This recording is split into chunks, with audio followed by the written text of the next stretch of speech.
ಮನೆಲ್ಲ ಆತ್ಮೀಯತೆಯಿಂದ ಆದರಪೂರ್ವಕವಾಗಿ ಕಾರ್ಯಕ್ರಮಕ್ಕೆ ಸ್ವಾಗತಿಸುತ್ತಾ ವೇದಿಕೆಗೆ ಆಹ್ವಾನಿಸುವಂತಹ ಕಾರ್ಯಕ್ರಮ.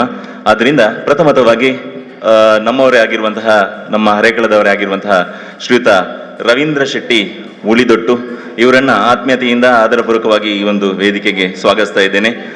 ರಾಜ್ಯ ಸಚಿವ ಸ್ಥಾನಮಾನದ ಪಡೆದಂತಹ ಅಳೆಮಾರಿ ಮತ್ತು ಅರೆ ಅಳೆಮಾರಿ ನಿಗಮದ ಅಧ್ಯಕ್ಷರಾಗಿರುವಂತಹ ಶ್ರೀಯುತ ರವೀಂದ್ರ ಶೆಟ್ಟಿ ಉಳಿದೊಟ್ಟು ಇವರು ವೇದಿಕೆಗೆ ಬರಬೇಕು. ಅದೇ ರೀತಿ ನಮ್ಮ ಹರೇಕಳ ಗ್ರಾಮ ಪಂಚಾಯತ್ನ ಅಧ್ಯಕ್ಷರಾಗಿರುವಂತಹ ಬದ್ರುದ್ದೀನ್ ಇವರು ಕೂಡ ವೇದಿಕೆಗೆ ಆಹ್ವಾನಿಸ್ತಾ ಇದ್ದೇನೆ. ಇವರನ್ನು ಕೂಡ ನಮ್ಮ ನಿವೃತ್ತ ಮುಖ್ಯೋಪಾಧ್ಯಾಯ ಆಗಿರುವಂತಹ ರವೀಂದ್ರ ರೈ ಹರೇಕಳ ಇವರನ್ನು ಕೂಡ ವೇದಿಕೆಗೆ ಸ್ವಾಗತಿಸ್ತಾ ಇದ್ದೇನೆ.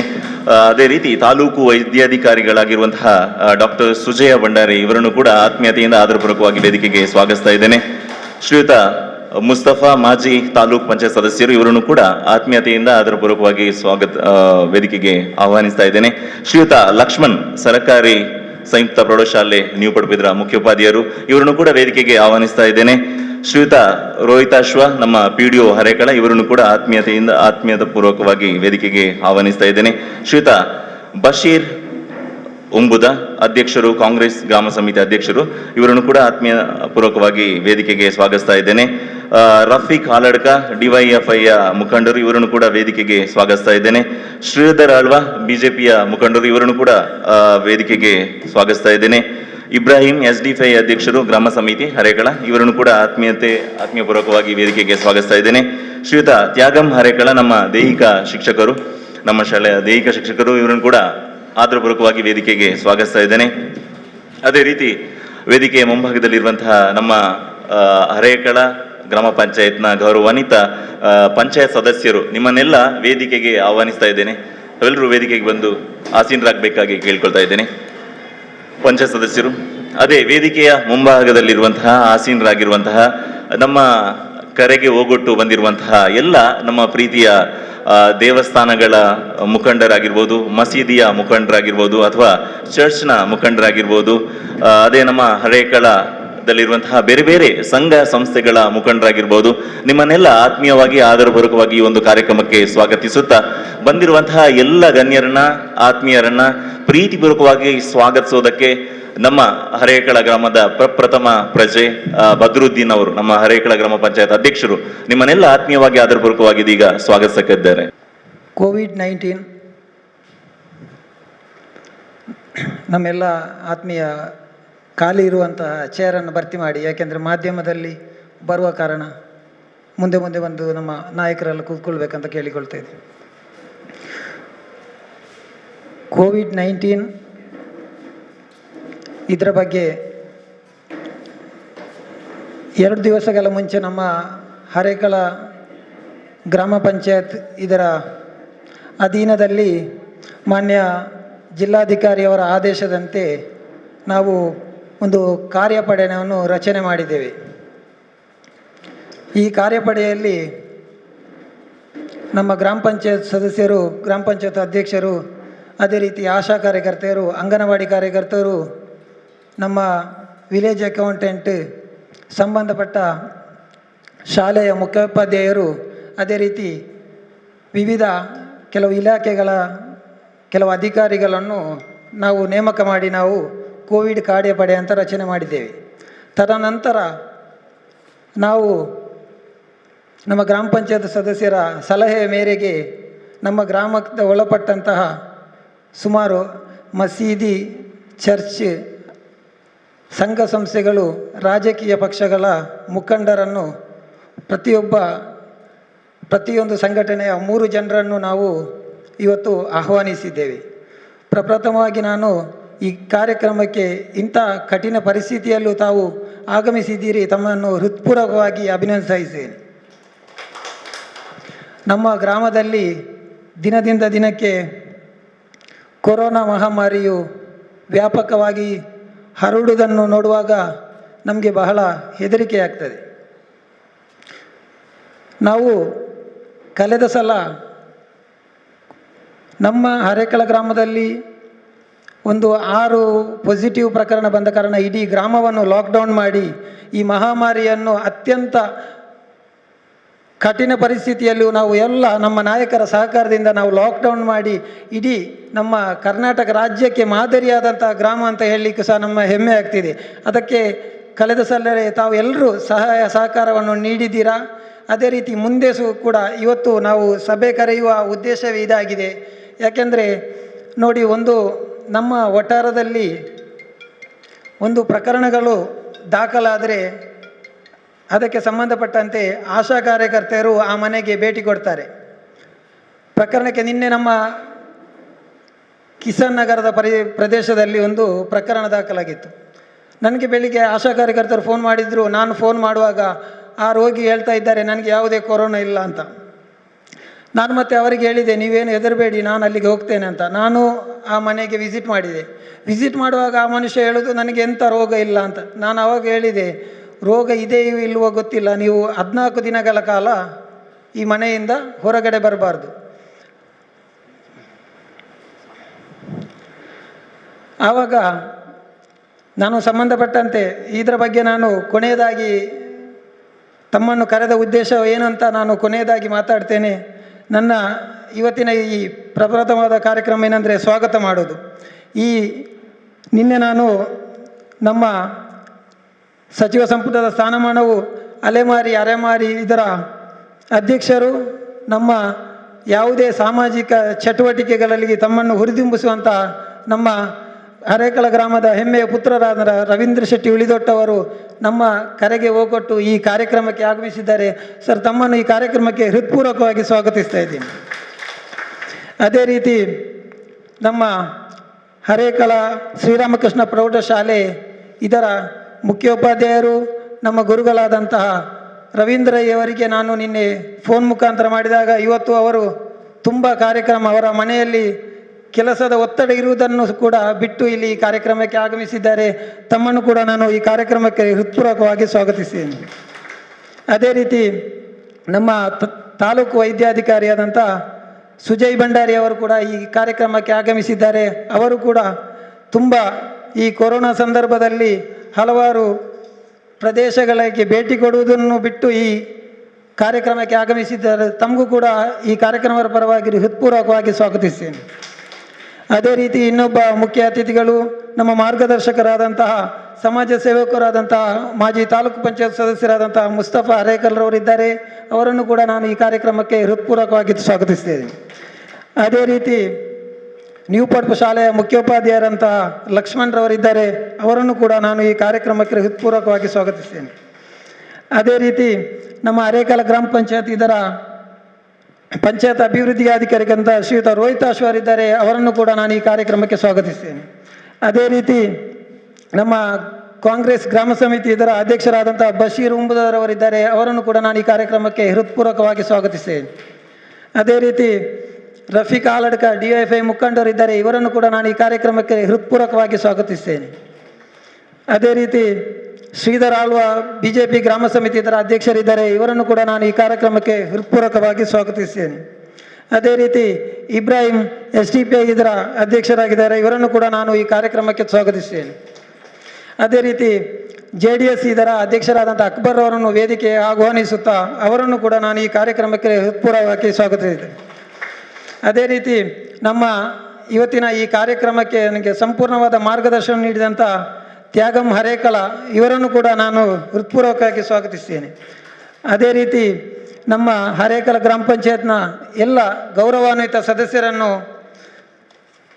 ಒಂದೇ ವಾಕ್ಯದಲ್ಲಿ ಸ್ವಾಗತಿಸುತ್ತಾ ಇವತ್ತು ನಮ್ಮ ಈ ಕಾರ್ಯಕ್ರಮಕ್ಕೆ ಕೇಂದ್ರ ಬಿಂದುವಾಗಿ ಬಂದಿರುವಂಥ ನಮ್ಮ ಎಲ್ಲ ಮಸೀದಿಯ ಆಡಳಿತ ಸಮಿತಿಯ ಅಧ್ಯಕ್ಷರು, ಪದಾಧಿಕಾರಿಗಳು, ಅದೇ ರೀತಿ ದೇವಸ್ಥಾನ ಇದರ ಆಡಳಿತದ ಅಧ್ಯಕ್ಷರು ಮತ್ತು ಪದಾಧಿಕಾರಿಗಳು, ಅದೇ ರೀತಿ ಚರ್ಚ್ ಇದರ ಆಡಳಿತದ ಅಧ್ಯಕ್ಷರು ಮತ್ತು ಪದಾಧಿಕಾರಿಗಳು, ವಿವಿಧ ಸಂಘ ಸಂಸ್ಥೆಗಳ ಅಧ್ಯಕ್ಷರು ಮತ್ತು ಪದಾಧಿಕಾರಿಗಳು, ಅದೇ ರೀತಿ ಇವತ್ತಿನ ಈ ಕಾರ್ಯಕ್ರಮಕ್ಕೆ ಆಗಮಿಸಿ ತಮ್ಮ ಜೀವದ ಹಂಗನ್ನೇ ತೊರೆದು ನಮ್ಮ ಹರೇಕಳದಲ್ಲಿ ಕಾರ್ಯನಿರ್ವಹಿಸ್ತಾ ಇರುವಂಥ ನಮ್ಮ ಆಶಾ ಕಾರ್ಯಕರ್ತರನ್ನು ಸ್ವಾಗತಿಸುವುದರೊಂದಿಗೆ ತಮ್ಮನ್ನು ಅಭಿನಂದಿಸುತ್ತಾ, ಅದೇ ರೀತಿ ನಮ್ಮ ಅಂಗನವಾಡಿ ಕಾರ್ಯಕರ್ತರು ಕೂಡ ಇದಕ್ಕೆ ಆಗಮಿಸಿದ್ದಾರೆ. ಇವರೆಲ್ಲರನ್ನು ಸ್ವಾಗತಿಸುತ್ತಾ ತಮ್ಮನ್ನು ಆದರವಾಗಿ ಬರಮಾಡಿಕೊಂಡಂಥ ನನ್ನ ಮಿತ್ರರಾದಂಥ ಭಾಗ್ಯರಾಜ್ ತಮ್ಮನ್ನು ಕೂಡ ಈ ಕಾರ್ಯಕ್ರಮಕ್ಕೆ ಸ್ವಾಗತಿಸುತ್ತಾ ಮುಂದಿನ ಕಾರ್ಯಕ್ರಮವನ್ನು ನಿರೂಪಣೆ ಮಾಡಬೇಕಂತ ನಾನು ಭಾಗ್ಯರಾಜಲ್ಲಿ ವಿನಂತಿಸಿಕೊಳ್ತಾ ಇದ್ದೀನಿ. ಮುಂದೆ ವೇದಿಕೆಯ ಮುಂಭಾಗದಲ್ಲಿ ಸೇರಿರೋರು ಕೂಡ ಹರೇಕಳದವರೇ, ಹಾಗೆ ವೇದಿಕೆಯಲ್ಲಿರುವಂತಹ ಗಣ್ಯರು ಕೂಡ ನಮ್ಮ ಹರೇಕಳದವರೇ. ಆದರೆ ನಮ್ಮ ಈ ಒಂದು ಹರೇಕಳಕ್ಕೆ ಬಂದಿರುವಂತಹ ಒಬ್ಬರು ಅತಿಥಿ, ಅದೇ ನಮ್ಮ ತಾಲೂಕಿನ ವೈದ್ಯಾಧಿಕಾರಿಗಳು ಡಾಕ್ಟರ್ ಸುಜಯ ಭಂಡಾರಿ. ಇವರು ಪ್ರಾಸ್ತಾವನೆಯನ್ನ ಮಾಡಬೇಕು, ಎರಡು ಮಾತನಾಡಬೇಕು ಅಂತ ಕೇಳ್ಕೊತಾ ಇದ್ದೇನೆ. ಇದು ನಮ್ಮ ಕೋವಿಡ್ ಅನ್ನುವಂಥದ್ದು ಬಹುಶಃ ಎಲ್ಲರಿಗೂ ಗೊತ್ತಿದೆ. ನಾವು ಹೋದ ವರ್ಷ ಬಹಳಷ್ಟು ಕೇಸ್ಗಳನ್ನು ನಮ್ಮ ಜಿಲ್ಲೆಯಲ್ಲಿ ಕೂಡ ನೋಡಿದ್ದೇವೆ. ಮಂಗಳೂರು ತಾಲೂಕಲ್ಲಿ ಕೂಡ ಅಥವಾ ಈ ನಮ್ಮ ಉಳ್ಳಾಲ ವಲಯದಲ್ಲಿ ಕೂಡ ನಾವು ಕೇಸ್ಗಳನ್ನು ಕಂಡಿದ್ದೇವೆ. ಸೊ ಈ ವರ್ಷ ಇದು ಯಾಕೆ ಹೀಗಾಯಿತು? ಸೊ ಇದನ್ನು ನಾವು ವಿಶ್ಲೇಷಣೆ ಮಾಡ್ತಾ ಹೋಗುವಾಗ ಬಹುಶಃ ಹೋದ ವರ್ಷ ಕೇಸ್ಗಳು ಬಂತು, ಕೆಲವು ಮರಣಗಳು ಆಯಿತು. ಆಮೇಲೆ ಬರ್ತಾ ಬರ್ತಾ ಅಕ್ಟೋಬರ್ ನವೆಂಬರ್ ಆಗ್ತಾ ಕೇಸ್ಗಳು ಕಡಿಮೆ ಆಗ್ತಾ ಹೋಯಿತು. ಈ ಕೇಸ್ಗಳು ಕಡಿಮೆ ಆಗ್ತಾ ಹೋದಾಗೆ ಬಹುಶಃ ನವೆಂಬರ್ ತಿಂಗಳಲ್ಲಿ ಎಲ್ಲರದ್ದು ಕೂಡ ನಮ್ಮ ಬೇರೆ ಬೇರೆ ಕಾರ್ಯಕ್ರಮಗಳು, ಅದು ಶೈಕ್ಷಣಿಕ ಕಾರ್ಯಕ್ರಮಗಳಿರ್ಬೋದು ಅಥವಾ ರಾಜಕೀಯ ಕಾರ್ಯಕ್ರಮಗಳಿರ್ಬೋದು, ಧಾರ್ಮಿಕ ಕಾರ್ಯಕ್ರಮಗಳಿರ್ಬೋದು, ಸಂಘ ಸಂಸ್ಥೆಗಳ ಕಾರ್ಯಕ್ರಮಗಳಿರ್ಬೋದು. ಸೊ ಇದೆಲ್ಲ ಒಂದೊಂದೇ ಪ್ರಾರಂಭ ಆಗಲಿಕ್ಕೆ ಶುರುವಾಯಿತು. ಪ್ರಾರಂಭ ಆಗಲಿಕ್ಕೆ ಶುರುವಾದಾಗ ಜನರಿಗೆ ಈ ಕೋವಿಡ್ ಅನ್ನುವಂಥದ್ದು ಅಥವಾ ಕೊರೋನಾ ಪ್ರಕರಣಗಳು ಅನ್ನುವಂಥದ್ದು ಸ್ವಲ್ಪ ಕೇಸ್ಗಳು ಇಲ್ಲಲ್ಲ ಅನ್ನುವಂಥ ಮನೋಭಾವನೆ ಬಂತು. ಆದರೆ ಸರ್ಕಾರ ಒಂದು ಮಾನದಂಡವನ್ನು ಕಡ್ಡಾಯವಾಗಿ ಪಾಲಿಸಿ ಅಂತ ಹೇಳ್ತಾ ಇತ್ತು. ಏನು ಅಂತ ಹೇಳಿದರೆ ಒಂದು 3 ಏನು ಕೋವಿಡ್ ಅಪ್ರಾಪ್ರಿಯೇಟ್ ಬಿಹೇವಿಯರ್ ಅಂತ ಹೇಳ್ತೇವೆ. ಅದರಲ್ಲಿ 3 ಮುಖ್ಯವಾಗಿ ನಾವು ಪಾಲನೆ ಮಾಡಬೇಕಾಗಿದ್ದವುಗಳು. ಒಂದು ಮಾಸ್ಕ್ ಹಾಕುವಂಥದ್ದು, ಒಂದು ಸಾಮಾಜಿಕ ಅಂತರ ಪಾಲಿಸುವಂಥದ್ದು, ಒಂದು ಸ್ಯಾನಿಟೈಸರ್ ಅಥವಾ ಪದೇ ಪದೇ ಕೈ ತೊಳೆಯುವಂಥದ್ದು, SMS ಅಂತ ಕೂಡ ನಾವು ಹೇಳ್ತೇವೆ. ಸೊ ಇದನ್ನೊಂದು ಪಾಲನೆ ಮಾಡಿ ಅಂತ ಪದೇ ಪದೇ ನಮಗೆ ಸರ್ಕಾರ ಹೇಳ್ತಾ ಇದ್ದರೂ ಕೂಡ ಜನರು ರಿಲ್ಯಾಕ್ಸೇಷನ್ ಸ್ವಲ್ಪ ಜಾಸ್ತಿಯಾಗಿ ನಾವು ತಗೊಂಡ್ವಿ ಅಂತ ಅನಿಸುತ್ತೆ. ಸೊ ಹೋದ ವರ್ಷ ಗೊತ್ತಿದೆ, ಲಾಕ್ಡೌನ್ ಪೀರಿಯಡ್ ಭಾಳ ಸ್ಟ್ರಿಕ್ಟಾಗಿ ಕೂಡ ಆಯಿತು. ಸೊ ಈ ವರ್ಷ ಲಾಕ್ಡೌನ್ ಅನ್ನುವಂಥದ್ದು ಜನರಿಗೆ ಸ್ವಂತ ಜವಾಬ್ದಾರಿ ಮೇಲೆ ನೀವು ಲಾಕ್ಡೌನ್ ಆಗಿ ಅಂತ ಕೂಡ ಹೇಳ್ತು. ಸೊ ನವೆಂಬರ್ ತಿಂಗಳಲ್ಲಿ ಆ ರೀತಿ ಆದ ನಂತರ ಕೇಸ್ಗಳು ಸ್ವಲ್ಪ ಎಲ್ಲ ಕಡೆ ಕೂಡ ಸಿಂಗಲ್ ಡಿಜಿಟಿಗೆ 10ರ ಒಳಗಡೆ ಬಂದರೆ ಕೆಲವು ಜಿಲ್ಲೆಗಳಲ್ಲಿ, ನಮ್ಮಲ್ಲಿ 20-30 ಇದೇ ರೀತಿಯಲ್ಲಿ ಹೋಗ್ತಾ ಇತ್ತು. ಒಂದು ಜನವರಿ ಬಂತು, ಫೆಬ್ರವರಿ ಬಂದಾಗ ಪ್ರಕರಣಗಳು 40 ಇದ್ದಿದ್ದು 60. ನಾವು ಹೋದ ವರ್ಷ ನೋಡುವಾಗ ಈ ವರ್ಷ ಬಹಳ ಬೇಗವಾಗಿ, ಹೋದ ವರ್ಷ ನಮಗೆ ಕೇಸ್ಗಳು 100, 200 ಅದು ವಾರಗಳಲ್ಲಿ ಬರ್ತಾ ಇತ್ತು. ಒಂದು ವಾರದಲ್ಲಿ ಕಂಟಿನ್ಯೂಸ್ ಆಗಿ 100 ಇರುವಂಥದ್ದು, ಅದು ಒಂದು ವಾರ ಕಂಟಿನ್ಯೂಸ್ ಆಗಿ 200 ಇರುವಂಥದ್ದು, ಈ ರೀತಿ. ಆದರೆ ಈ ವರ್ಷ 2 ದಿನಕ್ಕೆ ಜಂಪ್ ಆಗ್ತಾ ಹೋಯಿತು. 2 ದಿನ 100 ಇದ್ದರೆ ನೆಕ್ಸ್ಟ್ 2 ದಿನ 200 ಇದ್ದಿದ್ದು 300, 400, 600. ಈಗ ಇವತ್ತಿನ ನಾನು ಲಿಸ್ಟ್, ಬೆಳಗ್ಗೆ ನಮಗೆ ಪ್ರತಿದಿನ 7ವರೆಗೆ ಇಡೀ ಜಿಲ್ಲೆದು ಲಿಸ್ಟ್ ಬರುತ್ತೆ. ಅದರಲ್ಲಿ ನಾವು ಆಮೇಲೆ ಯಾವ ಜಿಲ್ಲೆಯವರು ಇದ್ದಾರೆ ಅಂತೆಲ್ಲ ನೋಡ್ತೇವೆ. ಸೊ ಇವತ್ತು ನಾವು ನೋಡುವಾಗ 1800 ಪ್ರಕರಣ. ಸೊ ನಿನ್ನೆ 1600 ಪ್ರಕರಣ, ಇವತ್ತು 1800 ಪ್ರಕರಣ. ಸೊ ಕೇಸ್ಗಳು ಬಹಳ ಫಾಸ್ಟಾಗಿ ಸ್ಪ್ರೆಡ್ ಆಗ್ತಾ ಇದೆ. ಸೊ ಇಷ್ಟು ಫಾಸ್ಟಾಗಿ ಸ್ಪ್ರೆಡ್ ಆಗಬೇಕಾದ್ರೆ ಕಾರಣಗಳು ಅಂತ ಏನು ಅಂತ ಹೇಳಿದರೆ ಬಹುಶಃ ನಮ್ಮ ರಿಲ್ಯಾಕ್ಸೇಷನ್ ಅನ್ನುವಂಥದ್ದು. ಯಾಕೆಂತ ಹೇಳಿದರೆ ಈ ಸಲ ನಾವು ಹೋದ ವರ್ಷ ನಮಗೆ ಈ ವೈರಸ್ ಹೇಗೆ ಇರ್ತದೆ, ಹೇಗೆ ಬಿಹೇವ್ ಮಾಡುತ್ತೆ, ಹೇಗೆ ಕಾಯಿಲೆ ಉಂಟು ಮಾಡುತ್ತೆ ಎಲ್ಲ ನಮಗೆ ಹೋದ ವರ್ಷ ಗೊತ್ತಿರಲಿಲ್ಲ. ಆದರೆ ಈ ವರ್ಷ ನಮಗೆ ಗೊತ್ತಿತ್ತು ಸ್ಪ್ರೆಡ್ ಆಗುತ್ತೆ, ವೈರಸ್ ಯಾವ ರೀತಿ ಸ್ಪ್ರೆಡ್ ಆಗುತ್ತೆ, ಅದಕ್ಕೆ ನಾವು ಮುಂಜಾಗ್ರತಾ ಕ್ರಮ ಏನು ವಹಿಸ್ಬೇಕು ಅನ್ನುವಂಥದ್ದು ಎಲ್ಲರಿಗೂ ಗೊತ್ತಿದ್ದರೂ ಕೂಡ ಇದು ನಿಯಂತ್ರಣ ಮಾಡಲಿಕ್ಕೆ ಆಗಲಿಲ್ಲ. ಸೊ ಒಂದು ಲೆಕ್ಕದಲ್ಲಿ ಇದರ ಏನು ಬ್ಲೇಮ್ ಅಥವಾ ಏನು ಹರಡುವಿಕೆಗೆ ನಾವು ಕೂಡ ಬಹುಶಃ ಕಾರಣರಾಗಿದ್ದೇವೆ ಅಂತ ಅನಿಸುತ್ತೆ. ಸೊ ಈಗ ಕೇಸ್ಗಳು ಹರಡ್ತಾ ಇದೆ, ಎಲ್ಲ ಕಡೆ ಕೂಡ ಪ್ರಕರಣಗಳು ಇದೆ. ನಾವು ಟೆಸ್ಟ್ ಮಾಡುವಂಥದ್ದು ಯಾವುದೇ ಲಕ್ಷಣ ಇರಲಿ, ಹೋಗಿ ಟೆಸ್ಟ್ ಮಾಡುವಾಗ ಕೋವಿಡ್ ಪಾಸಿಟಿವ್ ಅಂತ ಬರ್ತಾ ಇದೆ.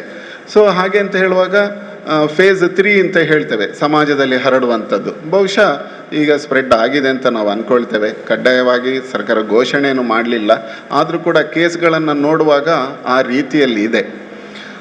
ಇನ್ನೊಂದು, ನೀವು ಹೋದ ವರ್ಷಕ್ಕೆ ಈ ವರ್ಷಕ್ಕೆ ಕಂಪೇರ್ ಮಾಡಿದರೆ, ಹೋದ ವರ್ಷ ಒಂದು ಖಚಿತ ಪ್ರಕರಣ ಬಂತು ಅಥವಾ ಒಬ್ಬರಿಗೆ ಮನೆಯಲ್ಲಿ ಕೋವಿಡ್ ಬಂತು ಅಂತ ಹೇಳಿದರೆ ಅವರನ್ನು ಮನೆಯಲ್ಲಿ ಪ್ರತ್ಯೇಕವಾಗಿ ಇಡುವಂಥದ್ದು, ರೂಮಲ್ಲಿ ಮನೆಯವರ ಜೊತೆ ಯಾರು ಮಿಂಗಲ್ ಆಗದಿರುವಂಥದ್ದು, ಆ ಮನೆಯ ಜೊತೆ ಸುತ್ತಮುತ್ತಲಿನೊಂದು ಅಷ್ಟು ಮನೆಗಳನ್ನು ಸೀಲ್ ಡೌನ್ ಮಾಡುವಂಥದ್ದು, ಈ ಪ್ರಕ್ರಿಯೆ ನಡೀತಾ ಇತ್ತು.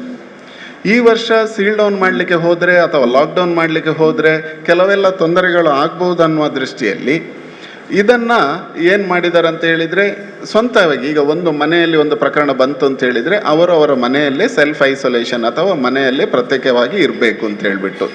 ಆದರೆ ಒಂದು ಕೇಸಿನ ಮನೆಯವರದ್ದು ಪ್ರಾಥಮಿಕ ಸಂಪರ್ಕ ಅಂತ ನಾವು ಪತ್ತೆ ಮಾಡುವಾಗ ಆ ಪತ್ತೆ ಮಾಡುವಂಥ ಸಂದರ್ಭದಲ್ಲಿ ಎಲ್ಲರಿಗೂ ಪಾಸಿಟಿವ್ ಬರ್ತಾ ಇತ್ತು.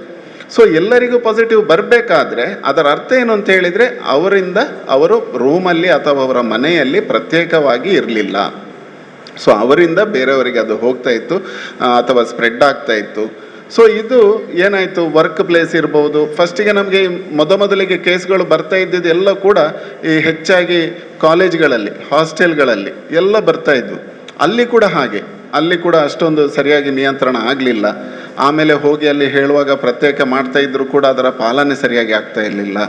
ಸೊ ಈ ನಿಟ್ಟಿನಲ್ಲಿ ಕೇಸ್ಗಳು ಜಾಸ್ತಿ ಆಗ್ತಾ ಹೋಯಿತು. ಈಗ ನಾನು ಅದೇ ಹೇಳಿದಾಗೆ ಇವತ್ತು 1000 ಮೇಲೆ ಕೇಸ್ಗಳು ಈಗ ಬರಲಿಕ್ಕೆ ಶುರುವಾಗಿದೆ. ಸೊ ಈಗ ಕೇಸ್ಗಳು ಇದೆ. ಸೊ ಈಗ ನಾವು ಏನು ಮಾಡಬೇಕು? ಸೊ ಮುಖ್ಯವಾಗಿ ಒಂದು ವೈರಸ್, ಅದು ಯಾವುದೇ ವೈರಸ್ ಇರ್ಬೋದು, ಒಂದು ಸಲ ಬಂತು ಅಂತ ಹೇಳಿದರೆ ಅದು ಸೆಲ್ಫ್ ಲಿಮಿಟಿಂಗ್ ಅಂತ ಹೇಳಿದರೆ ಕಾಯಿಲೆ ಕೂಡ ತನ್ನಷ್ಟಕ್ಕೆ ತಾನೇ ಕಡಿಮೆ ಆಗುವಂಥದ್ದು, ಆ ಪ್ರಕರಣಗಳು ಕೂಡ ತನ್ನಷ್ಟಕ್ಕೆ ತಾನೇ ಕಡಿಮೆ ಆಗುವಂಥದ್ದು. ಸೊ ನಾವು ಮಾಡಬೇಕಾಗಿರೋದು ಏನು, ಒಂದು ಕಾಯಿಲೆಗೆ ತುತ್ತಾಗುವ ಜನ ಅದರಿಂದ ಕಾಂಪ್ಲಿಕೇಶನ್ಗೆ ಹೋಗಬಾರ್ದು, ಅದರಲ್ಲಿ ಮರಣ ಹೊಂದಬಾರ್ದು ಒಂದಾದರೆ. ಇನ್ನೊಂದು, ಅದು ಒಬ್ಬರಿಂದ ಇನ್ನೊಬ್ಬರಿಗೆ ಹರಡದಂತೆ ನಾವು ಮುಂಜಾಗ್ರತೆ ಕ್ರಮ ವಹಿಸೋದು. ಸೊ ಇದು ಎರಡನ್ನ ನಾವು ಪಾಲನೆ ಮಾಡಬೇಕಾದ್ರೆ ನಾವು ಹೇಗೆ ನಿಯಂತ್ರಣ ಮಾಡೋದು? ಸೊ ಎರಡನ್ನ ನಿಯಂತ್ರಣ ಮಾಡಿದರೆ ಅಂತೂ ಖಂಡಿತವಾಗ್ಲೂ ಮರಣ ಅಥವಾ ಕಾಂಪ್ಲಿಕೇಶನನ್ನು ತಪ್ಪಿಸ್ಬೋದು, ಹರಡಿಸುವುದನ್ನು ತಪ್ಪಿಸ್ಬೋದು. ಸೊ ಇದನ್ನು ಹೇಗೆ ಮಾಡೋದು? ಉದಾಹರಣೆಗೆ ಈಗ ಒಂದು ಪಟ್ಟಿಯಲ್ಲಿ ಒಂದು ಮನೆಗೆ ಒಂದು ಖಚಿತ ಪ್ರಕರಣ ಬಂತು ಅಂತ ಇಟ್ಕೊಳ್ಳಿ. ಈಗ ಲಿಸ್ಟಲ್ಲಿ ಈಗ ನಾನು ಅಂಕಿಅಂಶಗಳನ್ನು ಹೇಳುವಾಗ ನಮ್ಮ ಆಮ್ಲಮೊಗರು ಪ್ರಾಥಮಿಕ ಆರೋಗ್ಯ ಕೇಂದ್ರ ವ್ಯಾಪ್ತಿಯಲ್ಲಿ ಈಗ ಆ್ಯಕ್ಟಿವ್ ಅಂತ ಹೇಳಿದರೆ 14 ದಿವಸ ಹಿಂದೆ ಈಚೆಗೆ ಇರುವಂಥ ಪ್ರಕರಣಗಳು 50 ಪ್ರಕರಣಗಳು ಇದೆ. 50ರಲ್ಲಿ ಒಂದು 9 ಪ್ರಕರಣ ಆಸ್ಪತ್ರೆಯಲ್ಲಿದೆ, ಮತ್ತೊಂದು 41 ಪ್ರಕರಣ ಮನೆಯಲ್ಲೇ ಇದ್ದಾರೆ. ಆಸ್ಪತ್ರೆಯಲ್ಲಿ ಇರುವವರನ್ನು ಆಸ್ಪತ್ರೆಯವರು ನೋಡ್ಕೊಳ್ತಾರೆ. ಆದರೆ 41 ಜನ ಮನೆಯಲ್ಲಿರುವವ್ರದ್ದು ಕತೆ ಏನು? ಅವರನ್ನು ಯಾರು ನೋಡ್ತಾ ಇದ್ದಾರೆ? ಅವರು ಸರಿಯಾಗಿ ಅವರ ಏನು ಐಸೋಲೇಷನನ್ನು ಪಾಲಿಸ್ತಾ ಇದ್ದಾರಾ? ಅಥವಾ ಅವರು ಬಂದವರಲ್ಲಿ ಅವರ ಪ್ರಾಥಮಿಕ ಸಂಪರ್ಕ ಇರ್ಬೋದು, ಇವರನ್ನೆಲ್ಲ ನಾವು ಚೆಕ್ ಮಾಡ್ತಿದ್ದೇವಾ? ಸೊ ಇದು ಮುಖ್ಯವಾಗಿ ಬರುತ್ತೆ. ಈಗ ನಾವು ಮಂಗಳೂರದ ಅಂಕಿಅಂಶ ಹೆಚ್ಚು ಕಡಿಮೆ 4500 ಕೇಸ್ಗಳಾಗಿದೆ ಈಗ, ಆ್ಯಕ್ಟಿವ್ ಕೇಸ್ ಬಾಕಿ ಬಿಡಿ. 15 ದಿವಸ ಈಚೆಗೆ 4,500 ಕೇಸ್, ಅದರಲ್ಲಿ ನಗರದಲ್ಲೇ 3,000 ಕೇಸ್, ಗ್ರಾಮೀಣದಲ್ಲಿ 1,500 ಕೇಸ್ ಇದೆ. ಆ 4,500ದಲ್ಲಿ 4,100 ಮನೆಯಲ್ಲೇ ಇದ್ದಾರೆ, ಬಾಕಿ ಒಂದು 400 ಕೇಸ್ಗಳು ಮಾತ್ರ ಆಸ್ಪತ್ರೆ. ಸೊ 85ರಿಂದ 90% ಪ್ರಕರಣಗಳಲ್ಲಿ ಲಕ್ಷಣಗಳು ಇಲ್ಲ ಅಥವಾ ಲಕ್ಷಣಗಳು ಕಡಿಮೆ ಇದೆ, ಅದಕ್ಕೋಸ್ಕರ ಅವರು ಮನೆಯಲ್ಲಿ ಇದ್ದಾರೆ. ಹಾಗಂತ ಹೇಳಿಬಿಟ್ಟು ಅವರು ಕಾಯಿಲೆಯನ್ನು ಹರಡಿಸುವುದಿಲ್ಲ ಅಂತ ಇಲ್ಲ, ಖಂಡಿತವಾಗ್ಲೂ ಕಾಯಿಲೆಯನ್ನು ಹರಡಿಸ್ತಾರೆ ಅಥವಾ ವೈರಸನ್ನು ಇನ್ನೊಬ್ಬರಿಗೆ ಕೊಡುವ ಸಾಧ್ಯತೆಗಳು ಜಾಸ್ತಿ ಇದೆ. ಸೊ ಆದ್ದರಿಂದ ನಮ್ಮಲ್ಲಿ ಒಂದು ಪ್ರಕರಣ ಬಂದಾಗ ನಾವು ಏನು ಮಾಡಬೇಕು? ಸೊ ಒಂದು ಕೇಸ್ ನಮಗೆ ಬಂತು ಅಂತ ಹೇಳಿದರೆ ನಮಗೆ ಬೆಳಿಗ್ಗೆ ಲಿಸ್ಟ್ ಬಂದ ತಕ್ಷಣ ನಮ್ಮೆಲ್ಲ ಆರೋಗ್ಯ ಕೇಂದ್ರಗಳಿಗೆ ಅದನ್ನು ಕೊಟ್ಟುಬಿಟ್ಟು ಪ್ರತಿ ಆರೋಗ್ಯ ಕೇಂದ್ರದಲ್ಲಿ ಬೆಳಿಗ್ಗೆ ಹೊತ್ತು ಎಲ್ಲೆಲ್ಲಿ ಕೇಸ್ಗಳು ಬಂದಿದೆ ಅಂತ ಹೇಳಿಬಿಟ್ಟು ಅವರು ಅದನ್ನು ಪಟ್ಟಿ ಮಾಡ್ಕೊಳ್ತಾರೆ. ಪಟ್ಟಿ ಮಾಡಿದ ಮೇಲೆ ಫಸ್ಟಿಗೆ ಫೋನ್ ಮುಖಾಂತರ ಅವರಿಗೆ ಸಂಪರ್ಕ ಮಾಡ್ತಾರೆ. ಸಂಪರ್ಕ ಮಾಡಿದಾಗ ನಿಮ್ಮಲ್ಲಿ ಹೀಗೆ ನಿಮಗೆ ತೊಂದರೆ ಇತ್ತ ಅಂತೆಲ್ಲ ಕೇಳಿ ಅವರಿಗೆ ಹೌದು ಖಚಿತ ಪ್ರಕರಣ ಇದೆ ಅಂತ ಹೇಳಿದ ಮೇಲೆ ನಿಮ್ಮ ಮನೆಯಲ್ಲಿ ಎಷ್ಟು ಜನ ಇದ್ದಾರೆ ಅಥವಾ ಯಾರಿಗಾದರೂ ಲಕ್ಷಣಗಳಿದೆಯಾ? ಸೊ ಅಲ್ಲಿ ಪಟ್ಟಿ ಮಾಡುವಂಥದ್ದು ಪ್ರಾಥಮಿಕ ಸಂಪರ್ಕ ಮತ್ತು ದ್ವಿತೀಯ ಸಂಪರ್ಕ. ಸೊ ನಾವು ಪ್ರಾಥಮಿಕ ಸಂಪರ್ಕ ಕೊಡಿ ಅಂತ ಹೇಳುವಾಗ ಜನರು ಹೆಚ್ಚಾಗಿ ನಮ್ಮ ಸ್ಟಾಫ್ಗಳೆಲ್ಲ ಕಂಪ್ಲೇಂಟ್, ಸರ್ ನಾವು ಕೇಳುವಾಗ ಒಂದು ಬೈತಾರೆ ಅಥವಾ ನಮಗೆ ಸರಿಯಾಗಿ ಮಾಹಿತಿ ಕೊಡುವುದಿಲ್ಲ ಅಥವಾ ನಮಗೆ ಪ್ರಾಥಮಿಕ ಸಂಪರ್ಕ ಹೇಳುವಾಗ ಬರೀ ಮನೆಯವ್ರದ್ದು ಹೆಸರುಗಳನ್ನು ಮಾತ್ರ ಕೊಡ್ತಾರೆ. ಸೊ ಪ್ರಾಥಮಿಕ ಸಂಪರ್ಕ ಅಂದರೆ ಯಾರು? ನಮ್ಮಲ್ಲಿ ಯಾರು 15 ನಿಮಿಷಕ್ಕಿಂತ ಹೆಚ್ಚು ನಮ್ಮಲ್ಲಿ ಹತ್ತಿರದಿಂದ ಮಾತುಕತೆ ನಡೆಸಿರ್ತಾರೆ ಅವರೆಲ್ಲ ಪ್ರಾಥಮಿಕ ಸಂಪರ್ಕ. ಸೊ ಮನೆಯವರು ಬಂದೇ ಬರ್ತಾರೆ. ಅದರ ಜೊತೆಗೆ ನಾವೆಲ್ಲಾದರೂ ಪ್ರಯಾಣ ಬೆಳೆಸಿದ್ದಿರ್ಬೋದು, ನಾವೆಲ್ಲಾದರೂ ಅಂಗಡಿಗಳಿಗೆ ಹೋಗಿದ್ದಿರ್ಬೋದು, ನಾವೆಲ್ಲಾದರೂ ಯಾವುದಾದ್ರೂ ಒಂದು ನಮ್ಮ ಕೆಲಸ ಮಾಡುವಂಥ ಸ್ಥಳ ಇರ್ಬೋದು. ಸೊ ಇವರೆಲ್ಲ ಕೂಡ ಪ್ರಾಥಮಿಕ ಸಂಪರ್ಕ ಬರ್ತಾರೆ. ಅವರನ್ನು ಕೊಡುವಂಥ ಉದ್ದೇಶ ಏನು? ಅವರಲ್ಲಿ ಏನಾದರೂ ಲಕ್ಷಣಗಳಿದ್ದರೆ ಅವರನ್ನು ಟೆಸ್ಟ್ ಮಾಡಿಸಿ ಅವರನ್ನು ಪತ್ತೆ ಹಚ್ಚುವಂಥದ್ದು. ಆಮೇಲೆ ದ್ವಿತೀಯ ಸಂಪರ್ಕ, ಈ ಪ್ರಾಥಮಿಕ ಸಂಪರ್ಕದವರ ಜೊತೆ ಯಾರು ಸಂಪರ್ಕದಲ್ಲಿದ್ದಾರೆ ಅವರು ದ್ವಿತೀಯ ಸಂಪರ್ಕ, ಅವರನ್ನು ಟೆಸ್ಟ್ ಮಾಡೋ ಅವಶ್ಯಕತೆ ಇಲ್ಲ. ಆದರೂ ಕೂಡ ಅವರದ್ದು ಪಟ್ಟಿ ಇರಬೇಕಾಗತ್ತೆ. ಅವರು ಕೂಡ ಒಂದು 14 ದಿವಸ ಜಾಗ್ರತೆಯಲ್ಲಿ ಇರಬೇಕಾಗತ್ತೆ. ಐಸೋಲೇಷನಲ್ಲಿ ಇರಬೇಕಂತೇನಿಲ್ಲ. ದ್ವಿತೀಯ ಸಂಪರ್ಕದವರು ಜಾಗ್ರತೆಯಲ್ಲಿ ಇರಬೇಕಾದ್ರೆ ಏನಾದರೂ ಒಂದು ಲಕ್ಷಣಗಳು ಕಂಡು ಬಂದಲ್ಲಿ ಅವರು ಕೂಡಲೇ ಟೆಸ್ಟ್ ಮಾಡಿಸ್ಬೇಕನ್ನುವಂಥದ್ದು ಅವರಿಗೆ ತಿಳಿದಿರಬೇಕಾಗತ್ತೆ. ಅದಕ್ಕೋಸ್ಕರ ಪಟ್ಟಿ ಮಾಡುವಂಥದ್ದು. ಪ್ರಾಥಮಿಕ ಸಂಪರ್ಕದವರು, ಅವರಲ್ಲಿ ವೈರಸ್ ಇರುವ ಸಾಧ್ಯತೆಗಳಿದೆ. ನಾವು ಇನ್ನೊಂದೇನು ತಪ್ಪು ಮಾಡ್ತೇವೆ, ಬಹುಶಃ ನಮ್ಮ ಏನು ಕೆಲಸಕ್ಕೆ ಹೋಗುವ ಯುವಕ ವೃಂದ ಇರ್ಬೋದು ಅಥವಾ ಏನು ಯಂಗ್ಸ್ಟರ್ಸ್, ನಮಗೇನು ತೊಂದರೆ ಇಲ್ಲ, ಸೊ ನಮ್ಮಲ್ಲಿ ವೈರಸ್ ಈಗಾಗಲೇ ಅವರಿಂದ ಬಂದಿರಲಿಕ್ಕೆ ಸಾಧ್ಯತೆ ಇದೆ. ನಮ್ಮಲ್ಲಿ ಲಕ್ಷಣಗಳು ಇರಲಿಕ್ಕಿಲ್ಲ, ಆದರೆ ವೈರಸ್ ಇದೆ, ಲಕ್ಷಣಗಳು ಇರಲಿಕ್ಕಿಲ್ಲ. ನಾನು ಆಗಲೇ ಹೇಳಿದೆ 80%, 85% ಯಾರಿಗೂ ಲಕ್ಷಣ ಇರುವುದಿಲ್ಲ. ಆದರೆ ಇವರ ಮನೆಯಲ್ಲಿ ತೊಂದರೆ ಇರುವವರು, ಅಂದರೆ ಕಾಯಿಲೆಯಿಂದ ಬಳಲುತ್ತಿರುವವರು ಇರ್ಬೋದು ಅಥವಾ ವಯಸ್ಸಾದವರು ಇದ್ದರೆ ಆವಾಗ ಏನಾಗುತ್ತೆ, ಇವರಿಂದ ಹರಡುವಂಥ ವೈರಸ್ ಏನಾಗುತ್ತೆ, ಅವರಿಗೆ ಇನ್ಫೆಕ್ಟ್ ಆದರೆ ಅವರಿಗೆ ತೊಂದರೆ ಬರುವ ಸಾಧ್ಯತೆಗಳು ಇದೆ.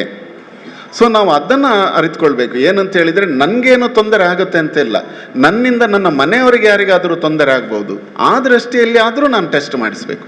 ನಾನು ಟೆಸ್ಟ್ ಮಾಡಿಸ್ಕೊಂಡು ನನಗೆ ಪಾಸಿಟಿವ್ ಬಂತು ಅಂತ ಹೇಳಿದರೆ ಆಸ್ಪತ್ರೆಗೆಲ್ಲ ಹೋಗಬೇಕು. ಹೋದ ಸಲ ಆಸ್ಪತ್ರೆಗೆ ಹೋಗಬೇಕು ಅಥವಾ ಯಾವುದಾದ್ರೂ ಒಂದು ಕೋವಿಡ್ ಸೆಂಟರಲ್ಲಿ ಇರಬೇಕು, ಆ ರೀತಿಯೆಲ್ಲ ಇತ್ತು. ಈ ಸಲ ಏನಿಲ್ಲ, ಈ ಸಲ ಮನೆಯಲ್ಲಿ ಇರ್ಬೋದು. ಆದರೆ ಮನೆಯಲ್ಲಿ ಒಂದು ಪ್ರತ್ಯೇಕವಾಗಿ ನಾವೊಂದು ಇರುವಂಥದ್ದು, ಯಾರಿಗೂ ಕೂಡ ನಮ್ಮ ವೈರಸ್ಸನ್ನು ಹರಡಿಸದಾಗೆ ನಾವು ನೋಡ್ಕೊಳ್ಳುವಂಥದ್ದು. ಈ ರೀತಿ ಮಾಡಿದರೆ ಮಾತ್ರ ಖಂಡಿತವಾಗ್ಲೂ ವೈರಸ್ ಹರಡಿಸುವುದನ್ನು ನಾವು ತಪ್ಪಿಸ್ಬೋದು. ಸೊ ಮುಖ್ಯವಾಗಿ ಏನು ಅಂತ ಹೇಳಿದರೆ, ಒಂದು ಐಸೋಲೇಷನ್, ಸರಿಯಾಗಿ ನಾವು ಪ್ರತ್ಯೇಕವಾಗಿ ಇರುವಂಥದ್ದು. ಇನ್ನೊಂದು ಪ್ರಾಥಮಿಕ ಸಂಪರ್ಕ, ದ್ವಿತೀಯ ಸಂಪರ್ಕಗಳನ್ನು ಟೆಸ್ಟ್ ಮಾಡುವಂಥದ್ದು. ಸೊ ಇದು 2 ಮಾಡುವಂಥದ್ದು. ಇನ್ನೊಂದು ವಿಚಾರ ಇಲ್ಲಿ ಏನು ಬರುತ್ತೆ ಅಂತ ಹೇಳಿದರೆ, ಹೋದ ವರ್ಷ ನಮಗೆ ಇದು 2 ಇತ್ತು, ನಮ್ಮಲ್ಲಿ ಬೇರೆ ಯಾವುದೇ ಅಸ್ತ್ರಗಳು ಇರಲಿಲ್ಲ ಇದನ್ನು ಫೈಟ್ ಮಾಡಲಿಕ್ಕೆ. ಆದರೆ ಈ ವರ್ಷ ನಮಗೆ ಹೆಚ್ಚುವರಿಯಾಗಿ ಒಂದು ಅಸ್ತ್ರ ಏನು ಅಂತ ಹೇಳಿದರೆ ಚುಚ್ಚುಮದ್ದು ಅಥವಾ ವ್ಯಾಕ್ಸಿನೇಷನ್. ಸೊ ವ್ಯಾಕ್ಸಿನೇಷನ್ ಪ್ರಾರಂಭ ಆಯಿತು. ಪ್ರಾರಂಭ ಆದಾಗ ನನಗೆ ಈಗಲೂ ಕೂಡ ಗೊತ್ತಿದೆ, ನಮ್ಮ ಬೋಳಿಯಾರ್ ಆರೋಗ್ಯ ಕೇಂದ್ರ ಇರ್ಬೋದು ಅಥವಾ ನಮ್ಮ ಆಮ್ಲಮಗೂರು ಆರೋಗ್ಯ ಕೇಂದ್ರ ಇರ್ಬೋದು, ಇಲ್ಲೆಲ್ಲ ನಾವು ಫಸ್ಟ್ ಲಸಿಕೆಗಳನ್ನು ಕೊಟ್ಟಾಗ ನಮಗೆ ಅಥವಾ ನಮ್ಮ ಜಿಲ್ಲೆನೇ ನಾವು ಲೆಕ್ಕ ತಗೊಂಡಾಗ ಲಸಿಕೆಗಳನ್ನು ತಗೊಳ್ಳಿಕ್ಕೆ ಮೊದಲಿಗೆ ಪ್ರಾಥಮಿಕ ಹಂತದಲ್ಲಿ ಹೆಲ್ತ್ ಕೇರ್ ವರ್ಕರ್ಸ್ಗೆ ಅಂತ ಬಂತು, ಆರೋಗ್ಯ ಕಾರ್ಯಕರ್ತರಿಗೆ. ಅದರಲ್ಲಿ ಕೂಡ ಬಹಳ ಮಂದಗತಿಯಲ್ಲಿ ಫಾಸ್ಟಾಗಿ ಹೋಯಿತು. ಫಸ್ಟ್ ಒಂದು 50-60% ತಗೊಂಡ್ರು. ಆಮೇಲೆ ಕೆಲವರು ಅಂಗನವಾಡಿ ಕಾರ್ಯಕರ್ತರು ಇರ್ಬೋದು, ಕೆಲವರು ಬೇರೆ ಬೇರೆ ಈಗ ಮೆಡಿಕಲ್ ಕಾಲೇಜಲ್ಲಿ ಕೆಲಸ ಮಾಡುವಂಥವ್ರು ಇರ್ಬೋದು, ಅವರೆಲ್ಲ ಈ ಲಸಿಕೆಯನ್ನು ತಗೊಳ್ಳಿಕ್ಕೆ ಸ್ವಲ್ಪ ಹಿಂಜರಿದ್ರು. ಏನಕ್ಕೆ, ಲಸಿಕೆ ಬರುವ ಮೊದಲೇ ಲಸಿಕೆಯ ಬಗ್ಗೆ ಏನೆಲ್ಲ ಅಪಪ್ರಚಾರ ಇರ್ಬೋದು ಅಥವಾ ಅದರ ಬಗ್ಗೆ ಏನು ಮೂಢನಂಬಿಕೆಗಳಿರ್ಬೋದು ಎಲ್ಲವೂ ಕೂಡ ಬಹಳ ಬೇಗ ಹರಡಿತ್ತು. ನಿಮಗೆ ಗೊತ್ತಿದೆ, ವಾಟ್ಸಪ್ಪಲ್ಲಿ ನೋಡಿ, ಒಳ್ಳೆ ವಿಚಾರಗಳ ಬದಲು ಕೆಟ್ಟ ವಿಚಾರಗಳು ಬಹಳ ಬೇಗನೆ ಹರಡುತ್ತೆ. ಸೆನ್ಸೇಷನಲ್ ನ್ಯೂಸ್ ಅಂತ ಹೇಳ್ತೇವೆ. ಸ್ವಲ್ಪ ಜನರಿಗೆ ಅದರಲ್ಲಿ ಮಸಾಲೆ ಇರಬೇಕು, ಇಲ್ಲ ಅಂತ ಹೇಳಿದರೆ ಯಾವುದು ಕೂಡ ಅಷ್ಟೊಂದು ಇಷ್ಟ ಆಗಲ್ಲ. ಸೊ ಈ ರೀತಿ ಹರಡಿದಾಗ ಜನರು ವ್ಯಾಕ್ಸಿನ್ ತಗೊಳ್ಳುವಂಥದ್ದು, ಇದು ಫಸ್ಟ್ ಹೆಲ್ತ್ ಕೇರ್ ವರ್ಕರ್ಸ್ಗೆ ಬಂದಾಗ ಕೂಡ ಹಿಂಜರಿಕೆ ಇತ್ತು. ಆಮೇಲೆ ಎಲ್ಲ ತಗೊಳ್ತಾ ಬಂದರು. ಈಗ ಹೆಚ್ಚು ಕಡಿಮೆ 90% ಹೆಲ್ತ್ ಕೇರ್ ವರ್ಕರ್ಸ್ ತಗೊಂಡ್ರು. ಆಮೇಲೆ ಫ್ರಂಟ್ ಲೈನ್ ವರ್ಕರ್ಸ್, ಯಾರು ಈ ಕಾರ್ಯಕ್ಷೇತ್ರದಲ್ಲಿ ಕೆಲಸ ಮಾಡಿದರು ಹೋದ ವರ್ಷ ಕೋವಿಡಲ್ಲಿ, ಪೊಲೀಸ್ ಇಲಾಖೆ ಇರ್ಬೋದು, ರೆವೆನ್ಯೂ ಇರ್ಬೋದು, ಸೊ ಇವರೆಲ್ಲ ಫ್ರಂಟ್ ಲೈನ್ ವರ್ಕರ್ಸ್ ಆಯಿತು, ಅವರದ್ದು ಕೂಡ ಕವರೇಜ್ ಆಯಿತು. ಆಮೇಲೆ ಬಂದಿದ್ದು ಯಾರಿಗೆ ಅಂತ ಹೇಳಿದರೆ 60 ವರ್ಷ ಮೇಲ್ಪಟ್ಟವರಿಗೆ ಬಂತು. ಇಲ್ಲಿಂದ ನಮಗೆ ಏನಾಯಿತು, ಜನರು ತಗೊಳ್ಳುವವರನ್ನು ನಾವು ಕೇಳಬೇಕಾಯ್ತು. ಕೆಲವೊಂದು ಕಡೆ ಬಹಳ ಒತ್ತಾಯಪೂರ್ವಕವಾಗಿ ನಾವು ಅವರಿಗೆ ಮನವರಿಕೆ ಮಾಡಬೇಕಾಯಿತು. ಸೊ ಇಂಥ ಕೆಲವು ಆರೋಗ್ಯ ಕೇಂದ್ರದಲ್ಲಿ ನಮಗೆ ಜಿಲ್ಲಾ ಮಟ್ಟದಲ್ಲಿ ರಿವ್ಯೂ ಆಗ್ತಾಯಿತ್ತು. ಪ್ರತಿದಿನ ಸಾಯಂಕಾಲ ನಮಗೆ ಇದು ರಾಜ್ಯ ಮಟ್ಟದಿಂದ ಕೇಳ್ತಾರೆ, ಸೊ ನಮ್ಮ ದಿನಕ್ಕೆ ನಾವು ಇಷ್ಟು ಮಾಡಬೇಕು, ನೀವು ಯಾಕೆ ಇಷ್ಟೊಂದು ವ್ಯಾಕ್ಸಿನ್ ಕೊಡಲಿಲ್ಲ, ನೀವು ಜನರನ್ನು ಯಾಕೆ ಮನವೊಲಿಸ್ತಾ ಇಲ್ಲ ಅಂತ ಹೇಳಿಬಿಟ್ಟು ಆವಾಗ ನಮಗೆ ಪ್ರಶ್ನೆ ಕೇಳ್ತಾ ಇದ್ರು. ಸೊ ಆದರೂ ಕೂಡ ನಾವು ಎಷ್ಟು ಹೇಳಿದರೂ ಕೂಡ ಬಹಳಷ್ಟು ಜನರು ತಗೊಳ್ಳದೇ ಇರುವಂಥವ್ರು. ಆಮೇಲೆ ನಗರದಲ್ಲಿ ಇದು ಫಾಸ್ಟಾಗಿ ಜನರು ತಗೊಳ್ಳಿಕ್ಕೆ ಸ್ಟಾರ್ಟ್ ಮಾಡಿದರು, 60 ವರ್ಷ ಮೇಲ್ಪಟ್ಟವರು. ಸೊ ಲಸಿಕೆ ಏನಾಯಿತು, ಬಂದಿದ್ದು ಎಲ್ಲವೂ ಕೂಡ ಗ್ರಾಮೀಣ ಮಟ್ಟದ್ದು ಕೊಟ್ಟದ್ದು ಯೂಸೇ ಆಗ್ತಾ ಇರಲಿಲ್ಲ, ಹಾಗೇ ಇತ್ತು. ದಿನಕ್ಕೆ 10, 5, 15, 20 ಈ ರೀತಿ ಜನಗಳು ಹೋಗಿ ತಗೊಳ್ತಾ ಇದ್ರು.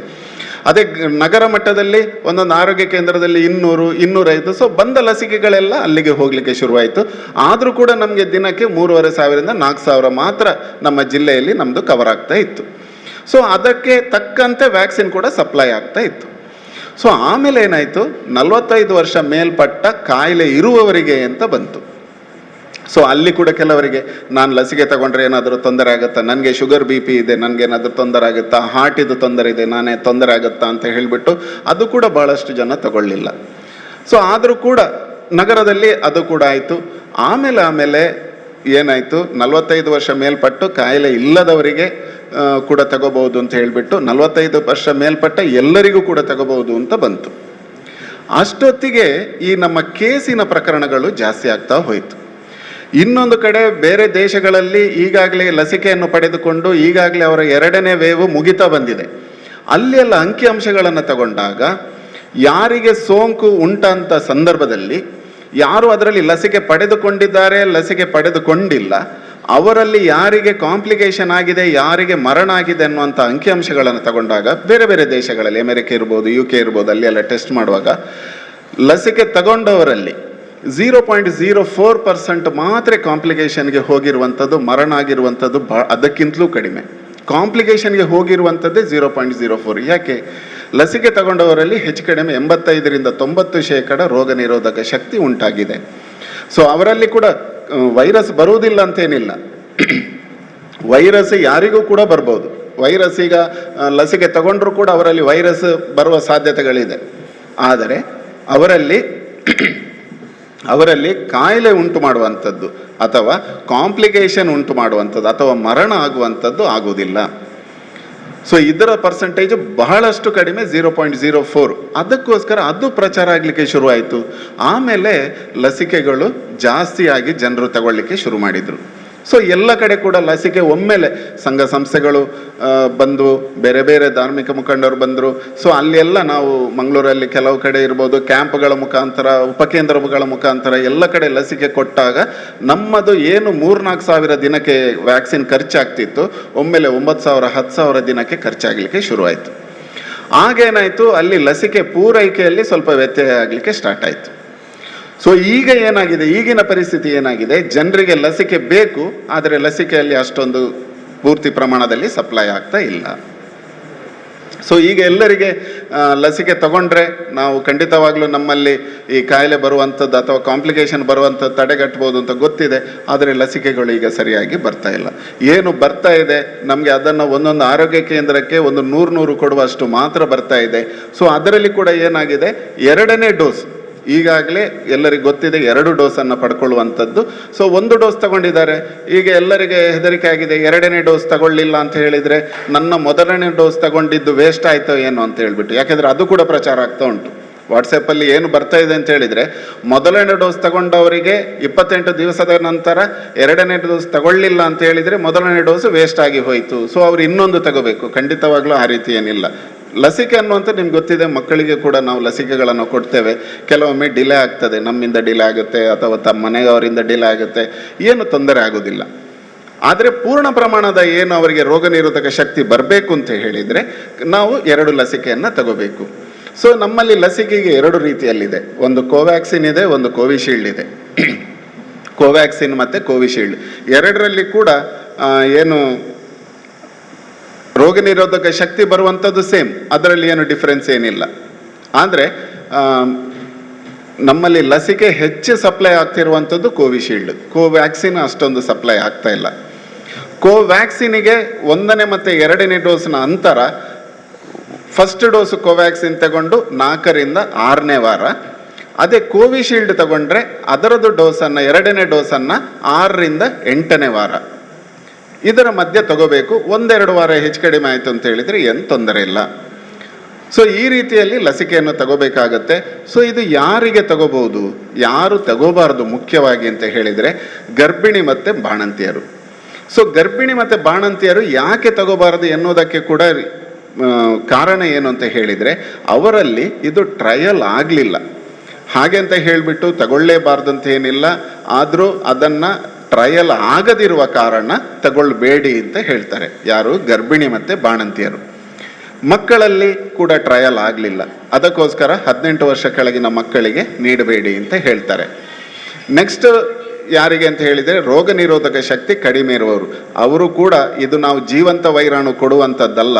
ಸೊ ಆ ರೀತಿ ತೊಂದರೆ ಇರೋ ಅಂದರೆ ತೀವ್ರ ರೂಪದ ಕ್ಯಾನ್ಸರ್ ಪೇಷಂಟ್ಗಳಲ್ಲಿ ಈ ಕರೆಂಟ್ ಅಥವಾ ರೇಡಿಯೋಥೆರಪಿ ಅಂತ ಹೇಳ್ತೇವೆ, ಅದನ್ನು ತಗೊಳ್ಳುವವರು ಅಥವಾ ಅದನ್ನು ಏನು ತಗೊಳ್ಳುವವರು ಅಂಥ ಸಂದರ್ಭದಲ್ಲಿ ಅವರ ರೋಗ ನಿರೋಧಕ ಶಕ್ತಿ ಕಡಿಮೆ ಇರುತ್ತೆ. ಅವರು ಬೇಕಾದರೆ ಅವರ ವೈದ್ಯರನ್ನು ತಜ್ಞ ವೈದ್ಯರನ್ನು ಇದು ಕೇಳಿಬಿಟ್ಟು ತಗೋಬಹುದು ಅಂತ. ಅದು ಬಿಟ್ಟರೆ ಬೇರೆ ಎಲ್ಲರೂ ತಗೋಬಹುದು. ಇನ್ನೊಂದು ಡ್ರಗ್ ಎಲರ್ಜಿ ಅಂತ ಹೇಳ್ತಾರೆ. ಡ್ರಗ್ ಎಲರ್ಜಿ ಎಲ್ಲ ಡ್ರಗ್ ಎಲರ್ಜಿ ಅಲ್ಲ. ಈಗ ಒಂದು ವೈರಸ್ ತಯಾರು ಮಾಡಬೇಕಾದ್ರೆ ಅದರಲ್ಲಿ ಏನು ಕಾಂಪೋಸಿಷನಲ್ಲಿ 1-2 ಡ್ರಗ್ಗನ್ನು ಸೇರಿಸಿರ್ತಾರೆ. ಆ ಡ್ರಗ್ಗಿಗೆ ಏನಾದರೂ ಎಲರ್ಜಿ ಉಂಟಾ ಅಂತ ಹೇಳಿಬಿಟ್ಟು ನಿಮ್ಮ ವೈದ್ಯರಲ್ಲಿ ಕೇಳಿಬಿಟ್ಟು ಕೂಡ ತಗೋಬಹುದು. ಎಲ್ಲ ಡ್ರಗ್ ಎಲರ್ಜಿ ಬರೋದಿಲ್ಲ. ಕೆಲವರು ನಮಗೆ ಎಲರ್ಜಿ ಇದೆ, ಕೆಲವರಿಗೆ ಆಹಾರದಲ್ಲಿ ಎಲರ್ಜಿ ಇರ್ಬೋದು, ಕೆಲವರಿಗೆ ಮದ್ದಲ್ಲಿ ಎಲರ್ಜಿ ಇರ್ಬೋದು. ಆಹಾರ ಎಲರ್ಜಿಯಲ್ಲಿ ಏನು ತೊಂದರೆ ಇಲ್ಲ. ಮದ್ದಲ್ಲಿ ಎಲರ್ಜಿ ಇದ್ದರೆ ಆ ಯಾವ ಮದ್ದಲ್ಲಿ ಎಲರ್ಜಿ ಇದೆ ಅಂತ ಕೇಳಿಕೊಂಡು ಪಡಿಬೋದು. ಸೊ ಇನ್ನೊಂದು, ಇದು ಯಾಕೆ ನಮ್ಮ ತೊಂದರೆ ಇರುವವರೇ ಹೆಚ್ಚಾಗಿ ತಗೋಬೇಕು ಅಂತ ಹೇಳಿದರೆ, ಇವರಲ್ಲಿ ಸರ್ಕಾರ ಪ್ರಾರಂಭ ಮಾಡುವಾಗ ಕೂಡ ಸ್ಟಾರ್ಟ್ ಮಾಡಿದ್ದೆ 60 ವರ್ಷ ಮೇಲ್ಪಟ್ಟವರು ಮತ್ತು 45 ವರ್ಷ ಕಾಯಿಲೆ ಇರುವವರಿಗೆ. ಏನಕ್ಕೆ ಅಂತ ಹೇಳಿದರೆ, ಇವರಲ್ಲಿ ಸೋಂಕು ಉಂಟಾದರೆ ಮರಣಗಳು ಕಾಂಪ್ಲಿಕೇಶನ್ ಆಗುವ ಸಾಧ್ಯತೆಗಳು ಜಾಸ್ತಿ ಇರೋದ್ರಿಂದ ಇವರು ಮುಖ್ಯವಾಗಿ ತಗೋಬೇಕು ಅಂತ ಹೇಳಿರುವಂಥದ್ದು. ಅದಕ್ಕೋಸ್ಕರ ಲಸಿಕೆಗಳು ಈಗಾಗಲೇ ಏನು ಸರ್ಕಾರದಲ್ಲಿ ಮಾಹಿತಿ ಬರ್ತಾ ಇದೆ, ಅವರು ಪರ್ಚೇಸ್ ಮಾಡ್ತಾ ಇದ್ದಾರೆ. ಈಗ ವ್ಯಾಕ್ಸಿನ್ ಇಷ್ಟು ಲಕ್ಷ ಡೋಸ್ ಪರ್ಚೇಸ್ ಆಗ್ತಾ ಇದೆ. ಬಹುಶಃ ಪರ್ಚೇಸ್ ಆದರೆ ಇನ್ನು ಮುಂದಿನ ದಿನಗಳಲ್ಲಿ ಬಹಳಷ್ಟು ವ್ಯಾಕ್ಸಿನ್ ನಮಗೆ ಕೂಡ ಬರಲಿಕ್ಕಿದೆ. ಅಂತ ಬಂದಂಥ ಸಂದರ್ಭದಲ್ಲಿ ನಿಮ್ಮ ಆರೋಗ್ಯ ಕೇಂದ್ರಕ್ಕೂ ಕೂಡ ಸಪ್ಲೈ ಆಗುತ್ತೆ. ಸೊ ಹತ್ತಿರದ ಆರೋಗ್ಯ ಕೇಂದ್ರಕ್ಕೆ ಸದ್ಯಕ್ಕೆ ಎಲ್ಲೂ ಕೂಡ ಕ್ಯಾಂಪ್ ಮುಖಾಂತರ ಕೊಡಬೇಡಿ ಅಂತ ಹೇಳಿದ್ದಾರೆ. ಆದರೆ ಲಸಿಕೆಗಳು ನಮಗೆ ಬೇಕಾದಷ್ಟು ಲಭ್ಯ ಅಂತ ಸಂದರ್ಭದಲ್ಲಿ ಉಪಕೇಂದ್ರ ಮಟ್ಟದಲ್ಲಿ ಕೂಡ ಖಂಡಿತವಾಗ್ಲೂ ಮಾಡ್ತೇವೆ. ಅಂಥ ಸಂದರ್ಭದಲ್ಲಿ ದಯವಿಟ್ಟು ಲಸಿಕೆಗಳನ್ನು ಎಲ್ಲರೂ ಪಡೆದುಕೊಳ್ಳಿ. ಈಗಿರುವಂಥದ್ದು ನಮಗೆ ಒಂದು ಅಸ್ತ್ರ ಹೋದ ವರ್ಷ ಇರಲಿಲ್ಲ, ಈ ವರ್ಷ ಇದೆ ಲಸಿಕೆ ಅನ್ನುವಂಥದ್ದು. ದಯವಿಟ್ಟು ಅದನ್ನು ಪಡೆದುಕೊಳ್ಳಿ.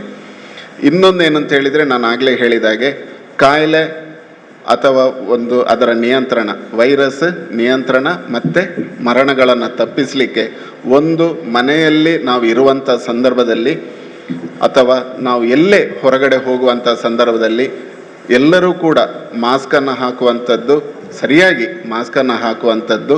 ಇನ್ನೊಂದು ಸಾಮಾಜಿಕ ಅಂತರವನ್ನು ಕಾಪಾಡಿಕೊಳ್ಳುವಂಥದ್ದು. ಸ್ಯಾನಿಟೈಸರ್ ಅಂತ ಹೇಳ್ತಾರೆ, ಸ್ಯಾನಿಟೈಸರ್ ಅಲ್ಲದಿದ್ದರೂ ಕೂಡ ಸೋಪ್ ವಾಟರಲ್ಲಿ ಕೈಯನ್ನು ತೊಳೆಯುವಂಥದ್ದು. ಆಮೇಲೆ ಯಾವುದೇ ILI ಲಕ್ಷಣ ಅಂತ ಹೇಳ್ತೇವೆ, ಶೀತ ಕೆಮ್ಮು ಜ್ವರ, ಇದು ಯಾವುದೇ ಲಕ್ಷಣ ಇದ್ದಲ್ಲಿ ಒಂದು ಈಗ ಇಲ್ಲದಿದ್ದರೂ ಕೂಡ ಮಳೆಗಾಲ, ಮಳೆ ಆವಾಗ ಬರ್ತಾ ಇದೆ. ಸೊ ಇಲ್ಲದಿದ್ದರೂ ಆ ಮಳೆದು ವೈರಲ್ ಜ್ವರ ಕೂಡ ಇದೆ, ಇಲ್ಲ ಅಂತ ಇಲ್ಲ. ಆದರೆ ವೈರಲ್ ಜ್ವರ 2 ದಿನ 3ನೇ ದಿನಕ್ಕೆ ಹೋಗುತ್ತೆ. ಒಂದು ವೇಳೆ ಜ್ವರ ನಿಮ್ಮದು 2ನೇ ದಿನಕ್ಕೆ ಅಥವಾ 3ನೇ ದಿನಕ್ಕೆ ಹೋಯಿತು ಅಂತ ಹೇಳಿದರೆ ಇನ್ನೂ ಕೂಡ ನಾನು ಅದನ್ನು ವೈರಲ್ ಜ್ವರನೇ, ನಾನು ಇನ್ನೊಂದು ದಿನ ನೋಡುವ ಅಂತ ದಯವಿಟ್ಟು ಮುಂದೆ ಹಾಕಬೇಡಿ.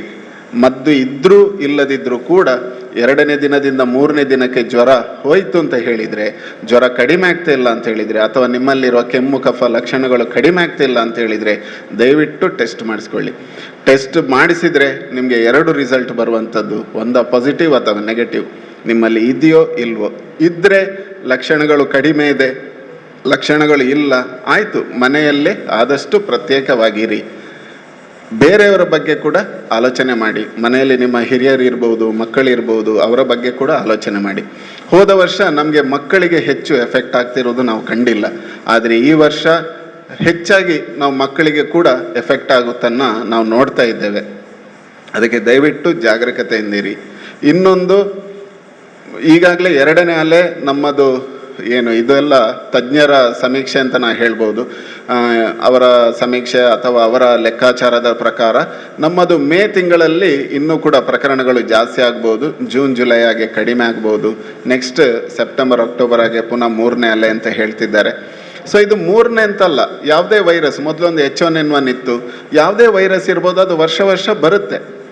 ವರ್ಷ ಬರುವಾಗ ಅದು ಎಲ್ಲರಿಗೂ ಕೂಡ ಎಫೆಕ್ಟ್ ಹೇಗೆ ಅಂತ ಹೇಳಿದರೆ, ಒಂಥರ ಹರ್ಡ್ ಇಮ್ಯುನಿಟಿ, ಎಲ್ಲರಿಗೂ ಕೂಡ ಅದು ಒಂಥರ ಸ್ಪ್ರೆಡ್ ಆಗಿ ಕಂಟ್ರೋಲ್ ಆಯಿತು ಅಂತ ಹೇಳಿದರೆ, ಒಂದು ಲಸಿಕೆಗಳ ಮುಖಾಂತರ ನಮ್ಗೆ ಕಂಟ್ರೋಲ್ ಮಾಡಬೇಕು, ಅಥವಾ ಒಬ್ಬರಿಗೆ ಸೋಂಕಾಗಿ ಅದು ಕಂಟ್ರೋಲ್ ಆಗಬೇಕು.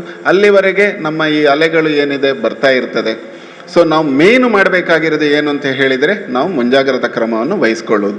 ಒಂದು ನಮಗೆ, ನಮ್ಮ ಮನೆಯವರಿಗೆ, ನಮ್ಮ ಸಮಾಜಕ್ಕೆ ನಮ್ಮಲ್ಲಿರುವ ಕಾಯಿಲೆಯನ್ನು ಕೊಡದಾಗೆ ನಾವು ನೋಡ್ಕೋಬೇಕು ಅಂತ ಹೇಳುತ್ತಾ, ಬಹುಶಃ ಇವತ್ತಿನ ಏನು ಈ ಜಾಗೃತಿ ಸಭೆ ಬಹುಶಃ ಈ ಸಮಯದಲ್ಲಿ ಬಹಳ ಇದು ಅಗತ್ಯ ಇರುವಂಥದ್ದು. ಇದು ಒಂದೇ ಇಲಾಖೆಯಲ್ಲಿ ಮಾಡುವಂಥ ಕೆಲಸ ಅಲ್ಲ, ಖಂಡಿತವಾಗ್ಲೂ ಎಲ್ಲರಿಗೂ ಗೊತ್ತಿದೆ. ಆರೋಗ್ಯ ಇಲಾಖೆಯಲ್ಲಿ ಇರುವಂಥ ಏನು ಸ್ವಲ್ಪ ಜನರಲ್ಲಿ ಇದು ನಿಯಂತ್ರಣ ಮಾಡಲಿಕ್ಕೆ ಸಾಧ್ಯ ಇಲ್ಲ. ಅದಕ್ಕೆ ಈಗಾಗಲೇ ನಮ್ಮ ಅಧ್ಯಕ್ಷರು ಹೇಳಿದಾಗೆ ಏನು ಕಾರ್ಯಪಡೆ ಅಥವಾ task force, panchayat task force ಏನಿದೆ ಇದರದ್ರಲ್ಲಿ ಎಲ್ಲರಿದ್ದಾರೆ, ಸದಸ್ಯರಿದ್ದಾರೆ, ಆಮೇಲೆ ಆಶಾ ಕಾರ್ಯಕರ್ತರಿದ್ದಾರೆ, ಆರೋಗ್ಯ ಕಾರ್ಯಕರ್ತರಿದ್ದಾರೆ. ಸೊ ಉದ್ದೇಶ ಏನು, ಅವರಿಂದಲೂ ಕೂಡ ಅದನ್ನು ಜನರಿಗೆ ತಿಳುವಳಿಕೆ ಕೊಡಬಹುದು ಅಷ್ಟೇ. ಸೊ ಇದು ಎಲ್ಲರೂ ಕೂಡ ಸಂಘ ಸಂಸ್ಥೆಗಳು ಇರ್ಬೋದು, ಎಲ್ಲರೂ ಕೂಡ ಇದರಲ್ಲಿ ಭಾಗವಹಿಸಿ ನಮ್ಮ ಏನು ಅದರಲ್ಲಿ ಭಾಗವಹಿಸಿಕೆಯಲ್ಲಿ ನನ್ನ ಪಾತ್ರ ಏನು, ನಾನು ಏನು ಮಾಡಬೇಕು ಇದನ್ನು ನಿಯಂತ್ರಣದಲ್ಲಿ ಅಂತ ಅರಿತುಕೊಂಡ್ರೆ ಖಂಡಿತವಾಗ್ಲೂ ಇದನ್ನು ನಾವು ನಿಯಂತ್ರಣ ಮಾಡಲಿಕ್ಕೆ ಸಾಧ್ಯ ಅಂತ ಹೇಳುತ್ತಾ ಇಲ್ಲಿ ಬಂದು ಮಾತಾಡಲು ಅವಕಾಶ ಕೊಟ್ಟಿದ್ದಕ್ಕೆ ಎಲ್ಲರಿಗೂ ಕೂಡ ಧನ್ಯವಾದಗಳನ್ನು ಅರ್ಪಿಸುತ್ತಾ ನನ್ನ ಮಾತನ್ನು ನಿಲ್ಲಿಸ್ತೇನೆ. ಮುಖ್ಯವಾಗಿ ಕೊರೋನಾ ಹರಡುವುದರ ಬಗ್ಗೆ ಯಾವ ರೀತಿ ಏನಾಗಿದೆ ಎಂಬುದರ ಬಗ್ಗೆ ವೈದ್ಯಾಧಿಕಾರಿಗಳು ಬಹಳ ಸ್ಥೂಲವಾಗಿ ಬಹಳ ಒಳ್ಳೆ ರೀತಿಯಲ್ಲಿ ನಮ್ಮ ಮುಂದೆ ಇಟ್ಟಿದ್ದಾರೆ. ಅವರಿಗೆ ಈ ಸಂದರ್ಭದಲ್ಲಿ ಧನ್ಯವಾದಗಳನ್ನು ಸಲ್ಲಿಸ್ತೇವೆ. ಬಂಧುಗಳೇ, ನಮ್ಮ ಹರೇಕಳವನ್ನ ಒಂದು ಮಾದರಿ ಕೊರೋನಾ ಮುಕ್ತ ಗ್ರಾಮವನ್ನಾಗಿ ಮಾಡಬೇಕು ಅಂತೇಳಿ ನಮ್ಮ ಬದ್ರು ಅವರ ಕನಸು. ಅದಕ್ಕೆ ಕೇವಲ ಪ್ರಥಮ ಪ್ರಜೆಯಾಗಿ ಬದ್ರುದ್ದೀನ್ ಅವರೇ ಕನಸು ಕಂಡುಕೊಂಡು ಒದ್ದಾಡ ಮಾಡುವುದಕ್ಕಿಂತ ನಾವೆಲ್ಲರೂ ಅವರೊಟ್ಟಿಗೆ ಸಹಾಯ ಮಾಡಿದರೆ ಖಂಡಿತ ಅದನ್ನು ಮಾಡ್ಬೋದು. ಯಾಕೆ ಅಂತಂದ್ರೆ ಕಳೆದ ವರ್ಷ ಆ ಕೊರೋನಾ ಮಹಾಮಾರಿ ಹಿನ್ನೆಲೆಯಲ್ಲಿ ನಮ್ಮ ಹರೇಕಳದ ಯುವಕರು ಬಹಳ ಒಳ್ಳೆಯ ಕೆಲಸವನ್ನು ಮಾಡಿದ್ದಾರೆ. ನಿಮಗೆಲ್ಲ ಗೊತ್ತಿದೆ, ಹರೇಕಳ ನಮ್ಮ ಗ್ರಾಮ ಚಾವಡಿ ಆಗ್ಬೋದು, ಅಲ್ಲಲ್ಲಿ ಗಡಿಯಲ್ಲಿ ನಿಂತುಕೊಂಡು ಈ ಕೊರೋನಾ ಬಾರದ ಹಾಗೆ ನಾವೇನು ಮಾಡ್ಬೋದು ಎಂಬುದನ್ನು ಇಡೀ ರಾಜ್ಯಕ್ಕೆ ತೋರಿಸಿಕೊಟ್ಟಂತ ಕೀರ್ತಿ ಈ ಗ್ರಾಮ ಪಂಚಾಯತಿಗೆ ಸಲ್ತದೆ, ಇಲ್ಲಿಯ ಸದಸ್ಯರುಗಳಿಗೆ ಸಲ್ತದೆ, ನಮ್ಮ ಯುವಕರಿಗೆ ಸಲ್ತದೆ. ಅದೇ ರೀತಿ ಈ ವರ್ಷ ಏನು ಮಾಡ್ಬೋದು, ಮೊನ್ನೆ ಆದ ಮೀಟಿಂಗ್ ಅಲ್ಲಿ ಏನಾಗಿದೆ ಅಂದ್ರೆ ಸರ್ಕಾರದ ಸುತ್ತೋಲೆಯಂತೆ ಪ್ರತಿ ವಾರ್ಡಿನ ಸದಸ್ಯರು ಅವರು ಅಧ್ಯಕ್ಷರಾಗಿರ್ತಾರೆ. ಅದರೊಟ್ಟಿಗೆ ಎಲ್ಲ ಸಂಘ ಸಂಸ್ಥೆಯ ಮುಖ್ಯಸ್ಥರುಗಳನ್ನು ಕೆಲವರನ್ನು ಕರೆದುಕೊಳ್ಳುವಂಥದ್ದು ಸೇರಿಕೊಂಡು ನಾವು ಕೊರೋನಾ ಬಾರದ ಹಾಗೆ ಮತ್ತು ಬಂದವರನ್ನ ನಾವು ಒಂದು ಒಳ್ಳೆಯ ಪ್ರಜೆಯನ್ನಾಗಿ ಮಾರ್ಪಾಡು ಮಾಡುವಲ್ಲಿ ಅಶಕ್ತರಿದ್ರೆ, ನಿರ್ಗತಿಕರು ಇದ್ರೆ ಅವರಿಗೆ ಅಲ್ಲಿ ಊಟ ಕೊಂಡೊಯ್ದು ಕೊಡುವಂಥ ಕೆಲಸವನ್ನು ಕೂಡ ನಾವು ಮಾಡಬೇಕಾಗ್ತದೆ. ಯಾಕೆಂತಂದ್ರೆ ಒಂದು ಮನೆಯಲ್ಲಿ 5 ಮಂದಿ ಕೊರೋನಾ ಅಂತಂದ್ರೆ ಅಲ್ಲಿ ಊಟ ತಂದು ಕೊಡುವವರು ಯಾರು ಇರುವುದಿಲ್ಲ, ಆಹಾರ ಸಾಮಗ್ರಿ ತಂದು ಕೊಡುವವರು ಯಾರು ಇರುವುದಿಲ್ಲ. ಅಂತ ಸಂದರ್ಭದಲ್ಲಿ ಆ ಮನುಷ್ಯ ಹೊಟ್ಟೆಪಾಡಿಗಾಗಿ ಹೊರಗೆ ಬಂದೇ ಬರ್ತಾರೆ. ಆವಾಗ ಅವರು ಅಶಕ್ತರು ಅಂತ ಆದ್ರು. ಆಗ ನಾವೇನು ಮಾಡ್ಬೋದು ಎಂಬುದಾಗಿ ಆವಾಗ ನಾವೇನಾದ್ರೂ ಒಂದು ಹೆಲ್ಪ್ ಮಾಡಬೇಕು. ಒಂದು. ಎರಡನೇದು, ಏನಾದ್ರೂ ತುಂಬಾ ರೋಗಿಗಳು ಇರ್ತಾರೆ, ಅವರಿಗೆ ಹೋಗ್ಲಿಕ್ಕೆ ಆಗುದಿಲ್ಲ, ವಾಹನಗಳಿಲ್ಲ, ಬಸ್ ವ್ಯವಸ್ಥೆ ಏನಿಲ್ಲ, ಅವರಿಗೆ ಆ ಮದ್ದು ಬೇಕೇ ಬೇಕು, ಇಲ್ಲಾಂದ್ರೆ ಅವರು ಪಾಪ ಜೀವವನ್ನೇ ಕಳೆದುಕೊಳ್ಳುವಂತ ಪರಿಸ್ಥಿತಿಗೆ ಬರ್ತಾರೆ. ಅಂತ ಸಂದರ್ಭದಲ್ಲಿ ನಾವು ಕೋವಿಡ್ ವಾರಿಯರ್ಸ್ ಆಗಿ ಏನು ಮಾಡ್ಬೋದು, ಈ ಒಂದು ಕಾರ್ಯಪಡೆ ನಮ್ಮ ಕೊರೋನಾ ಕಾರ್ಯಪಡೆ ಏನು ಉಂಟು ಅದೇನು ಮಾಡ್ಬೋದು ಅದು. ಮತ್ತೆ ಈ ಹೊರಗಿನಿಂದ ನಮ್ಮ ಪೇಟೆಗೆ ಮೀನು ಮಾರುವವರು ಬರ್ತಾರೆ, ಡ್ರೆಸ್ಗಳನ್ನು ಮಾರ್ಲಿಕ್ಕೆ ತಗೊಂಡು ಬರ್ತಾರೆ, ಬೇರೆ ಬೇರೆ ರೀತಿಯಲ್ಲಿ ಸಾಮಾನುಗಳನ್ನು ತಗೊಂಡು ಬರ್ತಾರೆ ಮಾರ್ಲಿಕ್ಕೆ, ಅದಕ್ಕೆ ಇದಕ್ಕೆ ಅಂದ್ರೆ ಬೆಳಗ್ಗೆ 10 ಗಂಟೆ ಒಳಗೆ ಬರ್ತಾರೆ. ಅಥವಾ ನಮ್ಮವರೇ ಮೀನನ್ನು ತಗೊಳ್ಳಿಕ್ಕೆ ಬಂದರಿಗೆ ಹೋಗ್ತಾರೆ, ಹೋಗಿ ಬರುವಾಗ ಸರಿಯಾಗಿ ಬರ್ತಾರ, ಮಾಸ್ಕ್ಗಳನ್ನ ಕಂಪ್ಲೀಟ್ ಆಗಿ ಧರಿಸಿಕೊಂಡು ಬರ್ತಾರ. ಈ ಮುಂತಾದವುಗಳನ್ನ ನಾವು ಸರಿಯಾದ ಮಾಹಿತಿಯನ್ನು ಕೊಡುವುದರೊಂದಿಗೆ ಕೊರೋನಾ ಮುಕ್ತ ಮಾಡಬಹುದು. ಅದಕ್ಕೆ ಕೇವಲ ಗ್ರಾಮ ಪಂಚಾಯತ್ ಅಲ್ಲ, ಈ ರೀತಿಯ ಕಾರ್ಯಪಡೆಯಿಂದ ಸಾಧ್ಯ ಉಂಟು ಎಂಬುದನ್ನ ಒಂದು ಟೀಮ್ ಮಾಡ್ಲಿಕ್ಕಾಗಿ ಇವತ್ತು ನಾವು ಕರೆದದ್ದು. ಮತ್ತೊಂದು, ಈಗಾಗಲೇ ನಿಮಗೆಲ್ಲ ಗೊತ್ತಿದ್ದ ಹಾಗೆ ಗ್ರಾಮ ಚಾವಡಿ ತಗೊಳ್ಳಿ, ಬೇರೆ ಬೇರೆ ಸಣ್ಣ ಸಣ್ಣ ನಮ್ಮ ಹರೇಕಳದ ಗ್ರಾಮದ ಕೆಲವು ಸಣ್ಣ ಸಣ್ಣ ಪಟ್ಟಣಗಳನ್ನು ತಗೊಳ್ಳಿ, ಅಂಗಡಿ ತಗೊಳ್ಳಿ, ಯಾರಿಗೂ ಮಾಸ್ಕ್ ಇಲ್ಲ, ಎಲ್ಲ ಮಾಸ್ಕ್ ಇಲ್ಲದೆ ಕೆಲಸವನ್ನು ನಿರ್ವಹಿಸ್ತಾರೆ. ಇವತ್ತು ಕೂಡ ಬೆಳಗ್ಗೆ ಒಂದು ಮೀನು ಮಾರ್ಕೊಂಡು ಮನೆ ಹತ್ರ ಬಂದವರಿಗೆ ಸರಿ ಬೈದು ಮೀನನ್ನೇ ತಗೊಳ್ಳೋದಕ್ಕೆ ಕಳಿಸಿಬಿಟ್ಟಿದೆ ವಾಪಸ್. ಯಾಕೆ ಅಂತಂದ್ರೆ ಕಾರಣ ಇಷ್ಟೇ, ಮಾಸ್ಕೇ ಇಲ್ಲ, ಮೀನನ್ನು ಮಾರ್ತಾನೆ. ಮಾರುವುದು ತಪ್ಪಲ್ಲ, ಅವರ ಹೊಟ್ಟೆಪಾಡಿಗಾಗಿ ಮಾರ್ತಾರೆ. ಬಟ್ ಆ ಸರ್ಕಾರದ ನಿಯಮಗಳನ್ನ ಪಾಲಿಸಿಕೊಂಡು ಮಾಡ್ಬೇಕಾಗ್ತದೆ. ಬಟ್ಟೆ ತಕೊಂಡು ಮಾರಿಕೊಂಡು ಬರ್ತಾರೆ, ಯಾವ ಊರಿನಿಂದ ಬರ್ತಾರೆ, ಎಲ್ಲಿಂದ ಬರ್ತಾರೆ ಏನು ಗೊತ್ತಿಲ್ಲ. ನಾವು ಮನೆಯೊಳಗೆ ಕೂತ್ಕೊಳಿಸಿ ನಾವು ಬಟ್ಟೆಯನ್ನು ವ್ಯಾಪಾರ ಮಾಡ್ತೇವೆ. ಯಾಕೆ, ಹಬ್ಬ ಬಂತು ಹತ್ತಿರ, ಅಥವಾ ಬೇರೆ ಬೇರೆ ಕಾರಣಕ್ಕೆ ನಾವಾಗಿರ್ಬೋದು ನೀವಾಗಿರ್ಬೋದು ನಾವು ಬಟ್ಟೆಯನ್ನ ಖರೀದಿ ಮಾಡ್ತೇವೆ. ಹಾಗಾಗಿ ಅಲ್ಲಿಂದಲೂ ಕೂಡ ಕೊರೋನಾವನ್ನು ನಾವು ತಗೊಂಡು ಬರ್ತಾನೆ, ನಮಗೆ ಗೊತ್ತಿರುವುದಿಲ್ಲ. ನಾವು ಒಳ್ಳೊಳ್ಳೆ ಡ್ರೆಸ್ಗಳನ್ನ ಪರ್ಚೇಸ್ ಮಾಡ್ತೇವೆ, ಬಟ್ ಮತ್ತೆ ಹೋದ ನಂತರ ನಮಗೆ ಆ ಲಕ್ಷಣಗಳು ಕಂಡು ಬಂದು ಮತ್ತೆ ಕೊರೋನಾಕ್ಕೆ ಕಾರಣ ಆಗಬಹುದು. ಇದನ್ನೆಲ್ಲ ತಡೆಗಟ್ಟುವುದು ಹೇಗೆ? ಬ್ಯಾಂಕ್ಗಳಲ್ಲಿ ಈಗಾಗಲೇ ನಿಮಗೆ ಗೊತ್ತಿದ್ದ ಹಾಗೆ ಸುಮಾರು ನಿನ್ನೆ ಸಹಾಯಕ ಪ್ರಬಂಧಕರು ಇವತ್ತು ಬರಲಿಲ್ಲ, ಬಹಳ ಒಳ್ಳೆ ರೀತಿಯಲ್ಲಿ ಸುಮಾರು 21 ಮಂದಿ ಜೀವವನ್ನು ಕಳೆದುಕೊಂಡಿದ್ದಾರಂತೆ ಬ್ಯಾಂಕ್ ಉದ್ಯೋಗಿಗಳು. ಅಂದ್ರೆ ಬ್ಯಾಂಕ್ ಅಲ್ಲಿ ಹೆಚ್ಚಿನ ರೀತಿಯಲ್ಲಿ ಹರಡ್ತದೆ. ಇವತ್ತು ಬ್ಯಾಂಕ್ ಅಲ್ಲಿ ಕೂಡ 10 ಗಂಟೆ ಅಂತ ಹೇಳುವಾಗ 12 ಗಂಟೆ ಅಂತ ಹೇಳುವಾಗ ತುಂಬಾ ಜನ ಒಟ್ಟಿಗೆ ಮುನ್ನುಗ್ಗುವಂಥದ್ದು, ಮತ್ತೆ ಸಣ್ಣ ಸಣ್ಣ ಮಕ್ಕಳನ್ನ ಅಜ್ಜಿ ಎಲ್ಲ ಅಕೌಂಟ್ ನೋಡ್ಲಿಕ್ಕೆ ಅದಕ್ಕೆ ಇದಕ್ಕೆ ಅಂತೇಳಿ ಹೋಗುವಂಥದ್ದು, ಇದನ್ನು ತಪ್ಪಿಸ್ಲಿಕ್ಕೆ ಏನು ಮಾಡ್ಬೋದು? ಮತ್ತೊಂದು, ಮಸೀದಿ ಮಂದಿರಗಳು ಇಂಪಾರ್ಟೆಂಟ್. ಇವತ್ತು ಮಸೀದಿಯಲ್ಲಿ ನಾವು ಸೇರ್ಲಿಕ್ಕೆ ಇಲ್ಲ ಅಂತ ಆದ್ರೂ ಕೂಡ ಕೆಲವೊಮ್ಮೆ ಸೇರ್ತೇವೆ. ದೇವಸ್ಥಾನ ಆಗ್ಬೋದು, ದೇವಸ್ಥಾನ ಅಂತೇಳಿ ಸೇರ್ಲಿಕ್ಕೆ ಇಲ್ಲ, ಒಬ್ಬರು ಮಾತ್ರ ಪೂಜೆ ಮಾಡ್ಲಿಕ್ಕೆ ಅಂತ ಆದ್ರೂ ಕೂಡ ನಾವು ಏನು ಬರೋಲ್ಲ ಅಂತೇಳಿ ದೇವರ ಮೇಲೆ ಭಾರ ಹಾಕೊಂಡು ನಾವು ಸೇರ್ತೇವೆ. ಇದನ್ನ ಚರ್ಚಲ್ಲಿ ನಾವು ಸೇರ್ಲಿಕ್ಕಿಲ್ಲ ಅಂತ ಹೇಳಿದ್ರೆ ಒಂದು 10 ಮಂದಿ 20 ಮಂದಿ ಒಂದು ಮೀಟಿಂಗ್ ಮಾಡ್ತೇವೆ. ಅಲ್ಲ, ಓವರಲ್ ಆಗಿ ಹೇಳಿದ್ದು. ಇದನ್ನ ನಾವು ಯಾವ ರೀತಿ, ಇದನ್ನೆಲ್ಲ ಸಣ್ಣ ಸಣ್ಣ ಪುಟ್ಟ ಏನು ಈ ತೊಂದರೆಗಳಿಗೆ ಎಡೆ ಮಾಡಿ ಕೊಡುವಂತ ಪ್ರಸಂಗಗಳು ಇವೆಯೋ ಅದಕ್ಕೆ ನಾವಾಗಿ ಆದೇಶ ಮಾಡೋದಕ್ಕಿಂತ ನಾವು ಎಲ್ಲ ಪದಾಧಿಕಾರಿಗಳು, ದೇವಸ್ಥಾನದ ಮುಖ್ಯಸ್ಥರುಗಳು, ಚರ್ಚಿನ ಮುಖ್ಯಸ್ಥರು, ಮಸೀದಿಯ ಧರ್ಮಗುರುಗಳು, ಮುಖ್ಯಸ್ಥರುಗಳು ಒಟ್ಟಿಗೆ ಸೇರಿಕೊಂಡು ನಾವು ಒಂದು ಒಳ್ಳೆ ಆಲೋಚನೆ ಮಾಡಲಿಕ್ಕೆ ಅಂತೇಳಿ ನಾವು ಇವತ್ತು ಸೇರಿದ್ದು. ಇದೇ ಮೇನ್ ಉದ್ದೇಶ. ಈ ಉದ್ದೇಶವನ್ನು ಇಟ್ಕೊಂಡು ನಾವು ಅತಿಥಿಗಳು ಮಾತಾಡ್ತಾರೆ, ಮತ್ತೆ ನಾವೇನು ಇವತ್ತು ಬಂದಿದ್ದೇವೆ, ಧರ್ಮಗುರುಗಳು ಕೂಡ ನಮ್ಮ ಮುಂದೆ ಇದ್ದಾರೆ, ಅವರ ಒಂದು ಐಡಿಯಾಸ್ಗಳು ಏನು ಮಾಡಬಹುದು. ಒಟ್ಟಾರೆಯಾಗಿ ಕೊರೋನಾ ಮುಕ್ತ ಇವತ್ತಿನ ಕೇಸ್ ತನಕ ನಮ್ಮ ಅರೆಕಲ ಗ್ರಾಮದಲ್ಲಿ 40 ಕೇಸ್ ಆಗಿದೆ. ನಿಮಗೆಲ್ಲ ಆಶ್ಚರ್ಯ ಆಗ್ಬೋದು, 40 ಮಂದಿ ಇವತ್ತು ಕೊರೋನಾ ಪೀಡಿತರಲ್ಲಿ ನಮ್ಮೊಟ್ಟಿಗೆ ಸೇರಿಕೊಂಡಿದ್ದಾರೆ. ದೇವರ ದಯೆಯಲ್ಲಿ ಯಾರು ತೀರಿ ಹೋಗ್ಲಿಲ್ಲ. ಹಾಗಾಗಿ ನಮ್ಮ ಒಂದು ಒಳ್ಳೆಯ ಸೌಭಾಗ್ಯ ಅಂತೇಳಿ ಹೇಳ್ಬೋದು. ಹಾಗಾಗಿ ನಮ್ಮಲ್ಲಿ ಒಳ್ಳೆಯ ರೋಗ ನಿರೋಧಕ ಶಕ್ತಿ ಉಂಟು ಅಂತೇಳಿ ಈಗಾಗಲೇ ಡಾಕ್ಟರ್ ತುಂಬಾ ಒಳ್ಳೆ ರೀತಿಯಲ್ಲಿ ಹೇಳಿದರು. ನಿರೋಧಕ ಶಕ್ತಿ ಇದ್ರೂ ನಮಗೆ ಗೊತ್ತಾಗುದಿಲ್ಲ ಬಂದದ್ದು, ಬಟ್ ಮನೆಯಲ್ಲಿ ಇರುವವರಿಗೆ ಗೊತ್ತಾಗ್ತದೆ, ಅದು ಗೋಚರ ಆಗ್ತದೆ. ಹಾಗಾಗಿ ಇದನ್ನೆಲ್ಲ ತಡೆಗಟ್ಟುವುದು ಹೇಗೆ? ಇಷ್ಟ ತನಕ ಮೊದಲ ಅಲೆ ಅಂತ ಇತ್ತು, 2ನೇ ಅಲೆ, ಇದು ರೂಪಾಂತರಗೊಂಡದ್ದು. ನಿಮಗೆ ಗೊತ್ತಿರ್ಬೋದು, ರೂಪಾಂತರಗೊಳ್ಳುವಂಥದ್ದು ಇದು. ನಾವು ಒಮ್ಮೆ ಬಿಟ್ಟ ಕೂಡಲೇ ಏನು ಮಾಡಿದೆವು, ಸಮಾರಂಭವನ್ನು ಜಾಸ್ತಿ ಮಾಡಿದೆವು. 1,000, 1 ಲಕ್ಷ, 2,000 ಜನ, 3,000 ಜನ ಒಟ್ಟಿಗೆ ಸೇರಿದೆವು. ಆ ಒಂದು ವೈರಸ್ ಗೊತ್ತಿಲ್ಲದೆ ಎಲ್ಲ ಸದ್ದಿಲ್ಲದೆ ಕೆಲಸ ಮಾಡಿತ್ತು. ಈಗ 2ನೇ ಅಲೆಯಾಗಿ ರೂಪಾಂತರಗೊಂಡಿತ್ತು. ತುಂಬಾ ಮಂದಿಯನ್ನು ಡೈರೆಕ್ಟ್ ಆಗಿ ಹೀರುವಂತ ಕೆಲಸವನ್ನ ಮಾಡ್ತಾ ಇದೆ. ಹಾಗಾಗಿ ಇದನ್ನ ತಡೆಗಟ್ಟಲಿಕ್ಕೆ ನಾವೆಲ್ಲರೂ ಇವತ್ತು ಒಂದು ಒಳ್ಳೆಯ ಮಾರ್ಗೋಪಾಯವನ್ನು ಕಂಡುಕೊಳ್ಳುವುದರೊಂದಿಗೆ ನಮ್ಮ ಕೊರೋನಾ ಮುಕ್ತ ಗ್ರಾಮವನ್ನಾಗಿ ಮಾಡೋಣ ಅಂತ ಒಳ್ಳೆಯ ಸದುದ್ದೇಶದೊಂದಿಗೆ ಮಾನ್ಯ ಭದ್ರು ಅವರ ಉದ್ದೇಶ ಆಗಿತ್ತು. ಆ ಉದ್ದೇಶವನ್ನ ಈಡೇರಿಸಲಿಕ್ಕೆ ನಾವೆಲ್ಲರೂ ಸೇರಿದ್ದೇವೆ. ಇದಕ್ಕೆ ತಕ್ಕಾಗಿ ಅತಿಥಿಗಳು ಮಾತಾಡ್ತಾರೆ, ಮತ್ತೆ ನೀವೆಲ್ಲರೂ ಒಳ್ಳೆಯ ಆಲೋಚನೆ ಮಾಡಿಕೊಂಡು ಒಳ್ಳೆಯ ಚಿಂತನೆಯುಕ್ತವಂತ ಕೆಲವು ಮಾತುಗಳನ್ನ ಹೇಳುವುದರೊಂದಿಗೆ ಪ್ರತಿ ಮನೆಯಲ್ಲಿ ಕೂಡ ಒಂದು ಸುಭಿಕ್ಷೆ ಬರಲಿ, ಒಳ್ಳೆ ಆರೋಗ್ಯ ಇರಲಿ, ಆರೋಗ್ಯದಿಂದ ಜೀವನ ಮಾಡೋಣ. ಜೀವನಕ್ಕಿಂತ ಜೀವ ಮುಖ್ಯ. ಹಾಗಾಗಿ ದೊಡ್ಡ ದೊಡ್ಡ ಕೆಲಸಗಳನ್ನ ಮಾಡೋದಕ್ಕಿಂತ ನಾವು ಆ ಜೀವ ಉಳಿಬೇಕು ಅಂತಾದ್ರೆ ಏನು ಮಾಡ್ಬೋದು ಎಂಬುದರ ಬಗ್ಗೆ ಬಹಳ ಆಲೋಚನೆ ಮಾಡಿಕೊಳ್ತಾ ಸರ್ಕಾರದ ಮಾರ್ಗಸೂಚಿಗಳು ಏನುಂಟು ಅದನ್ನು ಕಡ್ಡಾಯವಾಗಿ ಪಾಲಿಸುವಂತೆ, ಎಲ್ಲರೂ ಮಾಸ್ಕ್ಗಳನ್ನ ಹಾಕುವಂತೆ ನಾವೆಲ್ಲರೂ ಒಕ್ಕೂರಲ್ಲಿ ಕೆಲಸ ಮಾಡಿದ್ರೆ ಖಂಡಿತ ಅರೆಕಳ ಗ್ರಾಮ ಸುಭಿಕ್ಷೆ ಗ್ರಾಮವಾಗಿ ಮಾರ್ಪಟ್ಟುಗೊಳ್ತದೆ ಅಂತ ಹೇಳ್ಕೊಳ್ತಾ ನನ್ನ ಒಂದು 2 ಮಾತುಗಳನ್ನ ಕೊನೆಗೊಳಿಸ್ತೇನೆ. ಸರ್ವಧರ್ಮದ ನಾಯಕರೆಲ್ಲ ಸೇರಿಕೊಂಡು ಬಹಳ ಒಳ್ಳೆ ರೀತಿಯಲ್ಲಿ ಒಂದು ಲಾಕ್ಡೌನ್ ಅನ್ನ ಮಾಡಿ ಆ ಒಂದು ಕಾರ್ಯಕ್ರಮ ಎಲ್ಲಿಯವರೆಗೆ ಅಂತ ಹೇಳಿದ್ರೆ ಬೆಂಗಳೂರಿನಲ್ಲೂ ಕೂಡ ಕೆಲವರು ಜನ ಮಾತನಾಡ್ತಿದ್ರು.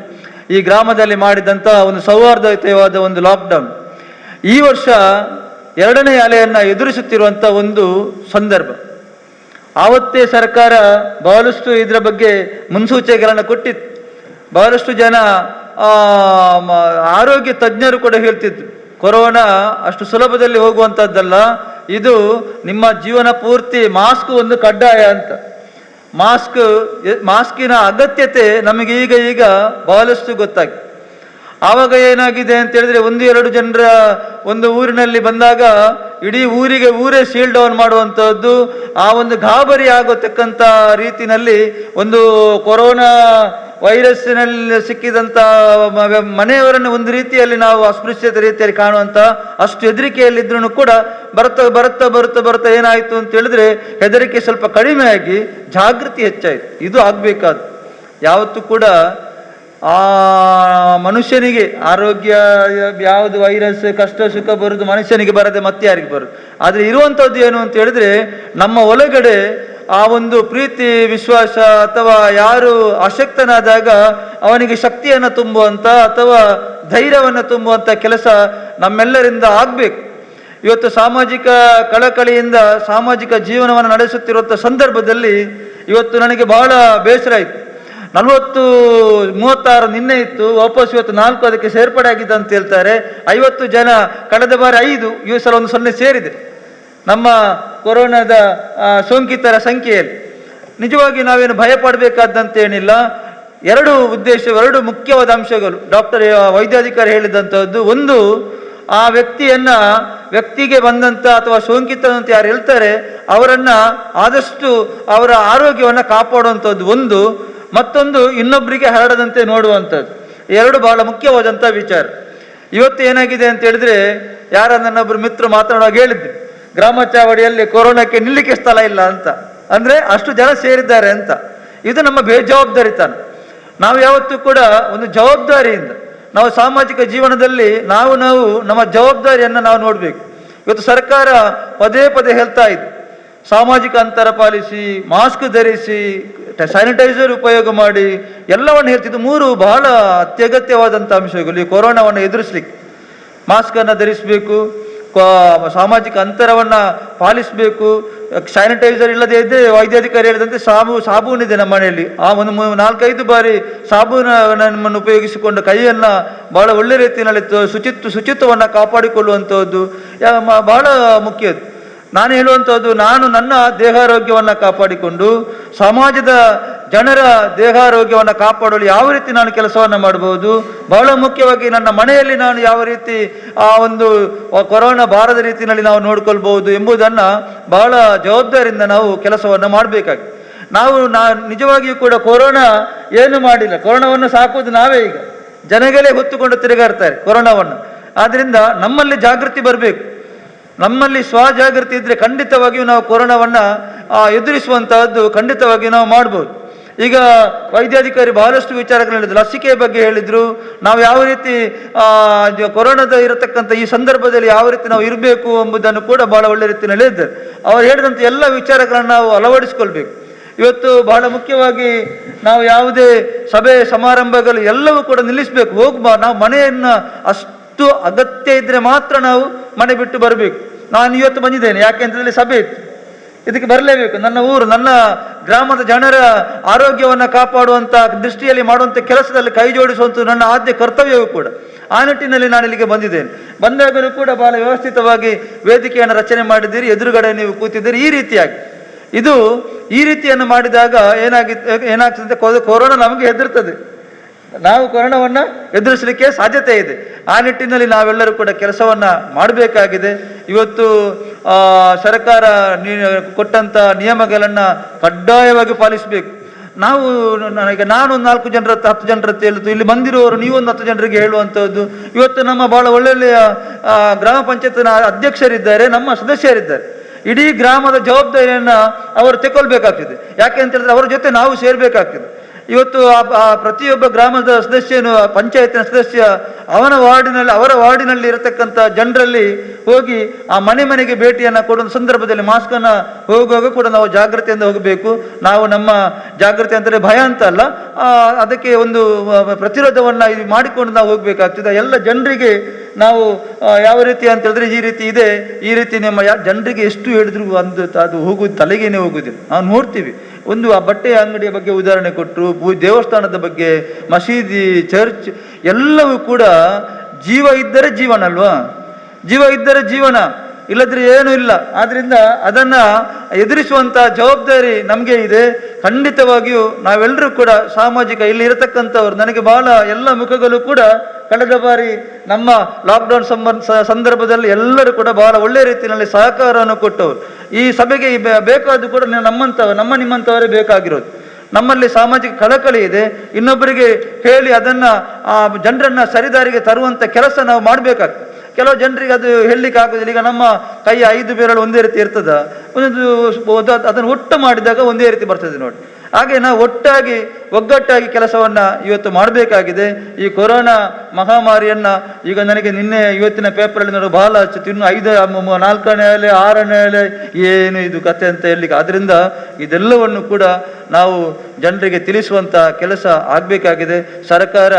ಸರ್ಕಾರದ ಬಗ್ಗೆನೇ ನಾವು ಮಾತನಾಡುವಂಥದ್ದು. ಸರ್ಕಾರ ಕೊನೆಗೆ ಬರುವುದು, ಒಂದು ಮನೆಯಲ್ಲಿ ಯಜಮಾನ ಇದ್ದರೆ ಕೊನೆಗೆ ಯಜಮಾನನನ್ನೇ ಮನೆಯಲ್ಲಿ ಇರತಕ್ಕಂಥ ಸದಸ್ಯನೂ ಕೂಡ ಅಷ್ಟು ಜವಾಬ್ದಾರಿಯಿಂದ ಕೆಲಸವನ್ನು ಮಾಡಬೇಕು. ಆದಾಗ ಒಳ್ಳೆ ರೀತಿಯ ಕೆಲಸ ಆಗ್ತದೆ. ಇವತ್ತು ನಾನು ನಿನ್ನೆ ಒಂದು TV ಚಾನಲ್ಗೆ ಕರೆದರು, ಆದಾಗ ಯಾವಾಗೂ ಕೂಡ ಹೇಳಿದೆ, ನಾವು ಯಾವತ್ತೂ ಕೂಡ ಇಂಥ ಸಂದರ್ಭದಲ್ಲಿ ಒಗ್ಗಟ್ಟಾಗಿ ನಾವು ಸರ್ಕಾರದ ಕಡೆ ಕೈ ತೋರಿಸುವಂಥದ್ದು ಅಥವಾ ವಿರೋಧ ಪಕ್ಷಗಳ ಜೊತೆ ಕೈ ತೋರಿಸುವಂಥದ್ದು ಆಗುವಂಥದ್ದಲ್ಲ.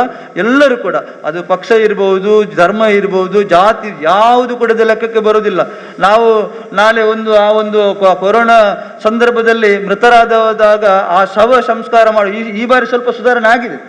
ಈ ವರ್ಷ ಸ್ವಲ್ಪ ಶವ ಸಂಸ್ಕಾರದಲ್ಲಿ ಸ್ವಲ್ಪ ಸುಧಾರಣೆ ಆಗಿದೆ. ನೋಡ್ಬೋದು ಕಳೆದ ವರ್ಷ ಯಾವ ರೀತಿ ಮಾಡ್ತಿದ್ರು. ಆ ಒಂದು ಶವ ಸಂಸ್ಕಾರ ಮಾಡಿದಾಗ ಮನೆಯವರಿಗೆ ನೋಡ್ಲಿಕ್ಕಿಲ್ಲ.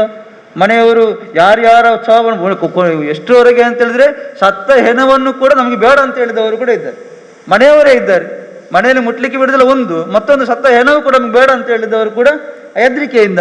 ಆದ್ರಿಂದ ಅದೆಲ್ಲ ಈ ಬಾರಿ ಇಲ್ಲ, ಸ್ವಲ್ಪ ಸುಧಾರಣೆ ಆಗಿದೆ. ಸರ್ಕಾರವೂ ಕೂಡ ಅದರ ಬಗ್ಗೆ ಕಟ್ಟುನಿಟ್ಟಿನ ಆಜ್ಞೆಯನ್ನು ಪಾಲನೆ ಮಾಡಿದೆ.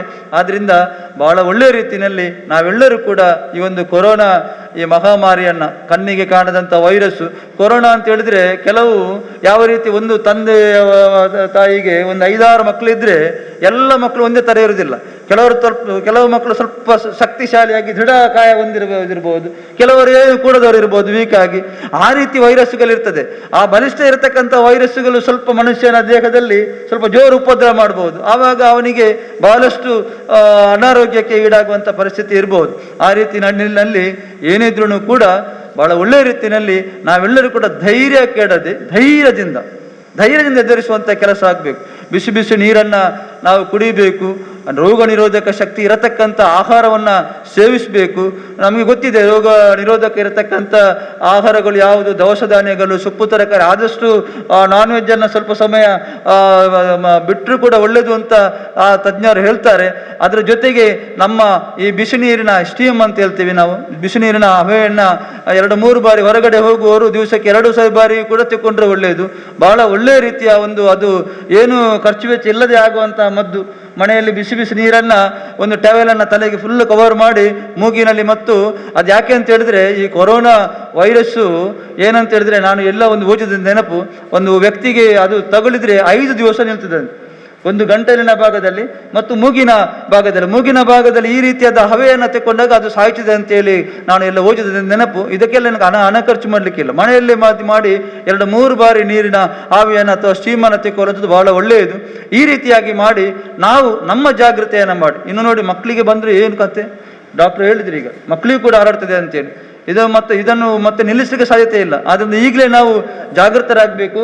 ಈಗ ಲಸಿಕೆ ಪಡೆಯುವುದರಲ್ಲೂ ಕೂಡ, ಲಸಿಕೆಯಲ್ಲೂ ಕೂಡ ಯಾವುದೇ ರೀತಿ, ನಾನು ಮೊನ್ನೆ ನಮ್ಮ ತಂದೆ ತಾಯಿಗೆ ಲಸಿಕೆ ಕೊಡಬೇಕು ಅಂತ ಹೇಳಿದ್ರೆ, ನನ್ನ ತಂದೆಗೆ ಈಗ ಆಯಿತು 83 ವರ್ಷ ಆಯಿತು, ಆದರೂ ಕೂಡ ಅವರು ಸ್ವಲ್ಪ ಆಕ್ಟಿವ್ ಆಗಿದ್ದಾರೆ.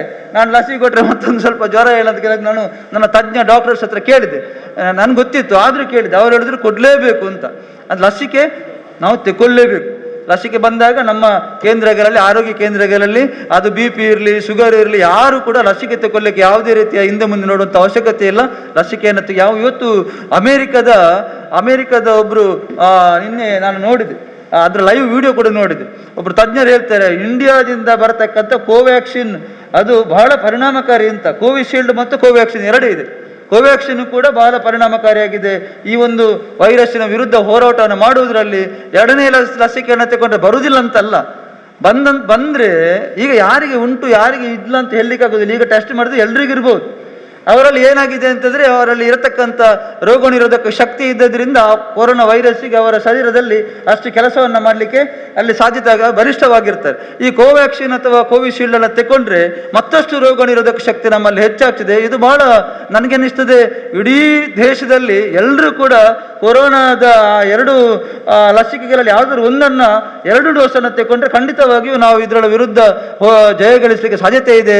ನೋಡಿ, ಪೋಲಿಯೋ ಯಾವ ರೀತಿ ಇತ್ತು, ಇಡೀ ರಾಷ್ಟ್ರದಲ್ಲಿ ಪೋಲಿಯೋ ಬರತಕ್ಕಂಥ ಸಂದರ್ಭದಲ್ಲಿ ನಮ್ಮ ರೋಟರಿ ಕ್ಲಬ್ಗಳು ಬಹಳಷ್ಟು ಕೆಲಸವನ್ನು ಮಾಡಿ ಇವತ್ತು ಪೋಲಿಯೋ ನಿರ್ಮೂಲನೆ ಆಗಿದೆ. ಆ ರೀತಿಯಾದ ಕಾಯಿಲೆಗಳು, ಸಾಂಕ್ರಾಮಿಕ ರೋಗಗಳು ಬಂದಾಗ ನಾವು ಯಾರು ಕೂಡ ಧೃತಿ ಕೆಡದೆ ಅದರ ವಿರುದ್ಧ ಒಂದು ಕೆಲಸವನ್ನು ಮಾಡುವಂಥ ಒಂದು ಒಗ್ಗಟ್ಟಾಗಿ ನಾವೆಲ್ಲರೂ ಕೂಡ, ನಾನು ಯಾವತ್ತೂ ಹೇಳಲಿಕ್ಕಿದೆ, ನಮಗೆ ಜಾತಿ ಧರ್ಮ ಅದು ಇದು ಯಾವುದು ಬೇಡ. ನಾವು ಒಂದು ವೇದಿಕೆಯಲ್ಲಿ ಬಂದಾಗ ನಾನು ಯಾವತ್ತೂ ಹೇಳಲಿಕ್ಕಿದೆ, ನಾವು ಒಂದೇ ತಾಯಿಯ ಮಕ್ಕಳು ಎಂಬ ಭಾವನೆ ನಮಗೆ ಬೇಕು. ಇದು ಬಹಳ ಮುಖ್ಯ. ನಾವೆಲ್ಲರೂ ಕೂಡ ಒಂದೇ ತಾಯಿಯ ಮಕ್ಕಳು ಎಂಬ ಕಲ್ಪನೆಯಿಂದ ನಾವು ಸಮಾಜದಲ್ಲಿ ಜೀವನವನ್ನು ಸಾಗಿಸಿದಾಗ ಯಾವುದಕ್ಕೂ ಎದುರುವಂಥ ಅವಶ್ಯಕತೆ ಇಲ್ಲ. ಆ ಚಿಂತನೆ, ಆ ರೀತಿಯಾದ ಕೆಲಸವನ್ನು ನಾವು ಮಾಡಬೇಕಾಗಿದೆ. ಒಗ್ಗಟ್ಟಾಗಿ ನಾವೆಲ್ಲರೂ ಇದರ ವಿರುದ್ಧವನ್ನು ಒಂದು ಕೆಲಸವನ್ನು ಮಾಡಿದಾಗ ಆದಷ್ಟು ಬೇಗ ಈ ಒಂದು ಕೊರೋನಾ ಮಹಾಮಾರಿಯಿಂದ ನಾವು ಮುಕ್ತಿಯನ್ನು ಪಡೆಯಬಹುದು. ಬಹಳ ವಿಶೇಷವಾಗಿ ನನ್ನ ಹುಟ್ಟೂರು ಹರೇಕಲ ಗ್ರಾಮ, ಒಂದು ವ್ಯಕ್ತಿಯು ಕೂಡ ಬಂದರೂ ಕೂಡ ನಮಗೆ ಬಹಳ, ಇಡೀ ನಾವು ದೇಶದ ಬಗ್ಗೆ ಮಾತನಾಡುವಾಗ ನಮ್ಮ ಊರಿನ ಬಗ್ಗೆ ಕೂಡ ನಾವು ನೋಡಬೇಕಾಗಿದೆ. ಇವತ್ತು ಆ ಮನೆಗೆ ಹೋಗಿ ಅವರಿಗೆ ಧೈರ್ಯ ತುಂಬುವಂತ ಕೆಲಸ ಆಗಬೇಕಾಗಿದೆ. ಯಾರು ಅಶಕ್ತರಿದ್ದಾರೆ, ತ್ಯಾಗಮ್ಮ ಹೇಳಿದ್ರು, ಯಾರಿಗೆ ಅಲ್ಲಿ ಆರ್ಥಿಕವಾಗಿ ವ್ಯವಸ್ಥೆ ಇದೆ ಅದನ್ನು ಕೂಡ ನಾವು ಒಗ್ಗಟ್ಟಾಗಿ ಅವರಿಗೆ ಸಹಾಯವನ್ನು ಮಾಡಬೇಕಾದ ಅವಶ್ಯಕತೆ ಇದೆ. ಒಟ್ಟಿನಲ್ಲಿ ಈ ಒಂದು ರೋಗ ಬಾರದ ರೀತಿಯಲ್ಲಿ ಬಂದವರನ್ನ ಅಷ್ಟೇ ವ್ಯವಸ್ಥಿತದಲ್ಲಿ ದೇವರ ದಯದಿಂದ ಯಾರಿಗೂ ಏನು ತೊಂದರೆ ಆಗಲಿಲ್ಲ. 50 ಜನರು ಕೂಡ ನನಗೆ ಗೊತ್ತಿದೆ ಈ ಹರೇಕಲ ಗ್ರಾಮದಲ್ಲಿ ಬಹಳಷ್ಟು ಕಾರಣಿಕದ ನಮ್ಮ ದೇವರುಗಳಿದ್ದಾರೆ, ನಮ್ಮ ಸರ್ವಧರ್ಮದ ದೇವರುಗಳ ಆಶೀರ್ವಾದ ಇದೆ. ಒಟ್ಟಿನಲ್ಲಿ ಯಾರಿಗೂ ಕೂಡ ಯಾವುದೇ ತೊಂದರೆ ಆಗದ ರೀತಿಯಲ್ಲಿ ಎಲ್ಲರೂ ಕೂಡ ಹುಷಾರಾಗಿ ಬರತಕ್ಕಂಥ ದಿನಗಳಲ್ಲಿ, ಇವತ್ತು ನಿನ್ನೆ ವರದಿಯನ್ನು ನೋಡಿದಾಗ ಇನ್ನು 2-3 ಜೂನ್ ಜುಲೈಗೆ ಸ್ವಲ್ಪ ಕಡಿಮೆ ಆಗ್ತದೆ, ಮತ್ತೆ ಸೆಪ್ಟೆಂಬರಲ್ಲಿ 3ನೇ ಅಲೆ ಬರ್ತದೆ ಅಂತ ಹೇಳ್ತಾರೆ ತಿಳಿದವರು. ಆದ್ದರಿಂದ ನಾವು ಯಾವತ್ತೂ ಕೂಡ ನಾವು ಜವಾಬ್ದಾರಿಯಿಂದ ಹಿಂದಕ್ಕೆ ಸರಿಬಾರ್ದು. ನಮ್ಮಲ್ಲಿ ಜಾಗೃತಿಯನ್ನು ಮೂಡಿಸುವಂಥ ಕೆಲಸ ನಮ್ಮಿಂದ ಆಗಬೇಕು. ಈ ಮಾಸ್ಕನ್ನು ಹಾಕುವಂಥದ್ದು, ಇನ್ನು ಕೊರೋನಾ ಇಲ್ಲಪ್ಪ, ಏನು ಕೊರೋನಾ ಅಂತ ಹಾಗೆ ಕೇರ್ಲೆಸ್ ಮಾಡಿ ಮಾಡಿ ಮಾಡಿ ಇಷ್ಟು ಬೆಳಿಲಿಕ್ಕೆ ಸಾಧ್ಯ ಆಯಿತು ಈ ಕೊರೋನಾ. ಆದ್ದರಿಂದ ಸರ್ಕಾರದ ನಿಯಮಗಳನ್ನು ಕಟ್ಟುನಿಟ್ಟಾಗಿ ಪಾಲಿಸಿ ಬರತಕ್ಕಂಥ ದಿನಗಳಲ್ಲಿ ನಾವು ಆದಷ್ಟು ಬೇಗ, ನಾನು ಯಾವತ್ತೂ ಹೇಳಲಿಕ್ಕಿದೆ, ನಾವು ದಿವಸಗಳು ದೇವರಲ್ಲಿ ಪ್ರಾರ್ಥನೆ ಮಾಡ್ತೀವಿ. ನಮ್ಮ ಮುಸಲ್ಮಾನ್ ಬಾಂಧವರು 5 ಬಾರಿ ನಮಾಜನ್ನು ಮಾಡ್ತಾರೆ. ನಾವು ಕೂಡ ನಮ್ಮ ದೇವರನ್ನ ಪ್ರಾರ್ಥನೆ ಮಾಡ್ತೀವಿ. ನಮ್ಮ ಕ್ರೈಸ್ತ ಧರ್ಮದವರು ದೇವರನ್ನ ಪ್ರಾರ್ಥನೆ ಮಾಡ್ತಾರೆ. 1 ನಿಮಿಷ ನಾವು ದೇವರಲ್ಲಿ ಪ್ರಾರ್ಥನೆ ಮಾಡಬೇಕು ಏನು ಅಂತ ಹೇಳಿದ್ರೆ, ಆದಷ್ಟು ಬೇಗ ಈ ಕೊರೋನಾದಿಂದ ಮುಕ್ತಿಯನ್ನು ಕೊಡು ದೇವರ ಅಂತೇಳಿ. ಅದೊಂದು ಬಹಳ ಅಗತ್ಯ ಇದೆ. ದೇವರ ಆಶೀರ್ವಾದ ಯಾವುದೇ ಕೆಲಸಕ್ಕೂ ಕೂಡ ನಾವು ಮಾಡಬೇಕು ಅಂತಾದರೆ ನಾವು ನಮ್ಮಂಥ ದೇವರು ಇರ್ಬೋದು, ನಮ್ಮ ಹಿರಿಯರು ಇರ್ಬೋದು, ನಮ್ಮ ಗುರುಗಳಿರ್ಬೋದು, ಎಲ್ಲರ ಆಶೀರ್ವಾದ ಇದ್ದರೆ ಆ ಕೆಲಸವೂ ಕೂಡ ಅಲ್ಲೂ ಕೂಡ ಪ್ರತಿಫಲ ಸಿಗ್ತದೆ. ಆ ಕೆಲಸವನ್ನು ಕೂಡ ನಾವು ಮಾಡಬೇಕು. ಅದರ ಜೊತೆಗೆ ಸರ್ಕಾರವು ಕೊಟ್ಟಂಥ ನೀತಿ ನಿಯಮಗಳು ಏನಿದೆ, ಅದನ್ನು ನಾವು ಸರ್ಕಾರ ಕೊಡೋದು ಯಾರಿಗೆ? ನಮಗೆ. ಅದನ್ನು ಪಾಲನೆ ಮಾಡುವಂಥ ಜವಾಬ್ದಾರಿ ನಮ್ಮ ಮೇಲೆ ಇದೆ. ಇವತ್ತು ಅಧ್ಯಕ್ಷರಿಗೆ ಒಂದು ಕೆಲಸ ಇಲ್ವಾ? ಬದ್ದು ಎಷ್ಟು ಜನರನ್ನ ಸೇರಿಸಿಕೊಂಡು ಜಿಲ್ಲಾಧಿಕಾರಿ ಮಾಡಿದ್ರು ಅಂತೇಳಿ ಹೇಳಿದ್ರು ಅಂತೇಳಿ ಮಾಡ್ಬೇಕಂತೇನಿಲ್ಲ, ಮಾಡಲೇಬೇಕು ಅಂತ ಅವರ ಜವಾಬ್ದಾರಿ ಇದೆ, ಅವರಿಗೆ ಜವಾಬ್ದಾರಿ ಇದೆ. ಆದ್ದರಿಂದ ನಮ್ಮೆಲ್ಲರನ್ನ ಕರೆಸಿದ್ದಾರೆ, ನಾವೆಲ್ಲ ಬಂದಿದ್ದೇವೆ. ಬಂದ ಮೇಲೆ ಏನು ಇಲ್ಲಿ ನಾವು ಇಷ್ಟು ಜನ ನಾವು ಸೂಚನೆಗಳನ್ನು ನಾವು ಮಾಡ್ತೀವಿ. ನೀವು ಕೂಡ ಸಭೆಯಲ್ಲಿ ನಿಮ್ಮ ಅಭಿಪ್ರಾಯವನ್ನು ಕೊಡಬಹುದು. ಒಟ್ಟಾಗಿ ಈ ಒಂದು ಮಹಾಮಾರಿ ವಿರುದ್ಧವಾಗಿ ನಾವು ಕೆಲಸವನ್ನು ಮಾಡಿದ ಖಂಡಿತವಾಗಿ ನಿರ್ಮೂಲನೆ ಮಾಡಲಿಕ್ಕೆ ಸಾಧ್ಯ ಅಂತ ಹೇಳುತ್ತಾ ನಾವೆಲ್ಲರೂ ಕೂಡ ಜಾಗೃತರಾಗೋಣ. ಯಾವುದೇ ರೀತಿಯ ಭಯ ಅಥವಾ ಧೈರ್ಯಗುಂದುವುದು ಬೇಡ. ಈ ಒಂದು ವೈರಸ್ ಅನ್ನ ನಾವು ಸಶಕ್ತರಾದಾಗ, ನಾವು ಏನು ಸರ್ಕಾರದ ನೀತಿ ನಿಯಮ ಅದನ್ನು ಪಾಲನೆ ಮಾಡಿದಾಗ, ನಾವು ಸ್ವಾಗಿ ನಾವು ಸೆಲ್ಫ್ ಅದನ್ನು ಮಾಡುವಂಥ ಕೆಲಸ ಆಗಬೇಕು. ನಾನು ಏನು ಮಾಡಿ ಇನ್ನು ಭಾಷಣ ಮಾಡಿ ಹೋಗಿ ಮತ್ತೆ ನಾನು ಒಟ್ಟಾರೆಯಾಗಿ ಮಾಸ್ಕ್ ಹಾಕದೆ ಜನರ ನಡುವೆ ತಿರುಗಾಡುವುದು ಅಥವಾ ಸಾಮಾಜಿಕ ಅಂತರನ ಪಾಲನೆ ಮಾಡದಿರೋದು ಅದೆಲ್ಲ ಆಗುವಂಥದ್ದಲ್ಲ. ನಾನು ಏನು ಹೇಳ್ತೀನಿ ಆ ರೀತಿ ನಾನು ನಡೆಯಬೇಕು. ಆನಂತರ ನಾನು ನಿಮಗೆ ಹೇಳಬೇಕು. ಆ ರೀತಿಯ ಕೆಲಸ ಆಗಬೇಕು. ಒಟ್ಟಿನಲ್ಲಿ ಎಲ್ಲ ಕೆಲಸವನ್ನು ಮಾಡಿದರೆ ಖಂಡಿತವಾಗಿಯೂ ಈ ಒಂದು ಮಹಾಮಾರಿಯನ್ನು ಎದುರಿಸಲಿಕ್ಕೆ ನಾವು ಸಾಧ್ಯ ಅಂತ ಹೇಳುತ್ತಾ, ಈ ಒಂದು ಒಳ್ಳೆಯ ಕಾರ್ಯಕ್ರಮವನ್ನು ಆಯೋಜನೆ ಮಾಡಿದಂಥ ಜಿಲ್ಲಾಡಳಿತದ ಆದೇಶದ ಮೇರೆಗೆ ಈ ಪಂಚಾಯತಿನ ಅಧ್ಯಕ್ಷನ ಜವಾಬ್ದಾರಿಯಿಂದ ಕೆಲಸವನ್ನು ಮಾಡಿದ್ರಿಂದ ಅಧ್ಯಕ್ಷರಿಗೆ ನನ್ನ ವೈಯಕ್ತಿಕ ನೆಲೆಯಲ್ಲಿ ಅಭಿನಂದನೆಗಳನ್ನು ಸಲ್ಲಿಸುತ್ತಾ, ಬರತಕ್ಕಂಥ ದಿನಗಳಲ್ಲಿ ನಾವೆಲ್ಲರೂ ಕೂಡ ಒಗ್ಗಟ್ಟಾಗಿ ಇವತ್ತು ಕೊರೋನಾ ಬರ್ಬೋದು, ಇನ್ನೊಂದು ಬರ್ಬೋದು, ಏನಿದ್ರೂ ಕೂಡ ದೇವರ ಮೇಲೆ ಭಾರ ಹಾಕಿ ನಾವೆಲ್ಲರೂ ಕೂಡ ಅಣ್ಣ ತಮ್ಮಂದಿರಂತೆ ಎದುರಿಸುವಂಥ ಕೆಲಸ ಮಾಡಲಿಕ್ಕೆ ದೇವರು ನಮಗೆ ಶಕ್ತಿಯನ್ನು ಕೊಡಲಿ ಅಂತ ಹೇಳುತ್ತಾ, ಒಂದು ಸಭೆಯನ್ನು ಕರೆದ ಅಧ್ಯಕ್ಷರಿಗೆ, ಸರ್ವ ಸದಸ್ಯರಿಗೆ ಮತ್ತು ಸಂಬಂಧಪಟ್ಟಂಥ ನಮ್ಮ ಅಧಿಕಾರಿಗಳಿಗೆ ಎಲ್ಲರಿಗೂ ಕೂಡ, ವೈದ್ಯಾಧಿಕಾರಿ ಬಂದು ಬಹಳಷ್ಟು ನಮಗೆ ಸೂಚನೆಗಳನ್ನು ಕೊಟ್ಟಿದ್ದಾರೆ. ಆಶಾ ಕಾರ್ಯಕರ್ತರಿಗೆ ನಾನು ಯಾವತ್ತೂ ಹೇಳಲಿಕ್ಕಿದೆ, ನಮ್ಮ ಪೊಲೀಸ್ ಸಿಬ್ಬಂದಿಗಳಿರ್ಬೋದು, ನಮ್ಮ ಆಶಾ ಕಾರ್ಯಕರ್ತರಿರ್ಬೋದು, ಅಂಗನವಾಡಿ ಕಾರ್ಯಕರ್ತರಿರ್ಬೋದು, ನಮ್ಮ ವೈದ್ಯಾಧಿಕಾರಿಗಳಿರ್ಬೋದು, ನೋಡುವಾಗ ಬೇಸರ ಆಗ್ತದೆ. ಎಷ್ಟು ಆ ಪ್ರಾಣದ ಹಂಗನ್ನು ತೊರೆದು ಆ ಒಂದು ಸಂಸ್ಕಾರ ಮಾಡುವುದಾಗಿರ್ಬೋದು, ಅವರನ್ನ ಲಾಲನೆ ಪಾಲನೆ ಮಾಡುವಂತಹದ್ದಾಗಿರ್ಬೋದು, ಆಸ್ಪತ್ರೆಯಲ್ಲಿ ಶಸ್ತ್ರಚಿಕಿತ್ಸೆಯನ್ನು ಕೊಡುವಂತಹದ್ದಾಗಿರ್ಬೋದು, ಬಹಳ ಕಷ್ಟದ. ನಮಗೊಂದು ಮಾಸ್ಕ್ ಹಾಕಿದಾಗ ಬಹಳ ಕಿರಿಕಿರಿ ಆಗ್ತದೆ. ಇಡೀ ದಿವಸ ಆ ಒಂದು ಕಿಟ್ ಅನ್ನು ಧರಿಸುವಂತ ವಾಟ್ಸಪ್ ಅಲ್ಲಿ ನೋಡ್ತೀವಿ ನಾವು, ಎಷ್ಟು ಕಷ್ಟ ಉಂಟು. ಅವರೆಲ್ಲರಿಗೂ ಕೂಡ ದೇವರು ಒಳ್ಳೆದನ್ನ ಮಾಡಲಿ, ಆದಷ್ಟು ಬೇಗ ಕೊರೋನಾ ನಿರ್ಮೂಲನೆ ಆಗಲಿ ಅಂತ ಹೇಳುತ್ತಾ ಒಟ್ಟಾಗಿ ಕೆಲಸ ಮಾಡೋಣ ಅಂತ ಹೇಳುತ್ತಾ ಅವಕಾಶಕ್ಕಾಗಿ ಒಂದೆರಡು ಮಾತುಗಳನ್ನು ಜಿಲ್ಲೆಯ ಪ್ರತಿಯೊಂದು ಗ್ರಾಮ ಪಂಚಾಯತ್ನಲ್ಲೂ ಕೂಡ ಕೋವಿಡ್ ನಿಯಂತ್ರಣಕ್ಕೆ ಗ್ರಾಮ ಪಂಚಾಯತ್ ಮೂಲಕ ಒಂದು ತಂಡವನ್ನು ರಚನೆ ಮಾಡಬೇಕು ಎಂಬ ನಿಟ್ಟಿನಲ್ಲಿ ಹರೇಕಳ ಗ್ರಾಮ ಪಂಚಾಯತ್ನಲ್ಲೂ ಕೂಡ ಗ್ರಾಮ ಪಂಚಾಯತ್ನ ಅಧ್ಯಕ್ಷರಾದಂಥ ಮಾನ್ಯ ಬದ್ರುದ್ದೀನ್ ರವರ ಅಧ್ಯಕ್ಷತೆಯಲ್ಲಿ ಪ್ರತಿಯೊಂದು ವಾರ್ಡ್ನ ಪಂಚಾಯತ್ ಸದಸ್ಯರು, ಇಲಾಖೆಯ ಅಧಿಕಾರಿಗಳು ಮತ್ತು ಆಶಾ ಕಾರ್ಯಕರ್ತರು ಅವರನ್ನು ಒಳಗೊಂಡಂಥ ಒಂದು ತಂಡವನ್ನು ಈಗಾಗಲೇ ರಚನೆ ಮಾಡಿದ್ದಾರೆ. ಈಗಾಗಲೇ ನಮ್ಮ ಗ್ರಾಮದಲ್ಲಿ 40ಕ್ಕಿಂತಲೂ ಹೆಚ್ಚು ಕೋವಿಡ್ ಪಾಸಿಟಿವ್ ಕೇಸ್ಗಳು ಕೂಡ ಇದೆ. ಇದು ಎಲ್ಲ ಕೇಸ್ಗಳನ್ನು ಕೂಡ 0 ಮಟ್ಟಕ್ಕೆ ಕೋವಿಡ್ ನೆಗೆಟಿವ್ ಆಗಿ ಯಾವ ರೀತಿ ಬರಬೇಕು ಮತ್ತು ಮುಂದಕ್ಕೆ ಯಾರಿಗೂ ಬರದ ರೀತಿಯಲ್ಲಿ ಯಾವ ರೀತಿ ತಡೆಗಟ್ಟಬೇಕು ಎಂಬ ನಿಟ್ಟಿನಲ್ಲಿ ಈ ತಂಡವನ್ನು ರಚನೆ ಮಾಡಿದ್ದಾರೆ. ಇದರ ಮುಖ್ಯ ಉದ್ದೇಶ ಏನಂತ ಹೇಳಿದರೆ, ಈಗ ನಮ್ಮನ್ನೆಲ್ಲ ಯಾಕೆ ಸೇರಿಸಿದ್ದು ಅಂತ ಹೇಳಿ, ಇಲ್ಲಿ ಸಂಘ ಸಂಸ್ಥೆಯ ಪದಾಧಿಕಾರಿಗಳು, ದೈವಸ್ಥಾನ, ಮಸೀದಿ, ಚರ್ಚಿನ ಆಡಳಿತಾಧಿಕಾರಿಗಳನ್ನು ಇಲ್ಲಿ ಸೇರಿಸಿದ್ದಾರೆ. ಇದರ ಮುಖ್ಯ ಉದ್ದೇಶ, ಪಂಚಾಯತ್ನ ಸದಸ್ಯರು ಮತ್ತು ಅಧಿಕಾರಿಗಳು ಸೇರಿದರೆ ಅವರಿಂದಾಗಿ ಇದರ ನಿಯಂತ್ರಣ ಖಂಡಿತ ಸಾಧ್ಯವಾಗುವುದಿಲ್ಲ. ಇದಕ್ಕೆ ಸ್ಥಳೀಯ ಮಟ್ಟದಲ್ಲಿ ಆಯಾಯ ವಾರ್ಡಿನ ಪ್ರತಿಯೊಂದು ಪ್ರದೇಶದಲ್ಲೂ ಕೂಡ ಈ ಕೋವಿಡ್ ಪಾಸಿಟಿವ್ ಬಂದಂಥ ಸಂದರ್ಭದಲ್ಲಿ ಇದರ ಚೈನ್ ಲಿಂಕ್, ಇದನ್ನು ಇನ್ನೊಬ್ಬರಿಗೆ ಹರಡದ ರೀತಿಯಲ್ಲಿ ತಡೆಗಟ್ಟುವಲ್ಲಿ ಮುಖ್ಯವಾಗಿ ಸಹಕಾರ, ಮಾಹಿತಿಯನ್ನು ನೀಡುವುದು ಆ ಮನೆಯವರು ಅಥವಾ ಅದರ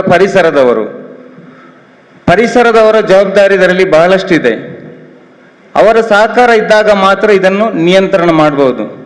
ಈಗಾಗಲೇ ತ್ಯಾಗಂ ಮಾಸ್ಟರ್ ಅವರು ಹೇಳಿದರು, ಇದರಲ್ಲಿ ಪ್ರತಿಯೊಂದು ಗ್ರಾಮದಲ್ಲೂ ಕೂಡ ಆರ್ಥಿಕವಾಗಿ ಬಹಳ ಹಿಂದುಳಿದವರಿದ್ದಾರೆ, ದಿನಂಪ್ರತಿ ದುಡಿದು ಜೀವನ ಸಾಗಿಸುವವರು ಕೂಡ ಇದ್ದಾರೆ. ಆ ಮನೆಯಲ್ಲಿ ಕೋವಿಡ್ ಬಂದಾಗ ಅವರು ಹೊರಗಡೆ ಹೋಗ್ಲಿಕ್ಕೆ ಸಾಧ್ಯವಾಗದಿದ್ದರೆ ಅವರಿಗೆ ಆಹಾರ ಪದಾರ್ಥಗಳ ಅಗತ್ಯ ಇದೆ.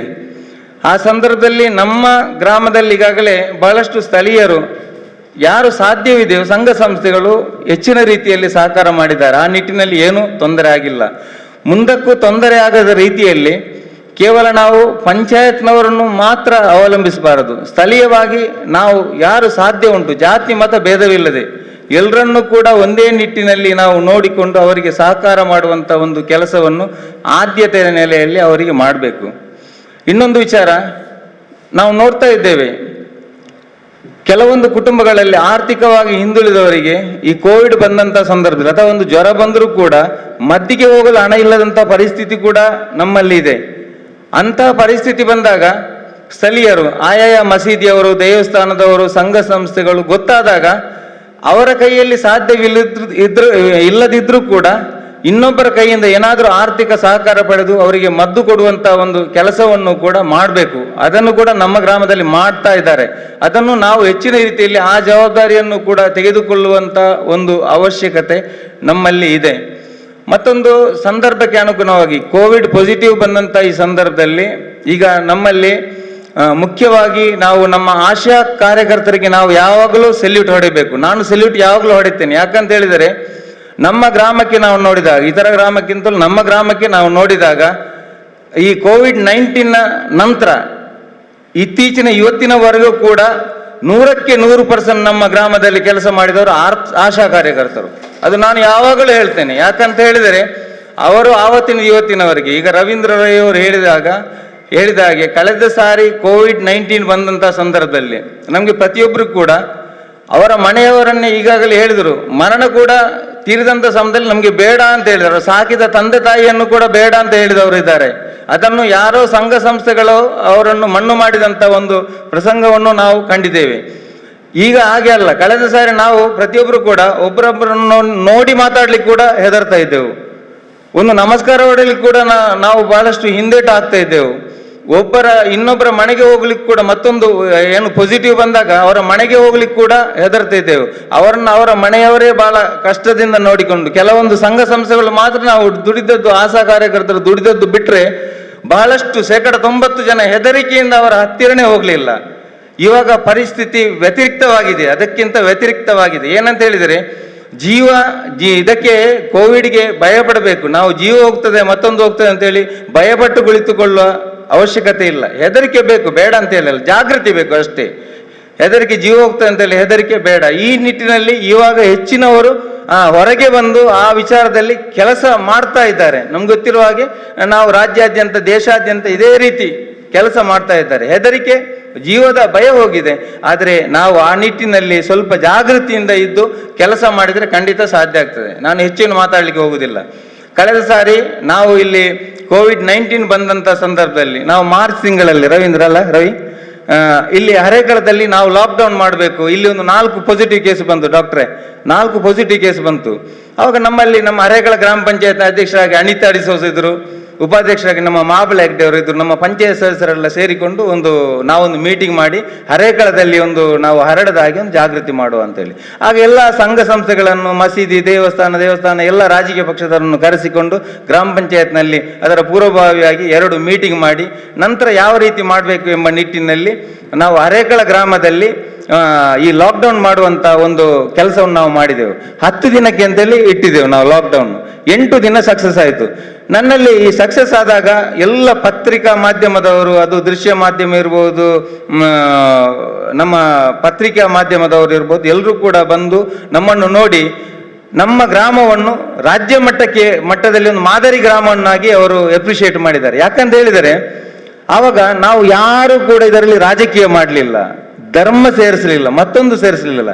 ಇಲ್ಲಿ ಕಾಂಗ್ರೆಸ್ನವರು, ಬಿಜೆಪಿಯವರು, SDP ಅವರು, ಕಮ್ಯುನಿಸ್ಟ್ನವರು, JDSನವರು, ಎಲ್ಲ ಪಕ್ಷದವರು ಮತ್ತು ಎಲ್ಲ ಸಂಘ ಸಂಸ್ಥೆಗಳನ್ನು ಸೇರಿಸಿಕೊಂಡು ಮಾಡಿ ಒಂದು ಮಾದರಿಯಾಗಿದೆ. ಕೊನೆಗೆ ಒಂದು ಊಟ ನಾವು ಕೊಟ್ಟೆವು ಎಲ್ಲರಿಗೂ ಕೆಲಸ ಮಾಡಿದವರಿಗೆ. ಅದರ ದುಡ್ಡು ಕೊಟ್ಟದ್ದು ನಮ್ಮ ರವೀಂದ್ರ ಮತ್ತು ಅವರ ಅಣ್ಣ ಮೋಹನ್ ದಾಸ್. ಮತ್ತೆ ಬಹಳಷ್ಟು ಖರ್ಚಾಗಿದೆ. ಎಲ್ಲರೂ ಕೂಡ, ಎಲ್ಲ ರಾಜಕೀಯ ಪಕ್ಷದವರು, ಎಲ್ಲ ಸಂಘ ಸಂಸ್ಥೆಯವರು ಕೂಡ ಕೆಲಸ ಮಾಡಿದ್ದಾರೆ.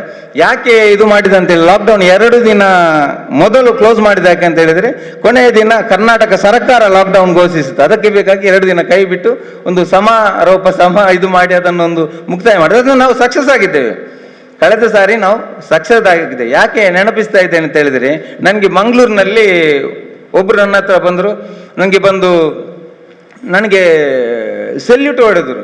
ನಾನು ನಿಮ್ಮನ್ನು ಅಪ್ರಿಷಿಯೇಟ್ ಮಾಡ್ತೇನೆ ಅಂತ ಹೇಳಿದರು. ಅವರಿಗೆ ನನ್ನನ್ನು ಪರಿಚಯ ಇದೆ, ನನಗೆ ಅವರದ್ದು ಅಷ್ಟು ಪರಿಚಯ. ಯಾಕೆ ಅಂತ ಕೇಳಿದ್ದೆ. ನಾನು ಟಿವಿಯಲ್ಲಿ ನೀನು ಮಾತಾಡೋದು ನೋಡಿದೆ.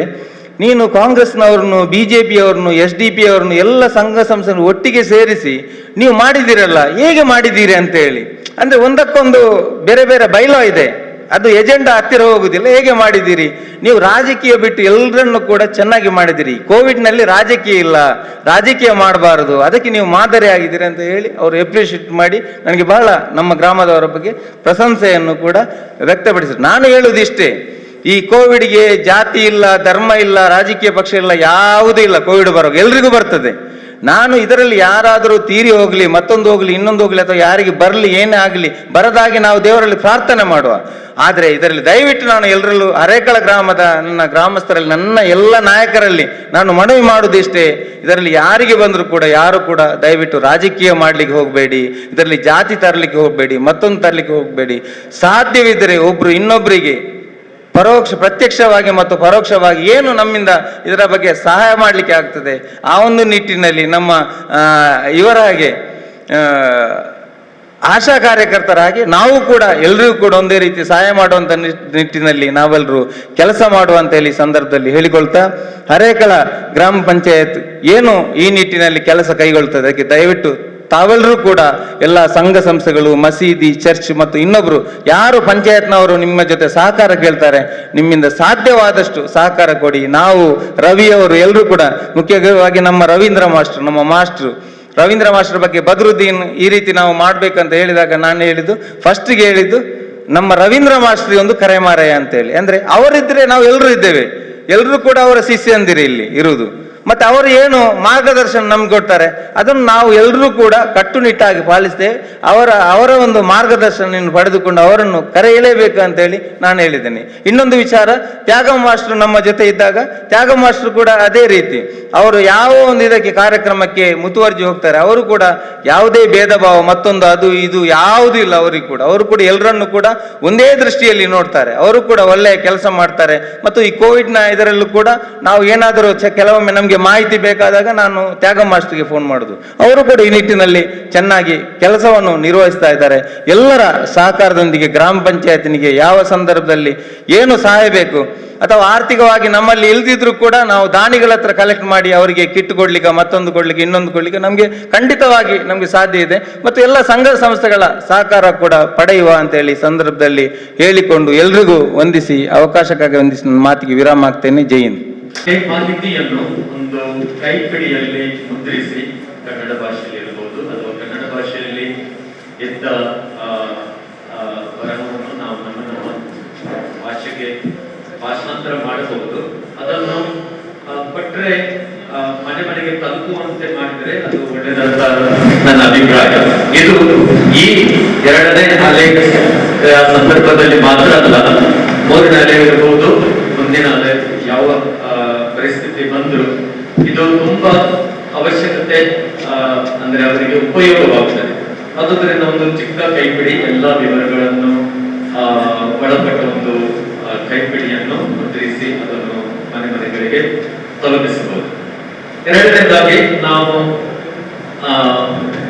ಇರ್ಬೋದು ಬ್ಯಾನರ್ಗಳನ್ನು ನಾವು ಹಾಕ್ತೇವೆ ವಿವಿಧ ಸಂದರ್ಭಗಳಲ್ಲಿ, ಅಭಿನಂದನೆಗಾಗಿ ಅಥವಾ ಇತರ ತುಂಬಾ ಸಂದರ್ಭದಲ್ಲಿ.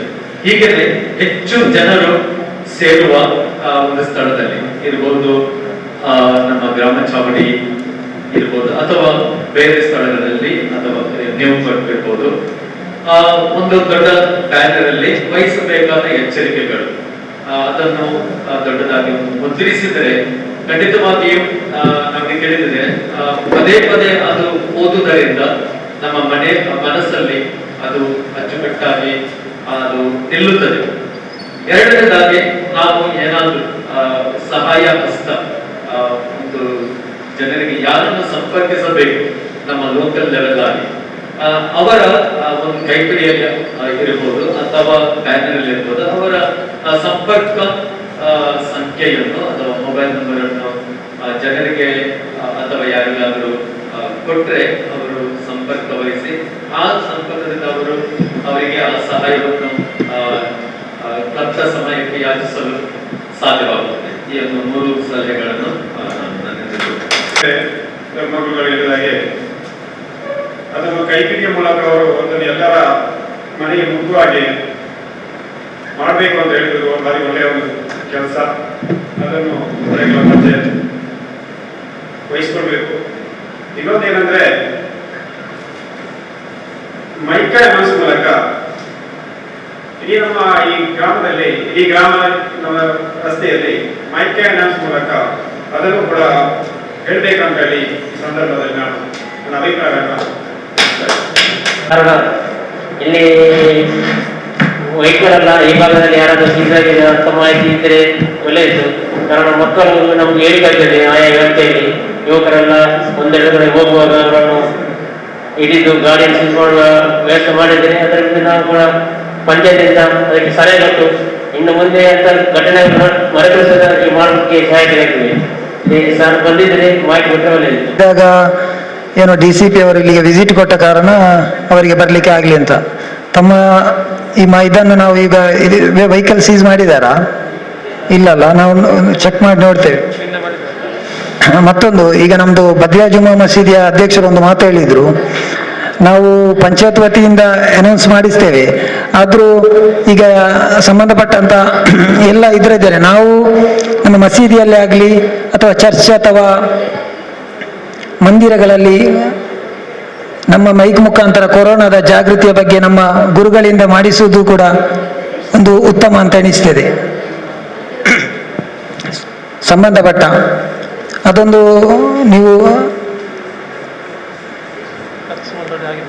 ಮತ್ತೆ ನಮ್ಮ ಧರ್ಮಗುರುಗಳು ಹೇಳಿದ ಹಾಗೆ ನಾವು ನಿನ್ನೆ ಗ್ರಾಮ ಚವಾಡಿ ಮತ್ತು ಎಲಿಯಾರ್ ಪದವು ಕಡವಿನ ಬಳಿಯಲ್ಲಿ ನ್ಯೂ ಪಡ್ಪು ಇಂಥ ಪ್ರದೇಶದಲ್ಲಿ ಫ್ಲೆಕ್ಸ್ಗಳನ್ನು ಹಾಕ್ತೇವೆ ಅಂತ ನಾವು ನಿನ್ನೆ ತೀರ್ಮಾನ ಮಾಡಿದ್ದೇವೆ. ನಾವು ಇವತ್ತೇ ಅದಕ್ಕೆ ಬೇಕಾದ ವ್ಯವಸ್ಥೆಯನ್ನು ಮಾಡಿ ಇಂದು 2 ದಿವಸ ಒಳಗೆ ಆ ಫ್ಲೆಕ್ಸ್ ಅನ್ನೆಲ್ಲ ಇದು ಮಾಡ್ತೇವೆ ಅಂತ ತಮ್ಗೆ ಹೇಳ್ತೇನೆ. ನಮ್ಮ ಈ ಒಂದು ಸಮಿತಿ ವತಿಯಿಂದ ಅವರ ವೆಚ್ಚವನ್ನು, ಒಂದು ಚಿಕಿತ್ಸಾ ವೆಚ್ಚವನ್ನು ಭರಿಸುವಂತ ಒಂದು ಕಾರ್ಯಕ್ರಮ ಮಾಡಿದ್ರೆ ಒಳ್ಳೆಯದು. ಅದರೊಟ್ಟಿಗೆ ನಮ್ಮ ಈ ಅದೇ ಗ್ರಾಮೀಣ ಭಾಗವಾದ ಕಾರಣ ತುಂಬಾ ಕಡು ಬಡವರಿದ್ದಾರೆ, ಅವತ್ತು ದಿನಕೂಲಿ ಮಾಡಿ ದುಡಿಯುವ ಜನ ತುಂಬಾ ಇದ್ದಾರೆ. ಅವರಿಗೆ ಏನಾದರೂ ಒಂದು ಆಹಾರ ಧಾನ್ಯದೊಂದಿಗೆ ಒಂದು ಪ್ಯಾಕೇಜ್ ಮಾಡುವಂತ ವ್ಯವಸ್ಥೆ ಒಂದು ಸಮಿತಿ ಮೂಲಕ ಏನಾದರೂ ಒಂದು ಡೊನೇಷನ್ ಏನಾದರೂ ಮಾಡಿದರೆ ಬಾರಿ ಒಳ್ಳೆಯದು. ಅದೇ ರೀತಿ ನಮಗೆ ಸದ್ಯದ ಹತ್ರ ಇರುತ್ತೆ ಗೋಲಿಯ ಪದವಿ, ಅದೇ ರೀತಿ ನಿಶಾ ರಸಿಯಾ ಹಾಸ್ಪಿಟಲ್ ಇಲ್ಲಿ ಇದೆ. ಇದರಲ್ಲಿ ಆಕ್ಸಿಜನ್ ಅನ್ನು ತಂದಿಟ್ಟರೆ ಕೆಲ ಸಮಯದಲ್ಲಿ ಇಲ್ಲಿ ಅಂತ ಪರಿಸ್ಥಿತಿ ಯಾರಿಗೆ ಬಂದರೆ ಅವರು ಇಲ್ಲಿ ಲೋಕಲಲ್ಲಿ ಅದನ್ನು ಪಡೆಯಲು ಸಾಕಾಗುತ್ತದೆ. ಆ ರೀತಿಯಲ್ಲಿ ಏನಾದರೂ ಆಕ್ಸಿಜನ್ ತಂದಿಟ್ಟು ಕೊಂಡ್ರೆ ಮುಂದೆ ನಡೆಯುವಂತ ಅನಾಹುತವನ್ನು ನಾವು ತಪ್ಪಿಸಬಹುದಾಗಿದೆ. ಅದಕ್ಕಾಗಿ ಒಂದು ಕ್ರಮ ಯೂನಿಟ್ನ ವತಿಯಿಂದ ನಾವು ನಮ್ಮ ಪದಾಧಿಕಾರಿಗಳಲ್ಲಿ ಪ್ರಮುಖವಾದ 5-6 ವ್ಯಕ್ತಿಗಳು ಕೂಡಿ ಒಂದು ಚರ್ಚೆಗೆ ತಂದು ನಮ್ಮ ಊರಲ್ಲಿ ಮಸೀದಿ ಅಥವಾ ಮದರಸದಲ್ಲಿ ಆಕ್ಸಿಜನ್, ನಮ್ಮ ಆಕ್ಸಿಜನ್ನ ಒಂದು ವ್ಯವಸ್ಥೆ ಮಾಡಬೇಕು ಅಂತ ನಾವು ತೀರ್ಮಾನ ಮಾಡಿದೆವು. ಬಟ್ ಅದರ ಬಗ್ಗೆ ನಮಗೆ ಏನಾದರೂ ಅದು ಯಾವ ರೂಪದಲ್ಲಿ ಮಾಡಬಹುದು ಅಥವಾ ಅದರ ಖರ್ಚು ವೆಚ್ಚವನ್ನು ನಾವು ಭರಿಸ್ತೇವೆ ಎಂದು ನಾವು ತೀರ್ಮಾನಿಸಿದೆವು. ಈ ಪರಿಸರದಲ್ಲಿ ತುಂಬಾ ಮಂದಿ ನಮಗೆ ಕೋವಿಡ್ ಬಾಧಿತರಾಗಿ ನಮ್ಮ ಪರಿಸರದಲ್ಲೆಲ್ಲ ಬರುವ ಕಾರಣ ಅವರಿಗೆ ಏನಾದರೂ ವ್ಯವಸ್ಥೆ ಆಗಬೇಕು. ಹೊರಗಡೆ ಹೋಗಿ ಆಮ್ಲಜನಕ ಆಕ್ಸಿಜನ್ ಇಲ್ಲದೆ ಹಲವಾರು ಮಂದಿ ಜೀವವನ್ನು ಅರ್ಪಿಸುವಾಗ ಅದಕ್ಕೆ ನಮ್ಮ ಊರನ್ನು ನಾವು ಕಾಪಾಡಬೇಕು ಎಂಬ ಉದ್ದೇಶದಿಂದ SF ಇನೋಡಿ ಯೂನಿಟ್ ವತಿಯಿಂದ ನಾವು ಅಂಥದ್ದು ಕಾರ್ಯಕ್ರಮವನ್ನು ನಾವು ಚರ್ಚೆ ಮಾಡಿದ್ದೇವೆ. ಬಟ್ ಅದರ ಇನ್ಶಾಅಲ್ಲಾ ಹತ್ತಿರದಲ್ಲೇ ನಾವು ಅದರ ವ್ಯವಸ್ಥೆ ಮಾಡ್ತೇವೆ. ಅದರ ಬಗ್ಗೆ ನಮಗೆ ಹೇಗೆ ಮಾಡಬಹುದು, ಅದರ ಆಕ್ಸಿಜನ್ ಹೇಗೆ ಸಿಗ್ತದೆ ಎಂಬುದು ಮಾಹಿತಿ ಯಾರಾದರೂ ಕೊಡುವುದಾದರೆ ನಮಗೆ ಅದರ ಸುಲಭ ಆಗ್ತಾ ಇತ್ತು. ಅದನ್ನು ನಾನು ನಿಮ್ಮ ಹತ್ರ ಕೇಳ್ತಾ ಇದ್ದೇನೆ. ಇರ್ತಾರೆ ಅಂತ ನೋಡುವ. ಆಕ್ಸಿಜನ್ ಇದ್ದು ಮೋಸ್ಟ್ಲಿ ಅದು ಸಿಗ್ಲಿಕ್ಕೆ ಇಲ್ಲ. ಸಿಲಿಂಡರ್ ನಾವೇ ಪರ್ಚೇಸ್ ಮಾಡಬೇಕಲ್ಲ, ನಮಗೆ ಪರ್ಚೇಸ್ ಮಾಡಲಿಕ್ಕೆ ಆಗ್ತದೆ. ಸರ್ಕಾರದಿಂದ ನಾವು ಇದು ಕೇಳಿದಾಗೆ ಅವರು ಇಲ್ಲ, ನಾವು ಅಲ್ಲೇ ಇದು ಮಾಡ್ಬೇಕಂತ ಹೇಳಿದ್ದಾರೆ. ನಾವು ಪರ್ಚೇಸ್ ಮಾಡಲಿಕ್ಕೆ ಆಗ್ತದೆ. ಸರಿ ಸರಿ, ಅದರ ಬಗ್ಗೆ ನಾವು ಇದು ಮಾಡಿ ಹೇಳ್ತೇವೆ. ಎಲ್ಲರಿಗೂ ಅದರಲ್ಲಿ ನಮ್ಮ ಆಶಾ ಕಾರ್ಯಕರ್ತರಿಗೂ ಕೂಡ ನಾನು ಈ ಸಂದರ್ಭದಲ್ಲಿ ಅಭಿನಂದನೆ. ಕೋವಿಡ್ ಬಂದ ತಕ್ಷಣ ಕೂಡ ಕೆಲವರಿಗೆ ಇದರ ಬಗ್ಗೆ ಮಾಹಿತಿ ಇಲ್ಲದ ಕಾರಣ ಇದು ಬಹಳ ಒಂದು ಫಾಸ್ಟ್ ಆಗಿ ಹೋಗುವಂತ ಒಂದು ಕಾಯಿಲೆ ಆಗಿ ಮಾರ್ಪಾಡಾಗಿದೆ. ಇದರಿಂದ ನಾವು ಆದಷ್ಟು ಇದರಲ್ಲಿ ಜಾಗೃತಿ ಮೂಡಿಸುವಂತ ಕೆಲಸ ಈಗ ನಮ್ಮ ಚರ್ಚೆ ಪಾತ್ರದಿಂದಾಗಿ ಇದರಲ್ಲಿ ಏನು ಜಾಗೃತಿ ಮೂಡಿಸಿದ 3 ನಿಯಮಗಳನ್ನು ಅವರು ಹೇಳಿದ್ದಾರೆ. ಬಹಳ ಉತ್ತಮ ರೀತಿಯ ಒಂದು ನಿಯಮ ಆಗಿದೆ. ಅದೇ ರೀತಿ ನಮ್ಮ ಮಧ್ಯದ ಮಸೀದಿ ಅಧ್ಯಕ್ಷರು ಕೂಡ ಬಡಿಗಂತದ ಮೂಲಕ ನಾವು ಜನಜಾಗೃತಿಯನ್ನು ಮೂಡಿಸಬೇಕಂತ ಇದು ಒಳ್ಳೆಯ ಕಾರ್ಯಕ್ರಮ. ಇದರ ಬಗ್ಗೆ ಒಂದು ಎಚ್ಚರ ಬಂದರೆ ನಾವು ಇದರಲ್ಲಿ ಜಾಗೃತಿ ಮೂಡಿಸಬೇಕು. ಇದರಲ್ಲಿ ನಮ್ಮ ಆಶಾಕರ್ತರು ಬಹಳ ಉತ್ತಮ ರೀತಿ ಅಭಿವೃದ್ಧಿ ಬಹಳವಾಗಿ ಇದರಲ್ಲಿ ಸಕ್ರಿಯವಾಗಿ ಪಾಲ್ಗೊಂಡು ಈ ಕಾರ್ಯಕ್ರಮವನ್ನು ನೀವು ಈ ಅಧಿಕಾರವರ ಹೊಂದಿ ನಮ್ಮ ಭದ್ರತೆಯವರ ವತಿಯಿಂದ ಒಂದು ಕಾರ್ಯಕ್ರಮ ಆಯೋಜಿಸಿದ್ದೀವಿ. ಇದಕ್ಕೂ ನಾವೆಲ್ಲರೂ ನಮ್ಮ ಗ್ರಾಮಸ್ಥರ ಕೈಜೋಡಿಸಿ ಈ ಕಾರ್ಯಕ್ರಮವನ್ನು ಯಶಸ್ವಿಗೊಳಿಸಿ ಇನ್ನು ನಮ್ಮ ಈ ಸಾಂಕ್ರಾಮಿಕ ಇದೊಂದು ವೈರಸ್ ಅನ್ನು ಆದಷ್ಟು ಬೇಗ ನಾವು ಗ್ರಾಮದಿಂದ ಮುಕ್ತಿಯಾಗೋಣ ಎಂದು ಭಾವಿಸುತ್ತಾ ನಾವು ಈ ಸಂದರ್ಭದಲ್ಲಿ ಮಾತಾಡಲಿಕ್ಕೆ ನಾವು ಅವಕಾಶ ಕೊಟ್ಟಂತೆ ಎಲ್ಲರಿಗೂ ನಮ್ಮ ಗ್ರಾಮದ ಪರವಾಗಿ ನಾನು ವಿನಂತಿ ಸಲ್ಲಿಸುತ್ತೇನೆ. ಕ್ಷೇತ್ರದಲ್ಲಿ ಯಾರಾದರೂ ಸೋಂಕಿತರಿದ್ದರೆ ಅವರಿಗೆ ನಾವು ಆರೋಗ್ಯದ ಬಗ್ಗೆ ಮಾಹಿತಿ ಹಾಗೂ ಅವರಿಗೆ ನಮ್ಮ ಅಗತ್ಯವನ್ನು ನಾವು ಅವರಿಗೆ ರಕ್ತ ಸಮಯದಲ್ಲಿ ನೀಡ್ತೇವೆ ಎಂದು ನಮಗೆ ಭರವಸೆ ನೀಡ್ತೇವೆ. ಹಾಗೂ ನಿಮ್ಮೆಲ್ಲರ ಸಹಕಾರವನ್ನು ನಾವು ಯಾಚಿಸುತ್ತೇವೆ. ಹಾಗೂ ನೀವು ನಮಗೆ ಸಹಕಾರ ನೀಡ್ತೀರಿ ಎಂದು ಭರವಸೆ ನೀಡಿದ್ದೀರಿ. ತಮಗೂ ನಮಗೆ ನಮ್ಮ ಆಶಾ ಕಾರ್ಯಕರ್ತರ ಪರವಾಗಿ ಧನ್ಯವಾದವನ್ನು ಸಮರ್ಪಿಸ್ತೇವೆ. ಮಾಡಬೇಕು, ಗುಂಪು ಕೊಡಬಾರದು ಅಂತ ಹೇಳಿ ನಿಮ್ಮ ಪ್ರಶ್ನೆ. ಅದಕ್ಕೆ ಒಂದು ಟೀಮ್ ಮಾಡ್ಬೇಕಂತ ಹೇಳಿ ಈಗಾಗಲೇ ಈ ಗ್ರಾಮ ಪಂಚಾಯತ್ನಲ್ಲಿ ಈ ವಾರಿಯರ್ಸ್ ತಂಡ ಅಂತ ಹೇಳಿದರೆ ಅದಕ್ಕೆ ಈ ಎಲ್ಲ ಜವಾಬ್ದಾರಿಗಳು ಕೂಡ ಬರ್ತದೆ. ಕೇವಲ ಪಾಸಿಟಿವ್ ಬಂದದ್ದು ಮಾತ್ರ ನೋಡುವುದಲ್ಲ, ಈ ಎಲ್ಲ ಜವಾಬ್ದಾರಿಗಳು ಕೂಡ ಬರ್ತದೆ. ಇಲ್ಲಿ ಕೇಳಿ, ಈಗಲೇ ಬದ್ರುದ್ದೀನ್ ರವರು ಅಧ್ಯಕ್ಷರು ಮಾತಾಡುವಾಗ ಹೇಳಿದರು, ಈಗಾಗಲೇ ಈ ತಂಡದಲ್ಲಿ ಗ್ರಾಮ ಪಂಚಾಯತ್ನ ಅಧ್ಯಕ್ಷರು, ಉಪಾಧ್ಯಕ್ಷರು, ಸರ್ವ ಸದಸ್ಯರು, ಅಧಿಕಾರಿಗಳು, ಆಶಾ ಕಾರ್ಯಕರ್ತರು, ಈ ಡಾಕ್ಟರ್ಸ್ ಇವರ ಒಂದು ತಂಡವನ್ನು ಮಾಡಿದ್ದಾರೆ. ಅದರ ಜೊತೆಗೆ ಈಗ ನಮ್ಮನ್ನೆಲ್ಲ ಯಾಕೆ ಕರೆದದ್ದು, ಇಲ್ಲಿ ಮಸೀದಿ, ಚರ್ಚು, ದೇವಸ್ಥಾನದ ಪದಾಧಿಕಾರಿಗಳಿದ್ದಾರೆ, ಬೇರೆ ಬೇರೆ ಸಂಘ ಸಂಸ್ಥೆಗಳ ಪದಾಧಿಕಾರಿಗಳಿದ್ದಾರೆ. ಇದರಲ್ಲಿ ಆರೋಗ್ಯಪೂರ್ಣ ಕೆಲಸ ಮಾಡಲು ಆಸಕ್ತಿ ಇರುವ ಕೊರೋನಾ ವಾರಿಯರ್ಸ್ ಆಗಿ ದುಡಿಲಿಕ್ಕೆ ನಮ್ಮಲ್ಲಿ ನಾವು ಜನವನ್ನು ಇವರಿಗೆ ಕೊಡಬೇಕು, ಪ್ರತಿಯೊಂದು ವಾರ್ಡ್ನಲ್ಲೂ ಕೂಡ. ಆ ಜನವನ್ನು ಕೊಟ್ಟಾಗ ಈಗಾಗಲೇ ಇಲ್ಲಿ ಮುಖ್ಯವಾಗಿ ಇರುವಂಥ ಒಂದು ಪ್ರಶ್ನೆ, ನಮ್ಮ ಗ್ರಾಮದಲ್ಲಿ ಮಾಸ್ಕನ್ನು ಸರಿಯಾಗಿ ಅಳವಡಿಸುವುದಿಲ್ಲ, ಅಂತರವನ್ನು ಸರಿಯಾಗಿ ಪಾಲಿಸುವುದಿಲ್ಲ, ಸ್ಯಾನಿಟೈಸರ್ ಮಾಡುವುದಿಲ್ಲ. ವಿಶೇಷವಾಗಿ ನಮ್ಮ ಹರೇಕಳ ಮತ್ತು ಪಜೀರ್ ಬಾರ್ಡರ್ನ ಗ್ರಾಮ ಚಾವಡಿಯಲ್ಲಿ ಯಾವಾಗ ಕೂಡಿದರೂ ಬೆಳಿಗ್ಗೆ 6 ಗಂಟೆಯಿಂದ ಈಗ ಮಧ್ಯಾಹ್ನ 12 ಗಂಟೆಯವರೆಗೆ ಈ ಯಾವುದೇ ನಿಯಮವನ್ನು ಪಾಲಿಸದೆ ಜನಸಂದಣಿ ಇರುತ್ತದೆ. ಅದಕ್ಕೆ ಬೇಕಾಗಿ ಈ ಟೀಮ್ ಮಾಡ್ತದಲ್ಲ, ಈ ವಾರಿಯರ್ಸ್ ಅಲ್ಲಿ ಆಯಾಯ ವಾರ್ಡ್ನಲ್ಲಿ ಒಂದು ಟೀಮ್ ಇರ್ತದೆ. ಈ ಆಯಾಯ ವಾರ್ಡ್ನವರು ಓಡಿಸುವುದಲ್ಲ, ಮತ್ತೊಂದು ಮಾಡುವುದಲ್ಲ, ಬಡಿಯುವುದಲ್ಲ, ಇನ್ನೊಂದಲ್ಲ, ಮಾತಿನ ಮೂಲಕ ಅವರಿಗೆ ಮನವೊಲಿಸಿ ಎಲ್ಲಿ ಏನು ಇದರ ವಿರುದ್ಧವಾಗಿ ಮಾರ್ಗಸೂಚಿಗೆ ವಿರುದ್ಧವಾಗಿ ಯಾರು ನಡೆಯುತ್ತಾರೆ ಅವರಿಗೆ ಒಂದು ಮನವೊಲಿಸುವಂಥ ಒಂದು ನಿಟ್ಟಿನಲ್ಲಿ ಕೆಲಸವನ್ನು ಮಾಡ್ಬೋದು. ಇನ್ನೂ ಹೆಚ್ಚು ಏನಾದರೂ ಇದ್ದಿದ್ರೆ ಅಂಥ ವಿಚಾರದಲ್ಲಿ ನಾವು ಯಾರು ಹೇಳಿದ್ರು ಕೇಳ್ದಿದ್ರೆ ಪೊಲೀಸ್ ಇಲಾಖೆಗೆ ಮಾಹಿತಿ ಕೊಟ್ಟರೆ ಅವರು ಕಾನೂನಿನ ದೃಷ್ಟಿಯಲ್ಲಿ ಅವರು ಕೆಲಸ ಮಾಡ್ತಾರೆ. ಅದಕ್ಕೆ ಈಗ ನಾವು ಮಾಡಬೇಕಾದ್ದು, ನಮ್ಮ ಅಧ್ಯಕ್ಷರು ಇವರು ರವೀಂದ್ರ ಸರ್ ಅವರು ಮಾತಾಡಿದ ಮೇಲೆ ಪ್ರತಿಯೊಂದು ವಾರ್ಡ್ನಲ್ಲೂ ಕೆಲಸ ಮಾಡಲಿಕ್ಕೆ ಇಂಟ್ರೆಸ್ಟ್ ಇರುವವರು ಮತ್ತು ಕೆಲಸ ಮಾಡುವವರು, ಹೆಸರಿಗೆ ಬೇಕಾಗಿ ಯಾರನ್ನು ಸೇರಿಸುವುದು ಬೇಡ. ಅದರ ಬಗ್ಗೆ ಒಂದು ಕೆಲಸ ಮಾಡುವವರನ್ನು ಒಂದು ತಂಡವನ್ನು ಮಾಡಿದರೆ ಒಳ್ಳೆಯದು ಅಂತೇಳಿ ನನ್ನ ಸಲಹೆ. ಇಲ್ಲಿ ಒಂದು ತಂಡವನ್ನು ರಚನೆ ಮಾಡಿದ್ದೀರಿ, ಗ್ರಾಮ ಪಂಚಾಯತಿನ ಅಧ್ಯಕ್ಷರು ಮತ್ತು ಉಪಾಧ್ಯಕ್ಷರ ಒಂದು ನೇತೃತ್ವದಲ್ಲಿ ಇದೆ.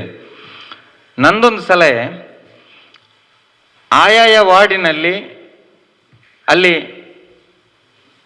ವಾರ್ಡಿನ ಸದಸ್ಯರು ಮುಖ್ಯವಾಗಿ ಒಂದು ಜವಾಬ್ದಾರಿಯನ್ನು ತಗೊಳ್ಬೇಕು. ಅದರಲ್ಲೂ ಕೂಡ ಸಾಧ್ಯವಿದ್ದರೆ ಮಹಿಳೆಯರನ್ನು ಸೇರಿಸಿ. ನಮ್ಮಲ್ಲಿ ಎಲ್ಲ ಸದಸ್ಯರು ಕೂಡ ಒಳ್ಳೆ ಆಕ್ಟಿವ್ ಇದ್ದಾರೆ, ಎಲ್ಲ ಪಂಚಾಯತ್ ಸದಸ್ಯರು ಕೂಡ ಯುವಕರು. ಅವರು ಮುಖ್ಯವಾಗಿ ಮುತುವರ್ಜಿ ವಹಿಸಬೇಕು. ಆಯಾ ವಾರ್ಡಿನಲ್ಲಿ ನೀವು ಇದರ ಬಗ್ಗೆ ಕೆಲಸ ಮಾಡುವಾಗ ನಿಮಗೆ ಗೊತ್ತಿರ್ತದೆ ವಾರ್ಡ್ನ ಸದಸ್ಯರಿಗೆ ಅಲ್ಲಿ ಯಾರೆಲ್ಲ ಸಂಘ ಸಂಸ್ಥೆಗಳು ಮತ್ತು ಆ ಸಂಘ ಸಂಸ್ಥೆಗಳಲ್ಲಿ ಯಾರು ಚೆನ್ನಾಗಿ ಕೆಲಸ ಮಾಡುವವರಿದ್ದಾರೆ ಅಂಥವರನ್ನು ಒಂದು 10 ಜನರನ್ನು ನೀವು ಸೇರಿಸಿ ನಿಮ್ಮ ತಂಡಕ್ಕೆ, ಅವರ ಸಹಾಯ ಪಡೆಯಿರಿ. ಮತ್ತು ಮುಖ್ಯವಾಗಿ ಆ ಸಂದರ್ಭದಲ್ಲಿ ಏನಿದ್ರೂ ಕೂಡ ನಮ್ಮ ಅಧ್ಯಕ್ಷರಿಗೆ ಮತ್ತು ಪಂಚಾಯತ್ನ PDOಗೆ ಒಂದು ಮಾಹಿತಿ ನೀವು ಕೊಡಲೇಬೇಕು. ಮುಖ್ಯವಾಗಿ ಪಂಚಾಯತ್ನ ಅಧ್ಯಕ್ಷರಿಗೆ PDOಗೆ ಮಾಹಿತಿ ಕೊಟ್ಟು ಆ ಸಂದರ್ಭದಲ್ಲಿ ಕೆಲಸ ಮಾಡಬೇಕು. ಮತ್ತು ಅಧ್ಯಕ್ಷರು ಪ್ರತಿ ವಾರ್ಡಿಗೆ ಕೂಡ ಹೋಗಬೇಕು. ಮತ್ತು ಮುಖ್ಯವಾಗಿ ಅಲ್ಲಿ ಮದ್ದಿಗೆ ಹಣ ಇಲ್ಲ, ಅವರಿಗೆ ಊಟಕ್ಕೆ ಅನ್ನ ಇಲ್ಲ, ಅಂಥವರಿಗೆ ಯಾವ ರೀತಿ ಸಹಕಾರ ಬೇಕು, ಅದಕ್ಕೆ ದಾನಿಗಳ ರೂಪದಲ್ಲಿ ಏನು ಮಾಡಬೇಕು ಅದನ್ನು ನಾವೊಂದು ಆ ಸಂದರ್ಭಕ್ಕೆ ಅನುಗುಣವಾಗಿ ಕಲೆಕ್ಟ್ ಮಾಡಿ ಅವರಿಗೆ ಅವರ ಮನೆಗೆ ಮುಟ್ಟಿಸುವಂಥ ಒಂದು ಕೆಲಸ ಮಾಡಬೇಕು. ಮತ್ತೊಂದು ರಫೀಕ್ರವರು ಒಂದು ಸಲಹೆ ಕೊಟ್ಟರು, ಇದ್ದಾರೆ ರಫೀಕ್, ಆಹಾರದ ಕಿಟ್ಟು ಕೊಡುವಂಥ ಒಂದು ಇದು. ನಿಜವಾಗಿ ಗ್ರಾಮ ಪಂಚಾಯತ್ನಲ್ಲಿ ಅದಕ್ಕೆ ಹಣ ಇದ್ದರೆ ಅದರಲ್ಲಿ ಕೊಡ್ಬೋದು, ಹಣ ಇಲ್ಲ ಅಂತ ಹೇಳಿ. ಆದರೆ ನಾನು ಹೇಳುದು, ಎಲ್ಲರೂ ಕೂಡ ಆರ್ಥಿಕವಾಗಿ ಶಕ್ತಿ ಇಲ್ಲದವರು ಇಲ್ಲ ನಮ್ಮ ಗ್ರಾಮದಲ್ಲಿ. ಆಯಾಯ ವಾರ್ಡಿನಲ್ಲಿ ಯಾರಿಗೆ ಮನೆಯಲ್ಲಿ ಕೆಲವೊಂದು ಮನೆಯಲ್ಲಿ ಹುಷಾರಿಲ್ಲದವರಿದ್ದಾರೆ, ವಯಸ್ಸಿನವರು ಇರ್ತಾರೆ, ಮಕ್ಕಳು ಸಣ್ಣವರು ಇರ್ತಾರೆ, ಕೆಲಸ ಮಾಡುವವರು ಯಾರೂ ಇಲ್ಲ, ಅಂಥವರಿಗೆ ಸಾಧ್ಯವಿದ್ದರೆ ನೀವು ದಾನಿಗಳಿಂದ ಕಲೆಕ್ಟ್ ಮಾಡಿ ಕೊಡಿ. ಸಾಧ್ಯ ಇದ್ದವರಿಗೆ ಅಂಥ ವ್ಯವಸ್ಥೆ ಮಾಡೋದು ಬೇಡ. ಸಾಧ್ಯ ಇಲ್ಲದವರನ್ನು ಹುಡುಕಿ ಆಯಾಯ ವಾರ್ಡ್ನಲ್ಲಿ ಈ ಟೀಮು ನಿಮಗೆ ಖಂಡಿತವಾಗಿ, ನಮ್ಗೆ ಏನಾದರೂ ಇಲ್ಲಿ ಇನ್ನೊಂದು ನಾನು ಹೇಳ್ತೇನೆ, ನಮಗೆ ಕಿಟ್ನ ವಿಚಾರದಲ್ಲಿ ಸಹಕಾರ ಮಾಡಬೇಕಿದ್ರೆ ನಮ್ಮಲ್ಲಿ ಬರಕ ಫ್ಯಾಕ್ಟರಿ ಅವರು ಇದ್ದಾರೆ, ಅವರ ಜೊತೆ ನಾವು ಮಾತಾಡಬೇಕು. ಈ ಟೀಮು ಹೋಗಿ, ಪಂಚಾಯತ್ ಟೀಮು ಹೋಗಿ ಆಹಾರದ ವಿಚಾರದಲ್ಲಿ ಅವರು ಖಂಡಿತವಾಗಿ ಸಹಕಾರ ಮಾಡ್ತಾರೆ. ನಾನು ಹೇಳ್ತೇನೆ, ಅವರ ಹತ್ರ ಹೋಗಿ ಮಾತಾಡಿ ಅಂಥವರಿಗೆ ಒಂದು ಇದು ಕೊಡುವಂಥ ಒಂದು ಕೆಲಸ ಮಾಡುವ. ಮತ್ತೊಂದು ಅವರು ಇನ್ನೊಂದು ಸಲಹೆ ಕೊಟ್ಟರು, ಕೊರೋನಾ ಪಾಸಿಟಿವ್ ಬಂದಾಗ ಆಸ್ಪತ್ರೆಯ ಖರ್ಚು ವೆಚ್ಚವನ್ನು ಪಂಚಾಯತ್ ಮಾಡಬೇಕಂತೇಳಿ. ನನಗೆ ತಿಳಿದ ಹಾಗೆ ಪಂಚಾಯತ್ನಲ್ಲಿ ಅದಕ್ಕೆ ಅವಕಾಶ ಇಲ್ಲ, ಪಂಚಾಯತ್ನಲ್ಲಿ ಅದಕ್ಕೆ ಅವಕಾಶ ಇಲ್ಲ. ಮತ್ತೊಂದು ಚರ್ಚಿನ ಧರ್ಮಗುರುಗಳು ಹೇಳಿದರು, ಬ್ಯಾನರ್ಸ್ ಅಳವಡಿಸುವಂಥ, ಫ್ಲೆಕ್ಸ್ ಅಳವಡಿಸುವಂಥದ್ದು. ಫ್ಲೆಕ್ಸ್ ಅಳವಡಿಸುವಂಥದ್ದು ಈಗಾಗಲೇ ಪಂಚಾಯತ್ನಲ್ಲಿ ತೀರ್ಮಾನ ಮಾಡಿದ್ದಾರೆ, ಅದು ಮಾಡಿದರೆ ಒಳ್ಳೆಯದು. ಮತ್ತು ಇನ್ನೊಂದು ಕೈಪಿಡಿ ವಿಚಾರದಲ್ಲೂ ಕೂಡ ಅದು ಒಳ್ಳೆಯ ಸಲಹೆ ಅವರದು. ಅದನ್ನು ಮಾಡಿ ಸಂಕ್ಷಿಪ್ತವಾಗಿ, ನಾವು ದೊಡ್ಡ ಒಂದು ಪುಸ್ತಕ ಮಾಡುವುದಲ್ಲ, ಓದುವ ಹಾಗೆ ಕೆಲವೊಂದು ಉತ್ತಮವಾದಂಥ ಒಂದು ಏನು ಮಾರ್ಗಸೂಚಿ ಇದೆ ಅದನ್ನೊಂದು ಪಾಲಿಸುವ ಹಾಗೆ ಸಣ್ಣ ಮಟ್ಟದ ಒಂದು ಪುಸ್ತಕವನ್ನು ಮಾಡಿ ಹಂಚಿಕೆ ಮಾಡಿದರೆ ಒಳ್ಳೆಯದು. ಮತ್ತು ಆಯಾ ವಾರ್ಡಿನಲ್ಲಿ ನೀವು ಒಳ್ಳೆ ತಂಡ ಮಾಡಿ, ನೀವು ಗ್ರಾಮಕ್ಕೇನೆ ಎಲ್ಲರೂ ಹೋಗುವಾಗೆ ಬೇಡ, ಆಯಾಯ ವಾರ್ಡಿನಲ್ಲಿ ಅವರು ಸಲಹೆ ಮಾಡಿ. ಮತ್ತು ಅಲ್ಲಿಯ ಮಸೀದಿ, ಚರ್ಚು, ಮತ್ತು ದೇವಸ್ಥಾನ ಇದೆ, ಮತ್ತೊಂದಿದೆ, ಸಂಘ, ಅವರ ಸಲಹೆ ಪಡ್ಕೊಳ್ಬೇಕು. ಮತ್ತು ನೀವು ಪಂಚಾಯತ್ನ ಸದಸ್ಯರು, ಅಧ್ಯಕ್ಷರು ಹೇಳುವುದಕ್ಕಿಂತ ಮುಖ್ಯವಾಗಿ ಸ್ಥಳೀಯವಾಗಿ ಯಾರಿದ್ದಾರೆ ಅವರ ಮಾತನ್ನು ಖಂಡಿತವಾಗಿ ಕೇಳ್ತಾರೆ. ಸಂಘ ಸಂಸ್ಥೆಗಳಿಗೆ ಅಥವಾ ಮದರಸಗಳಿಗೆ ಅಥವಾ ದೇವಸ್ಥಾನಗಳಿಗೆ ಅಥವಾ ಚರ್ಚ್ಗಳಿಗೆ ಬೇಕಾಗಿದ್ದಲ್ಲಿ ನೀವು ಇವನ್ ನಮ್ಮ ಸ್ಕೂಲ್ನಲ್ಲಿ ಕೂಡ ಇವರು ತ್ಯಾಗರಾಜರು ಬೈ ಮಾಡಿರೋದು 2200 2300ಗೆ ಬೈ ಮಾಡ್ತಾರೆ 5 ಲೀಟರ್ ಕ್ಯಾನ್ಗೆ. ಬಟ್ ನಾವು ಇಲ್ಲಿ ಗ್ರಾಮ ಚೌಡಲ್ಲಿ ಇರುವಂತಹ ಸಂಸ್ಥೆ ಕೃಷಿ ಕ್ಲಿನಿಕ್, ಅಲ್ಲಿ ನಿಮ್ಗೆ ಬರುವ ಪ್ರೈಸ್ ಅಲ್ಲಿ ನಾವು ಕೊಡುವಂತ ವ್ಯವಸ್ಥೆಯನ್ನ ಮಾಡ್ತೀವಿ. ಅಂದ್ರೆ ಹರೇಕಳ ಗ್ರಾಮದವರಿಗೆ, ಎಲ್ರಿಗೂ ಹಾಗೆಲ್ಲ, ಹರೇಕಳ ಗ್ರಾಮದವರಿಗೆ ಬರುವ ಅಂದ್ರೆ ನಮ್ಗೆ ಯಾವ ಪ್ರೈಸ್ ಸಿಗುತ್ತೆ ಅದೇ ಪ್ರೈಸ್ ಅಲ್ಲಿ ನಿಮ್ಗೆ ಕೊಡುವಂಥದ್ದು ಒಂದು ಸೇವಾ ರೂಪದಲ್ಲಿ ನಾವು ನಿಮ್ಗೆ ಕೊಡುವಂತ ವ್ಯವಸ್ಥೆಯನ್ನ ಮಾಡ್ತೇವೆ. ಅದು ನಿಮ್ಗೆ ಮೇ ಬಿ ಈಗ 2200 ನೀವು ಮಂಗಳೂರಲ್ಲಿ ಬೈ ಮಾಡೋದಾದ್ರೆ 5 ಲೀಟರ್ ಕ್ಯಾನ್ಗೆ, ನಾವು ಅದನ್ನ 1000 ಅಥವಾ ನಿಮ್ಮಲ್ಲಿಗೆ ಮುಟ್ಟಿಸೋದ್ರೆ 100 ರುಪೀಸ್ ನಿಮ್ಗೆ ಟ್ರಾನ್ಸ್ಪೋರ್ಟೇಷನ್ ಕಾಸ್ಟ್ ಅಂತ ಮೇ ಬಿ ಹಾಕ್ಬೋದು, ಗೊತ್ತಿಲ್ಲ, 1000 ರುಪೀಸ್ ಅಲ್ಲಿ ಕೊಡ್ಬೋದು ನಿಮ್ಗೆ. ಅದು ಕೂಡ ಇಂಡಸ್ಟ್ರಿಯಲ್ ಕ್ವಾಲಿಟಿ. 20 ವರ್ಷಗಳಿಂದ ಮ್ಯಾನುಫ್ಯಾಕ್ಚರಿಂಗ್ ಇಂಡಸ್ಟ್ರಿಗೆ ಅಂತಾನೆ ಮ್ಯಾನುಫ್ಯಾಕ್ಚರಿಂಗ್ ಮಾಡ್ತಾ ಇರುವಂತಹ ಸಂಸ್ಥೆ, ಗುಜರಾತ್ ಇಂದ ತರಿಸುವಂಥದ್ದು. ಆ ಬರುವ ಕಾಸ್ಟ್ ಅಲ್ಲೇ ನಿಮ್ಗೆ ಕೊಡುವಂಥದ್ದು. ಸೊ ಇದರ ಸೌಲಭ್ಯವನ್ನು ನೀವು ಪಡ್ಕೋಬಹುದು ಬೇಕಿದ್ರೆ ಕೃಷಿ ಕ್ಲಿನಿಕ್ ಅಂತ, ಅಥವಾ ನೀವು ಅವರಿಗೆ ಕಾಲ್ ಮಾಡಿದ್ರು ಅವ್ರು ನಿಮ್ಗೆ ಹೇಳ್ತಾರೆ ಎಲ್ಲಿ ಸಿಗುತ್ತೆ ಅಂತ, ವ್ಯವಸ್ಥೆಯನ್ನ ಮಾಡ್ಬೋದು. ಬರುವ ಕಾಸ್ಟ್ ಅಲ್ಲಿ ಲಾಭ ಅದರಲ್ಲಿ ಏನೇನು ಇರುವುದಿಲ್ಲ, ಈ ತರ ಇರುತ್ತೆ. ಆಯ್ತಾ? ಇನ್ನು ಮುಂದಕ್ಕೆ ನಮ್ಮ ಅದು ಯಾವುದಂತ ಕೇಳಿದರೆ, ಮನುಷ್ಯ ತಪ್ಪು ಮಾಡ್ತಾನೆ, ತಪ್ಪನ್ನು ಬೇರೆಯವರ ಮೇಲೆ ಹೊರಿಸೋದು. ಈಗ ಕೊರೋನಾ ಬಂತು. ಕೊರೋನಾ ಬಂದಾಗ ಬೆಳಿಗ್ಗೆ 6ರಿಂದ 12 ಗಂಟೆಗೆ ಅಂತ ಹೇಳಿದ ಕೂಡ ಜನಗಳು ನುಗ್ಗಲು ಸಾಮಾನು ತಗೊಳ್ಳಿಕ್ಕೆ. ಏನು ಅವರು ಜೀವಮಾನಡಿ ಸಾಮಾನು ತಗೊಳ್ಳೋದು ಗೊತ್ತೇ ಇಲ್ಲ, ದಿವಸ ಬಿಡ್ತಾ ಇದ್ದಾರೆ. ನಮ್ಮ ಜನ 6 ಗಂಟೆಯಿಂದ 12 ಗಂಟೆ ನೋಡಿ ಯಾವುದೇ ಮಾರುಕಟ್ಟೆಯಲ್ಲಿ ಯಾವುದೇ ಇಲ್ಲೇ ಆಗಲಿ ಎತ್ಕೊಳ್ಳಿ, ಒಬ್ಬರ ಮೇಲೆ ಡಿಸ್ಟೆನ್ಸ್ ಕಾಪಾಡಲಿಕ್ಕೆ ಅವ್ರಿಗೆ ಪುರ್ಸೋತೇ ಇಲ್ಲ. ಏನು 3 ದಿವಸ ಊಟ ಮಾಡಲಿದ್ರೆ ಏನೂ ತೊಂದರೆ ಇಲ್ಲ. ನಮ್ಮ ಗಡಿಯಲ್ಲಿ ಎಷ್ಟೋ ಜನ ಊಟ ಮಾಡದೆ ಜನ ಸೇವೆ ಮಾಡ್ತಾ ಇದ್ದಾರೆ. ನಮಗೆ ತಿನ್ನುವುದ್ರೊಳಗೆ ಕಾಲಹರಣ ಮಾಡ್ತಾ ಇದ್ದೇವೆ. ನಾವು ತಪ್ಪನ್ನು ಮರೆ ಮಾಡ್ತಾ ಇದ್ದೇವೆ. ಕೊರೋನಾ ಹೇಗೆ ಬಂತು ಅಂತ ಕೇಳಿದಾಗ ಕಾರಣ ಕೇಳಿದ್ರೆ ನಾವು ಅಧಿಕಾರಿಗಳು ಮೇಲಧಿಕಾರಿ ಮೇಲೆ ನಾನೊಂದು ಸಣ್ಣ ಕಥೆಯಿಂದ ಹೇಳಿ ನಿಮ್ಮನ್ನು ಮುಗಿಸ್ತೇನೆ. ಯಾಕಂದರೆ ಒಂದು ಸ್ವಲ್ಪ ಕೋತಿಗಳು ಕೂತ್ಕೊಂಡಿದ್ದವು ಊಟ ಮಾಡೋತ್ತಿಗೆ. ಆಗ ಒಂದು ಸಣ್ಣ ಕೋತಿ ಏನು ಮಾಡ್ತು, ಊಟ ಮಾಡುವಾಗ ಉಪ್ಪಿನಕಾಯಿ ಇದನ್ನು ತಿನ್ನುವಾಗ ಅದರ ಒಳಗಿನ ಹೊಂಗು ಹಾರಿತು. ಅದನ್ನು ನೋಡಿ ದೊಡ್ಡ ಕೋತಿ, ಪಕ್ಕದ ಕೋತಿ ಎಲ್ಲ ಏನು ಮಾಡು, ಎಲ್ಲರೂ ಹಾರಲಿಕ್ಕೆ ಶುರು ಮಾಡಿದರು. ಕೊನೆಗೆ ಯಾಕೆ ಅಂತ ಕೇಳಿದಾಗ ಸಣ್ಣ ಕೋತಿ ಹತ್ರ ಕೇಳಿದು ಅವ ಅಂತ. ಸಣ್ಣ ಕೋತಿ ಹೇಳಿದ್ರು, ಯಾಕೆ ಇಷ್ಟು ಸಣ್ಣ ಮಾವಿನಕಾಯಿಯಲ್ಲಿರೋ ಹೊಂಗು ಹಾರಿದೆ, ನಾನು ಯಾಕೆ ಹಾರಬಾರದು ಅಂತ. ಹಾಗೆ ನಮ್ಮ ಜನಗಳು ಯಾಕೆ ಹೀಗೆ ಆಗ್ತಾರೆ ಅಂತ ನನಗೆ ಗೊತ್ತಾಗ್ತಾ ಇಲ್ಲ. ಅಂದರೆ ಆರೋಗ್ಯವೇ ಭಾಗ್ಯ. ನಮ್ಮ ಆರೋಗ್ಯ ಹಾಳಾದರೆ ಹೋಯಿತು. ನಾವು ಎಷ್ಟು ದುಡಿದ್ರೆ ಏನು, ಹೋಗುವಾಗ ಯಾರೂ ತಗೊಂಡು ಹೋಗೋದಿಲ್ಲ. ಅದರ ಅಂಶದಲ್ಲಿ ಏನು ತಿಳ್ಕೊಳ್ಬೇಕು, ವ್ಯಕ್ತಿ ತಾನು ಬದುಕಬೇಕು, ಬೇರೆಯನ್ನು ಬದುಕಲು ಬಿಡಬೇಕು. ಇಲ್ಲಿ ಹಾಗಾಗ್ತಾ ಇಲ್ಲ. ಕೊರೋನಾ ಬಂದಂದು ಕೂಡ ಜ್ವರ ಬಂದ, ಸಣ್ಣ ಲೈಟಾಗಿ ಜ್ವರ ಬಂದಿದೆ ಅಂದು ಕೂಡ ಮತ್ತೊಬ್ಬರಿಗೆ ಹರಡಲಿಕ್ಕೆ ಪ್ರಯತ್ನ ಮಾಡ್ತಾನೆ. ಇಷ್ಟು ದೊಡ್ಡ ತಪ್ಪು ನೋಡಿ. ನಮ್ಮ ಕಾಯಿಲೆಗಳನ್ನು ಮುಚ್ಚಿಟ್ಟು ಬೇರೆಯವರಿಗೆ ಇದು ಮಾಡ್ತೇವೆ. ಇವತ್ತು ನಾನು ಹೇಳ್ತಾ ಇದ್ದೇನೆ, ಯಾಕೆಂದರೆ ಈ ಕಾಯಿಲೆ ಇನ್ನು 6 ವರ್ಷವರೆಗೆ ಹೋಗುವುದಿಲ್ಲ. ಯಾರು ನಾನು ಹೇಳಿದಲ್ಲ, WHO ವರ್ಲ್ಡ್ ಹೆಲ್ತ್ ಆಫೀಸರ್ ಹೇಳಿದ್ದು, ಮೇಲಿನ ಜಗತ್ತಿನ. ಯಾಕೆಂದರೆ ಪ್ಲೇಗು ಬಂದಾಗ ನಮ್ಮ ಜನಗಳು ಹೇಗೆ ತೀರ್ಕೊಂಡಿದ್ದಾರೆ. ಹಾಗೆ ಈ ಕಾಯಿಲೆಗಳಿಗೆ ಮೂಲ ಮದ್ದು ಯಾವುದು ಗೊತ್ತುಂಟ, ನಾವೇ ಹುಡುಕಬೇಕು. SMS ಯಾಕೆ ಸೋಷಿಯಲ್ ಡಿಸ್ಟೆನ್ಸು, ಮತ್ತು ಏನೋ ಕೈ ತೊಳೆಯುವುದು, ಮತ್ತು ಮಾಸ್ಕ್ ಹಾಕೊಳ್ಳೋದು ನಾವು ಹಾಕುವುದೇ ಇಲ್ಲ. ದೇವಸ್ಥಾನಗಳಿಗೆ ಹೋಗಲಿ ಅಥವಾ ಮಸೀದಿ ಹೋಗಲಿ, ಚರ್ಚ್ಗಳಿಗೆ ಹೋಗಲಿ, ಅಲ್ಲಿ ಪ್ರೇಯರ್ ಮಾಡ್ತಾ, ಹೌದು ದೇವರು ಏನು ಮಾಡಿದ್ದಾರೆ, ಹಿಂದೆ ನಾವು ಕಷ್ಟ ಬಂದಾಗ ದೇವರ ಹತ್ರ ಬೇಡ್ತಾ ಇತ್ತು. ದೇವರೇನು ಮಾಡ್ತಾರೆ, ನಮಗೆ ಸಲಹೆಗಳನ್ನು ಕೊಡ್ತಾ ಇದ್ರು. ಇಂಥ ಕಾಯಿಲೆ ಇಂಥ ಔಷಧ ಉಂಟು, ನೀವು ಗುಣ ಆಗ್ತಿದೆ ಅಂತ. ಈಗ ದೇವರಿಗೆ ಬೇಸರ ಆಗಿದೆ, ನೀವು ನನ್ನ ಹತ್ರ ಬರಬೇಡಿ, ನಿಮ್ಮ ಸಮಸ್ಯೆಗೆ ನೀವೇ ಬಗೆಹರಿಸ್ಬೇಕಂತ. ಹೇಗೆ ದೇವರು ನಿಮಗೆ ಕೊಟ್ಟಿದ್ದಾನೆ. ಯಾಕೆ ಗೊತ್ತುಂಟಾ, ಒಬ್ಬ ವ್ಯಕ್ತಿ ಹತ್ರ ವರ ಕೇಳಿದಂತೆ, ದೇವರೇ ನನಗೆ ಒಂದು ವರ ಬೇಕು, ಆಗ 3 ವರ ಕೊಡ್ತೇನೆ ಅಂತ. ಬೇಡ, ನನಗೆ ಒಂದೇ ವರ ಸಾಕು ಅಂತ.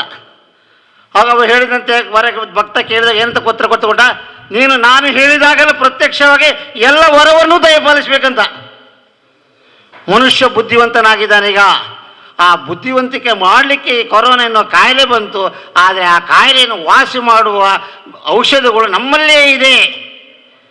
ನೋಡಿಟ್ಟು ಸೋಷಿಯಲ್ ಡಿಸ್ಟೆನ್ಸು, ಮಾಸ್ಕ್ ಹಾಕ್ಕೊಳ್ಳೋದು, ಕೈ ತೊಳೆಯೋದು, ದೂರ, ಕಾಯಿಲೆ ಬಂದು ಸ್ವಲ್ಪ ಜಾಗ್ರತೆ ಮಾಡಿ ಔಷಧ ತಗೊಳ್ಳೋದು, ಕಾಯಿಲೆ ವಾಸಿ ಆಗ್ತದೆ. ಇನ್ನು ದೊಡ್ಡ ಕಾಯಿಲೆ ಇಲ್ಲ. ಔಷಧಗಳು ಬಂದಾಗ ನಮ್ಮಲ್ಲಿ ಪ್ರತಿರೋಧಕ ಶಕ್ತಿಗಳು ನಮ್ಮಲ್ಲಿದೆ. ಆ ಪ್ರತಿರೋಧಕ ಶಕ್ತಿ ಹೇಗೆ ಗೊತ್ತುಂಟಾ, ನಾವು ಹೋಗಿ ಮನೆಯಲ್ಲಿ ಊಟ ಮಾಡುವುದಿಲ್ಲ, ಹೋಟ್ಲಲ್ಲಿ ಜಂಕ್ ಫ್ರೂಟ್ಸ್ ತಿನ್ನುವುದು, ಬೇಡದೆಲ್ಲ ತಿನ್ನುವುದು. ಮೊದಲಾಗಲ್ಲ, ನಾವೇ ಅಡಿಗೆ ಮಾಡಿ ನಾವೇ ಊಟ ಮಾಡ್ತಾವೆ. ನಮಗೆ ರೋಗ ಪ್ರತಿರೋಧಕ ಶಕ್ತಿ ಇತ್ತು. ಹಾಗೆ ಎರಡನೇದಲ್ಲಿ ಆಕ್ಸಿಜನ್ ಕಡಿಮೆ ಆಯಿತು ಅಂತ. ಆಕ್ಸಿಜನ್ ಎಲ್ಲಿ ಕಮ್ಮಿ ಆಯಿತು, ಮನೆ ಕಟ್ಟಲಿಕ್ಕೆ ಎಲ್ಲ ಮರಗಳನ್ನು ಕೊಡಿದ್ರು. ಎಲ್ಲಿಯಾರು ಮರಗಳು ಉಂಟಾ? ನಿಮ್ಮ ಹತ್ರ ಮರಗಳು ನೋಡಿ ಹೋಗಿ ಎಷ್ಟು ಗಾಳಿ ಬರ್ತಿತ್ತು, ತಂಪಾದ ಗಾಳಿ ಉಂಟು. ಈಗ ಬರ್ತದೆ ಹೇಗೆ ಗೊತ್ತುಂಟಾ, ಬಿಸಿ ಗಾಳಿ. ಆಗ ನಾವೇನು ಮಾಡಬೇಕು, ಆಯಿತು ಆಯಿತು ಹೋಗಲಿ, ನಾವೇನು ಮಾಡಬೇಕು, ಪ್ರತಿ ವರ್ಷ ವನ ಮಹೋತ್ಸವದಲ್ಲಿ ಗಿಡಗಳನ್ನು ನೆಡುವ ಹವ್ಯಾಸಗಳನ್ನು ಹಂಚಿಕೊಳ್ಳೋಣ. ಮೊದಲು ಒಬ್ಬ ಕರ್ತ ಯಜಮಾನ ಮನೆಯಲ್ಲಿ ಒಬ್ಬ ಇದ್ದ, ಅವನ ಮಾತುಗಳನ್ನೆಲ್ಲ ಕೇಳಿ ನಾವು ಜೀವನ ನಡೆಸ್ತಿತ್ತು. ಈಗಾಗಲ್ಲ, ಮನೆ ಯಜಮಾನಿಗೆ ಬೆಲೆ ಕೊಡುವುದಿಲ್ಲ, ಗುರುಗಳಿಗೆ ಬೆಲೆ ಇಲ್ಲ. ನಮ್ಮ ಗುರುಗಳು, ಧರ್ಮ ಗುರುಗಳು ಎಷ್ಟು ಚಂದ ಪಾಠ ಮಾಡ್ತಾರೆ. ಅವರ ಪಾಠಗಳನ್ನು ಕಿವಿಯಲ್ಲಿ ಹಾಕಿಕೊಂಡು ನಾವು ಅದನ್ನು ಅನುಪಾಲನೆ ಮಾಡಿದರೆ ನಮ್ಮ ಜೀವನವನ್ನು ನಡೆಸ್ಕೊಂಡು ಹೋಗ್ಬೋದು. ಈಗ ಮಕ್ಕಳು ಏನಾಗಿದ್ದಾರೆ ಅಂದರೆ ನೀತಿ ಪಾಠದ ಬಗ್ಗೆ ಹೆಚ್ಚು ಗಮನ ಕೊಡೋದಿಲ್ಲ, ಹಣ ಮಾಡೋದು ಒಂದೇ, ಜೀವಿಸುವ ದಾರಿ ಹೇಗೆ ಅಂತ ಅವರಿಗೆ ಸುಲಭವಾಗಿದೆ. ನಾವೇನು ಅಂತ ಕೋಟಿಗಟ್ಟಲೆ ದುಡ್ಡು ಮಾಡಿರ್ತೇವೆ ಆ ಮಕ್ಕಳಿಗೆ, ಮೊದಲು ಹಾಗಲ್ಲ, ಮಕ್ಕಳು ಕಷ್ಟಪಟ್ಟು ದುಡಿಯೋ ಬಗ್ಗೆ ಹೇಳಿಕೊಡ್ತಾ ಇತ್ತು. ಈಗ ನೋಡಿ, ಈಗ ಹಬ್ಬ ಬಂತು, ಹಬ್ಬ ಹರಿದಿನಗಳಲ್ಲಿ ನಾವು ಅವರಿಗೆ ಸಮಯದ ಪರಿಪಾಲನೆ, ಹಿಂದೆ ಸಮಯವೇ ದೇವರು ಅಂತಿತ್ತು, ಈಗ ಸಮಯಕ್ಕೆ ಉಂಟಾ, ಬೆಳಿಗ್ಗೆ ಎಷ್ಟು ಗಂಟೆ ಹೇಳ್ತಾರೆ, 10 ಗಂಟೆ 11 ಗಂಟೆ ಹೇಳ್ತಾರೆ. ನಾವೆಲ್ಲ ಇರುವಾಗ 4:15 ಗಂಟೆ, ಈಗಲೂ ಸಹ ನಾನು 4:05 ಗಂಟೆ ಹೇಳ್ತೀವಿ, ಫೋನ್ ಮಾಡಿ ನಾನು ಹೇಳ್ತೇನೆ. ಕೆಲವು ಧರ್ಮದವರು ಬೆಳಿಗ್ಗೆ ಎದ್ದುಕೊಂಡು ಮಾಡ್ತಾರೆ, ಭಾರಿ ಖುಷಿ ಸಂತೋಷ. ಈಗಿನ ಮಕ್ಕಳು ರಾತ್ರಿ 12 ಗಂಟೆ ಟಿ ವಿ ನೋಡಿ ಮೊಬೈಲ್ ಆಟ ಆಡಿ ಬೆಳಿಗ್ಗೆ 11 ಗಂಟೆ ಹೇಳ್ತಾರೆ. ಆರೋಗ್ಯ ಎಲ್ಲಿರ್ತದೆ? ಅದು ಒಂದು ಕಾರಣ ಆಗ್ತದೆ. ಮತ್ತು ನಾವು ಯಾರು ನಮ್ಮ ಎಲ್ಲವನ್ನೂ ಮರೆತು ದೇಶ ಸೇವಕ್ಕಾಗಿ ಉದಾಹರಣೆಗೆ ಆಶಾ ಕಾರ್ಯಕರ್ತರು ನೋಡಿ ಎಲ್ಲವನ್ನೂ ಮರೆತು ಸೇವೆ ಮಾಡ್ತಾ ಇದ್ದಾರೆ. ಅವರು ಮನೆ ಬಾಗಿಲಿಗೆ ಹೋಗಲಿ ನೋಡುವ, ಅವರು ಮನೆ ಹತ್ರ ಹೋದ ಕೂಡಲೇ ಬಾಗಿಲು ಹಾಕಿಬಿಡ್ತಾರೆ, ಕಿಟಕಿ ಬಂದ್ ಮಾಡ್ತಾರೆ, ಹೋಗಿ ನೀವು ನಮ್ಮ ಮನೆಗೆ ಬರಬೇಡಿ ಅಂತ. ಪಾಪ ಇವರು ಹೋಗೋದಕ್ಕೆ ಏನಾದ್ರು ಕಾಯಿಲೆ ಇದ್ದರೆ ತಿಳ್ಕೊಂಡು ಮಾತ್ರೆ ಕೊಟ್ಟು ಬರುವಂತ, ಅಷ್ಟು ಪಾಪ ಅವರ ಮನಸ್ಸು ನೋಡಬೇಕು. ಕೆಲವರು ಹೊಡಲಿಕ್ಕೆ ಬರ್ತಾರೆ. ಅಂಥ ಸಂದರ್ಭಗಳು ಸನ್ನಿವೇಶಗಳು ಬಂದಾಗ ಅಂಥ ಸನ್ನಿವೇಶಗಳು ಬಂದಾಗ ನಾವು ಹೇಗೆ ಮಾಡಬೇಕು? ಜನರನ್ನು ಪ್ರೀತಿಸಲಿಕ್ಕೆ ದೇವರು ಮಾಡಿಕೊಟ್ಟ ಒಂದು ಕಲೆ. ನಾವೆಲ್ಲ ಈ ನಮ್ಮ ಇವರ ಅಧ್ಯಕ್ಷ ಸ್ಥಾನದಲ್ಲಿ ನಾವೆಲ್ಲರೂ ಮುನ್ನುಗ್ಗುವ. ಒಂದು ಗ್ರಾಮ ಪಂಚಾಯತ್ನವರು ಕಾರ್ಯಪಡೆಯನ್ನು ನೇಮಕ ಮಾಡಿದ್ದಾರೆ. ಈಗ ಕಾರ್ಯಪಡೆಯಲ್ಲಿ ಹೆಚ್ಚಿನಲ್ಲಿ ವಾರ್ಡ್ನಲ್ಲಿರ್ತಕ್ಕಂತಹ ಸದಸ್ಯರುಗಳೆಲ್ಲ ಇದ್ದಾರೆ. ಸದಸ್ಯರುಗಳು ಬಹಳ ಇಂಪಾರ್ಟೆಂಟ್ ಅಲ್ಲಿ. ಯಾಕೆಂತಂದರೆ ಒಂದು ಗ್ರಾಮದಲ್ಲಿ ಸರಕಾರ ಅಂದರೆ ಗ್ರಾಮ ಪಂಚಾಯತ್. ಗ್ರಾಮ ಪಂಚಾಯತಿಗೆ ಬಹಳಷ್ಟು ಅಧಿಕಾರವೂ ಇದೆ, ಶಕ್ತಿಯೂ ಇದೆ. ಯಾಕೆಂದರೆ ಅದರ ಅಧಿಕಾರವನ್ನು ನಾವು ಸರಿಯಾಗಿ ಅವಲೋಕಿಸಲಿಕ್ಕೆ ಹೋದಾಗ ಎಲ್ಲ ಅದು ಸೆಂಟ್ರಲ್ ಗೌರ್ಮೆಂಟ್ ಪ್ರೈಮ್ ಮಿನಿಸ್ಟರಿಂದ ಹಿಡಿದು ಇಲ್ಲಿವರೆಗೂ ಕೂಡ ಚೀಫ್ ಮಿನಿಸ್ಟರ್ವರೆಗೂ ಕೂಡ ಪ್ರಥಮ ಪ್ರಾಶಸ್ತ್ಯ ಕೊಡೋದು ಯಾರಿಗೆ ಅಂದರೆ ಗ್ರಾಮ ಪಂಚಾಯತಿಗೆ. ಗ್ರಾಮ ಪಂಚಾಯತ್ ಅಧ್ಯಕ್ಷರು ಬಹಳ ಮುಖ್ಯ. ಬಹಳ ಏನೋ ಅದೃಷ್ಟವಶಾತ್ ನಮ್ಮ ಒಳ್ಳೆಯ ಅಧ್ಯಕ್ಷರು ಸಿಕ್ಕಿದ್ದಾರೆ. ಯಾಕೆಂದರೆ ಒಂದು ಲಾಸ್ಟ್ ಇಯರ್ ನೀವು ನಮ್ಮ ಹರೇಕಳಕ್ಕೆ ಒಳ್ಳೆ ಹೆಸರು ಬಂದಿದೆ. ಒಂದು ಲಾಕ್ಡೌನ್ನ ಸಮಯದಲ್ಲಿ ಒಂದು ಮುತುವರ್ಜಿ ವಹಿಸಿಕೊಂಡು ಆ ಕೆಲಸ ಕಾರ್ಯವನ್ನು ಮಾಡಿಕೊಂಡು ಹರೇಕಳದಿಂದ ಕೊರೋನಾವನ್ನು ದೂರ ಮಾಡುವಂಥ ಒಂದು ಕಾರ್ಯ ಮಾಡಿದಿರಲ್ಲ, ಅದು ನಿಜವಾಗಿಯೂ ಮೆಚ್ಚಬೇಕಾದಂಥದ್ದು. ಈ ಸಲವೂ ಕೂಡ ಅವರು ಅದೇ ರೀತಿಯ ಕೆಲಸ ಕಾರ್ಯವನ್ನು ಮಾಡಲಿಕ್ಕೆ ಹೊರಟಿದ್ದಾರೆ. ಇದು ಹರೇಕಳದಲ್ಲಿ ಮಾತ್ರ ಅಲ್ಲ, ಪ್ರತಿ ಗ್ರಾಮ ಪಂಚಾಯತಿನಲ್ಲಿ ಕೂಡ ಆಗಬೇಕು. ಇದು ಎಲ್ಲಿಯೂ ಆಗಲಿಲ್ಲ, ಈಗ ಮಾಡಲಿಲ್ಲ ಯಾರು ಕೂಡ. ಈಗ ಫಸ್ಟ್ ಟೈಮ್ ಮಾಡಿದ್ದೆ ಹರೇಕಳದಲ್ಲಿ. ಮೊನ್ನೆ ಗ್ರಾಮ ಪಂಚಾಯತ್ ಅಧ್ಯಕ್ಷರಿಗೆ ಅಲ್ಲಿ ಕೊಣಾಜೆಯಲ್ಲಿ ಫೋನ್ ಮಾಡಿ ಹೇಳಿದೆ ನಾನು, ಇಲ್ಲಿ ಕೂಡ ಮಾಡಿ ಅಲ್ಲಿ ಹರೇಕಳದಲ್ಲಿ ಬದ್ರುದ್ದೀನ್ ಅವರು ಮಾಡ್ತಾ ಇದ್ದಾರೆ ಅಂತ. ಯಾಕೆಂತಂದ್ರೆ ಯಾವುದೇ ಒಂದು ಪ್ರಜಾಪ್ರಭುತ್ವ ವ್ಯವಸ್ಥೆಯಲ್ಲಿ ಗ್ರಾಮ ಪಂಚಾಯತ್, ತಾಲೂಕ್ ಪಂಚಾಯತ್, ಜಿಲ್ಲಾ ಪಂಚಾಯತ್ ಮತ್ತು ಸ್ಟೇಟ್ ಗೌರ್ಮೆಂಟ್ ಮತ್ತೆ ಇದೆಲ್ಲ ಬಹಳ ಮುಖ್ಯವಾದಂತಹದ್ದು. ಇದಕ್ಕೆ ಅದರದೇ ಆದಂಥ ಜವಾಬ್ದಾರಿ ಇದೆ, ಅಧಿಕಾರ ಇದೆ, ಶಕ್ತಿ ಇದೆ. ಆದ ಕಾರಣ ಅವರು ಏನು ಈಗ ಮಾಡ್ಕೊಂಡಿದ್ದಾರೆ ಆ ಒಂದು ಕಾರ್ಯಪಡೆಯನ್ನು, ಅದು ಮುಖ್ಯವಾಗಿ ಅವರವರ ಜವಾಬ್ದಾರಿ ವಹಿಸಿಕೊಂಡು ಅಲ್ಲಲ್ಲಿ ಆ ಏರಿಯಾದಲ್ಲಿ ಅವರವರ ಏರಿಯಾ ಉಂಟಲ್ಲ, ಆ ಏರಿಯಾದಲ್ಲಿ ಸರಿಯಾಗಿ ನೋಡಿಕೊಂಡ್ರೆ ಆಯ್ತು. ಬಹಳ ಏನು ದೊಡ್ಡ ವಿಷಯ ಏನಿಲ್ಲ. ಈಗ ಶಿವರಾಮ್ ಶೆಟ್ಟರು ಹೇಳಿದಾಗೆ ಒಂದು ಗುಂಪುಗೂಡದಲ್ಲಿ ಬೆತ್ತ ಇಟ್ಕೊಂಡು ಓಡಿಸಬೇಕು ಅಂತ ಏನಿಲ್ಲ. ಅವರಿಗೆ ನಾವು ಸ್ವಲ್ಪ ಏನು ಮಾಡಬೇಕು ಅಂತ ಮೊದಲಾಗಿ ಅವರಿಗೆ ಒಂದು ಮಾಹಿತಿಯನ್ನ ಕೊಡಬೇಕು. ಅವರನ್ನು ಸ್ವಲ್ಪ ನಾವು ಜಾಗೃತಿಗೊಳಿಸಿಕೊಂಡು ಅವರು ನಮ್ಮ ಹತ್ತಿರ ತರುವಂಥ ಕೆಲಸವನ್ನು ಮಾಡಬೇಕು. ಅದು ಮಾಡಿದ ಮೇಲೆ ಮತ್ತೆ ಲಾಸ್ಟ್ ಮೂಮೆಂಟಿಗೆ ಪೊಲೀಸರ ಹತ್ರ ಹೋಗುವುದು. ಅದು ಕೊನೆಗೆ ಪೊಲೀಸೆಲ್ಲ ಹೋಗುವಂಥದ್ದು ಕೊನೆಗೆ ಅದು. ಆದ ಕಾರಣ ಅಂಥದ್ದನ್ನೆಲ್ಲ ನಾವು ಮಾಡ್ಬೋದು. ಈಗ ಸಂಕ್ರಮಣ ಕಾಲ ಇದು, ನಿಜವಾಗಿಯೂ ಒಳ್ಳೆ ಡೆವಲಪ್ಮೆಂಟ್. ನಮ್ಮ ಈ ಕೊರೋನಾ ಲಾಸ್ಟ್ ಇಯರ್ ಬರುವ ಮೊದಲು ಈ ಏರಿಯಾದಲ್ಲಿ ಒಳ್ಳೆ ಅಭಿವೃದ್ಧಿ ಆಗುವಂಥ ಒಂದು ಲಕ್ಷಣಗಳೆಲ್ಲ ಇತ್ತು, ಈಗಲೂ ಉಂಟು, ಏನಾಗುವುದಿಲ್ಲ. ಒಂದು ಕಡೆಯಲ್ಲಿ ಬ್ರಿಡ್ಜ್ ಆಗ್ತಾ ಉಂಟು ನೋಡಿ, ಒಳ್ಳೆಯ ಕೆಲಸ ಅದು. ಮತ್ತೊಂದು ಕಡೆಯಲ್ಲಿ ಉಳ್ಳಾಲ ತಾಲೂಕು ಆಗ್ತಾ ಉಂಟು. ನಿಜವಾಗಿ ಎಮ್ಮೆಯಲ್ಲಿ UT ಖಾದರನ್ನು ಮೆಚ್ಚಬೇಕು ಮತ್ತು ಕರ್ನಾಟಕ ಸರ್ಕಾರಕ್ಕೆ ನಾವು ಕೃತಜ್ಞತೆಯನ್ನು ಸಲ್ಲಿಸಬೇಕು ಈ ಸಂದರ್ಭದಲ್ಲಿ. ಅಂತ ಒಳ್ಳೊಳ್ಳೆ ಕೆಲಸಗಳು ಆಗ್ತಾ ಉಂಟು. ಈಗ ಅದು ನಿಲ್ಲುವುದಿಲ್ಲ, ಅದು ಆಗ್ತದೆ. ಆದರೆ ಈಗ ಇದು ಊರಿಗೆ ಬಂದಂಥ ರೋಗ ನೋಡಿ, ಈ ಊರಿಗೆ ಬಂದಂಥ ರೋಗದಲ್ಲಿ ನಾವು ಅದು ಯಾರೇ ಆಗಿರಲಿ, ಅಲ್ಲಿ ಜಾತಿ ಪ್ರಶ್ನೆ ಇಲ್ಲ. ಅಲ್ಲಿ ಈಗ ಇವರು ಮುಸ್ತಾಫರ್ ಹೇಳಿದ ಹಾಗೆ ಅಲ್ಲಿ ಕಾಂಗ್ರೆಸ್ ಪಕ್ಷ BJP ಪಕ್ಷ ಅಂತ ಏನಿಲ್ಲ. ಅಲ್ಲಿ ನಾವೀಗ ಬದುಕಬೇಕು. ಅದಕ್ಕಾಗಿ ನಾವು ಏನು ಮಾಡಬೇಕು ಅಂತಂದ್ರೆ, ಈಗ ಇವರು ಹೇಳಿದ ಹಾಗೆ ಅದು 6 ವರ್ಷ ಇರ್ತದೆ 10 ವರ್ಷ ಇರ್ತದೆ ಅಂತ ಪ್ರಶ್ನೆ ಅಲ್ಲ. ಅದು ಈ ವರ್ಷದಲ್ಲಿ ಹೋಗ್ಲಿಕ್ಕೆ ನಾವು ಮಾಡ್ಬೋದು, ಅದು ನಮ್ಮ ಕೈಯಲ್ಲಿ ಉಂಟು. ಈಗ ಅದು ಏನ್ ಮಾಡಬೇಕು ಅಂತಂದ್ರೆ, ನಾವು ನಮ್ಮ ಜವಾಬ್ದಾರಿಯನ್ನ ಮುಖ್ಯವಾಗಿ ಒಂದು ನಾವು ಮಾಸ್ಕ್ ಹಾಕುವಂಥದ್ದು ಬಹಳ ಇಂಪಾರ್ಟೆಂಟ್. ಅದೇ ರೀತಿಯಲ್ಲಿ ಡಿಸ್ಟೆನ್ಸ್ ಅದೆಲ್ಲ ನಿಮಗೆ ಗೊತ್ತುಂಟು, ಅದನ್ನು ಪುನಃ ನಾನು ಪಾಠ ಮಾಡಬೇಕಾಗಿ ಇಲ್ಲ. ಮತ್ತೊಂದು ನಮ್ಮ ಕೈ ಕಂಟ್ರೋಲ್ನಲ್ಲಿ ಇರಬೇಕು, ಬಹಳ ಇಂಪಾರ್ಟೆಂಟ್ ಅದು. ಮುಖ್ಯವಾಗಿ ಮೂಗಿನ ಮೂಲಕ ನಮ್ಮ ದೇಹಕ್ಕೆ ಪ್ರವೇಶ ಮಾಡೋದು ಒಂದು ಮೂಗು, ಮತ್ತೊಂದು ಬಾಯಿ. ಯಾವುದೇ ಸಂದರ್ಭದಲ್ಲಿ ಕೈಯನ್ನು ಮೂಗಿನ ಹತ್ತಿರ ಮತ್ತೆ ಬಾಯಿ ಹತ್ತಿರ ತರುವುದು ಬೇಡ. ಅದನ್ನು ಆದಷ್ಟು ಕಂಟ್ರೋಲ್ ಮಾಡಿದರೆ ಒಳ್ಳೆಯದು. ಯಾಕಂದ್ರೆ ಎಲ್ಲಿಯ ಕಡೆಯಲ್ಲಿ ಇರಲಿ, ಎಲ್ಲೇ ಹೋದಾಗಲೂ ಅದು ಪಕ್ಕ ನಮಗೆ ಗೊತ್ತಾಗದಾಗಿ ಹೋಗಿಬಿಡ್ತದೆ. ಅದನ್ನು ಸ್ವಲ್ಪ ನಾವು ಜಾಗೃತಿ ವಹಿಸಿಕೊಳ್ಬೇಕು, ಅಲ್ಲಿ ಬಹಳ ಇಂಪಾರ್ಟೆಂಟ್. ಇಂಡಿವಿಜುವಲ್ ನಮ್ಮ ಜಾಗೃತಿಯಲ್ಲಿ ಅದು ಬಹಳ ಮುಖ್ಯವಾದಂಥದ್ದು. ಈಗ ನಾನೀಗ ಇಟ್ಕೊಂಡ್ರು ನಾವು ಕೈ ಅದನ್ನು ಇದು ಮಾಡಬಾರ್ದು, ಮೂಗಿನ ಹತ್ತಿರ ತರಬಾರ್ದು. ಯಾಕಂದ್ರೆ ಈ ಕೈಯಲ್ಲಿ ಇರ್ಬೋದು ಅಥವಾ ಎಲ್ಲಿಯೂ ಇರ್ಬೋದು. ನಾವೀಗ ಮನೆಗೆ ಹೋದ ಮೇಲೆ ಸ್ವಲ್ಪ ಈ ಬಟ್ಟೆಯನ್ನು ಹೊರಗಡೆ ಹಾಕಿ ಅದನ್ನು ನೀರಿನಲ್ಲಿ ಹಾಕಿ ಅದನ್ನು ತೊಳೆದು ಬಿಟ್ರೆ ಒಳ್ಳೇದು. ಯಾಕಂದ್ರೆ ಸ್ವಲ್ಪ ಕೆಲಸ ಆಗ್ತದೆ, ಸ್ವಲ್ಪ ಜಾಗ್ರತೆ ಮಾಡಿಕೊಂಡ್ರೆ ಒಳ್ಳೇದು. ಈಗ ನಾನು ಹೋದಾಗ ನಾನು ಮನೆಗೆ ಒಳಗೆ ಹೋಗುವುದಿಲ್ಲ, ಇದನ್ನೆಲ್ಲ ತೆಗೆದು ನಾನು ಬಕೆಟ್ಗೆ ಹಾಕಿ ನೀರಿಗೆ ಹಾಕಿ ಒಳಗೆ ಹೋಗುದು. ಈಗ ಯಾಕೆಂತಂದ್ರೆ ಎಲ್ಲಿ ಹೇಗಿರ್ತದೆ ಅಂತ ಅದು ಹೇಳಲಿಕ್ಕೆ ಆಗುದು. ಅಂತಹ ಜಾಗೃತಿ ನಮ್ಮಲ್ಲಿ ಬೇಕೇ ಬೇಕು. ಅದು ಹಿಂದೆಲ್ಲ ಲಾಸ್ಟ್ ಇಯರ್ ಎಲ್ಲ ಹೇಳ್ಕೊಂಡಿದ್ರು, ಕೊರೋನಾ ಜ್ವರ ಆಗುದು ಸಂಗತಿ ಜಬ್ಬ ಜ್ವರ ಅಂತ ಅವು ಹೋಗ್ಬಿಡು ಹಾಗೆ ಹೇಗೆ ಅಂತ. ಅಷ್ಟು ಕೇರ್ಲೆಸ್ ಮಾಡುವಂತ ಅಗತ್ಯ, ಕೇರ್ಲೆಸ್ ಮಾಡಲೇಬಾರ್ದು. ಯಾಕಂದ್ರೆ ಅದು ಆಕ್ಸಿಜನ್ ಕಡಿಮೆ ಆಗ್ತದೆ. ಕೆಲವೊಮ್ಮೆ ಆಕ್ಸಿಜನ್ ಕಡಿಮೆ ಆಡಿದಾಗ ದಮ್ಮು ಕಟ್ಟಲಿಕ್ಕೆ ಸ್ಟಾರ್ಟ್ ಆಗ್ತದೆ. ದಮ್ಮು ಕಟ್ಟಲಿಕ್ಕೆ ಸ್ಟಾರ್ಟ್ ಆದಾಗ ಅಪಾಯ ಆಗ್ತದೆ ಅದು. ಆದ ಕಾರಣ ಆದಷ್ಟು ಜಾಗೃತೆ ಮಾಡಿಕೊಳ್ಳುವುದು ಒಳ್ಳೆಯದು. ಆದ ಕಾರಣ ಆಯಾ ಏರಿಯಾದ ಸದಸ್ಯರುಗಳು ಅವರ ಅಧ್ಯಕ್ಷರಾಗಿರ್ತಾರೆ ಅಂತ ಈಗ ಬದ್ರುದ್ದೀನ್ ಅವರು ಹೇಳಿದರು. ಅವರು ಅದರ ಲೀಡರ್ಶಿಪ್ ಅನ್ನು ತಕೊಂಡು ಆಯಾ ಏರಿಯಾದಲ್ಲಿ ಆದಷ್ಟು ಜಾಗೃತಿ ಮೂಡಿಸುವಂತ ಕೆಲಸವನ್ನ ಮಾಡಲೇಬೇಕು. ಈಗ ನಾನು ಹೇಳಿದ ಹಾಗೆ ಇದೆಲ್ಲ ಮಾಸ್ಕ್ ಇದೆಲ್ಲ ಹಾಕುವಂಥದ್ದು ಬಹಳ ಮುಖ್ಯ. ಮತ್ತೆ ಆಶಾ ಕಾರ್ಯಕರ್ತೆಯರು ಮನೆ ಮನೆಗಳಿಗೆ ಬಂದಾಗ ಅವರಿಗೆ ನಾವು ಆದಷ್ಟು ಸಹಕಾರವನ್ನು ಕೊಡಬೇಕು. ಅವರು ಅಪರಾಧಿಗಳು ಅಂತ ನಾವು ಭಾವಿಸಬಾರ್ದು. ಅವರು ಬಂದ ಕೂಡಲೇ ಅವರು ಕೊರೋನಾವನ್ನು ಹಿಡ್ಕೊಂಡು ಬಂದಿದ್ದಾರೆ ಅಂತ ನಾವು ಭಾವಿಸಿದ್ರೆ ನಮ್ಮ ಕೆಲಸ ಕಾರ್ಯ ನಮ್ದು ರಕ್ಷಣೆ ಆಗುವುದು ಹೇಗೆ?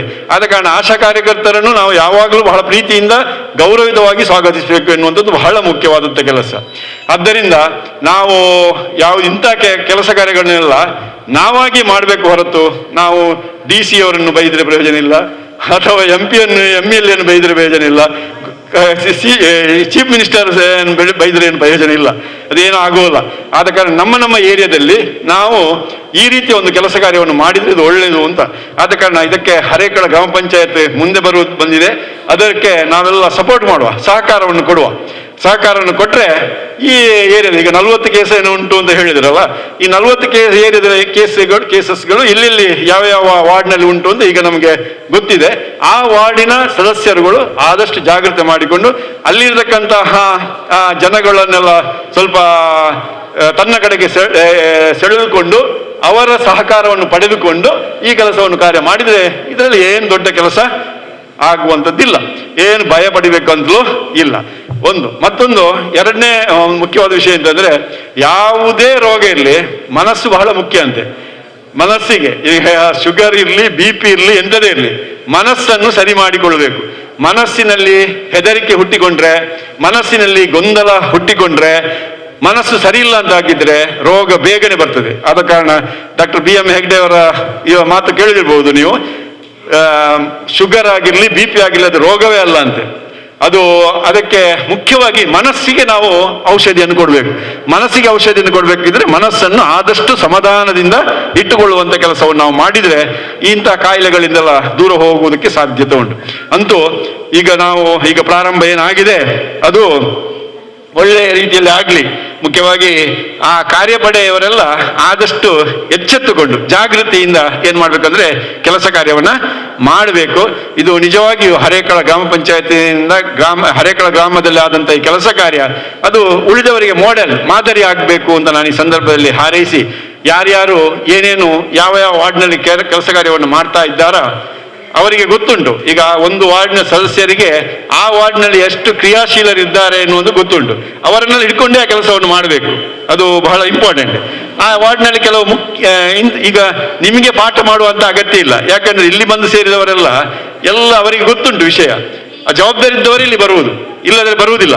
ಆದ ಕಾರಣ ನಿಮ್ಗೆಲ್ಲ ನಿಮ್ಮ ಅಲ್ಲಿ ಹೋದವಲ್ಲಿ ನಿಮ್ಮ ವಾರ್ಡ್ನಲ್ಲಿ ಯಾರ್ಯಾರಿದ್ದಾರೆ ಅವರಿಗೆ ಸ್ವಲ್ಪ ಜಾಗೃತಿ ಮೂಡಿಸುವಂತ ಕೆಲಸವನ್ನು ನಾವು ಮಾಡಬೇಕು.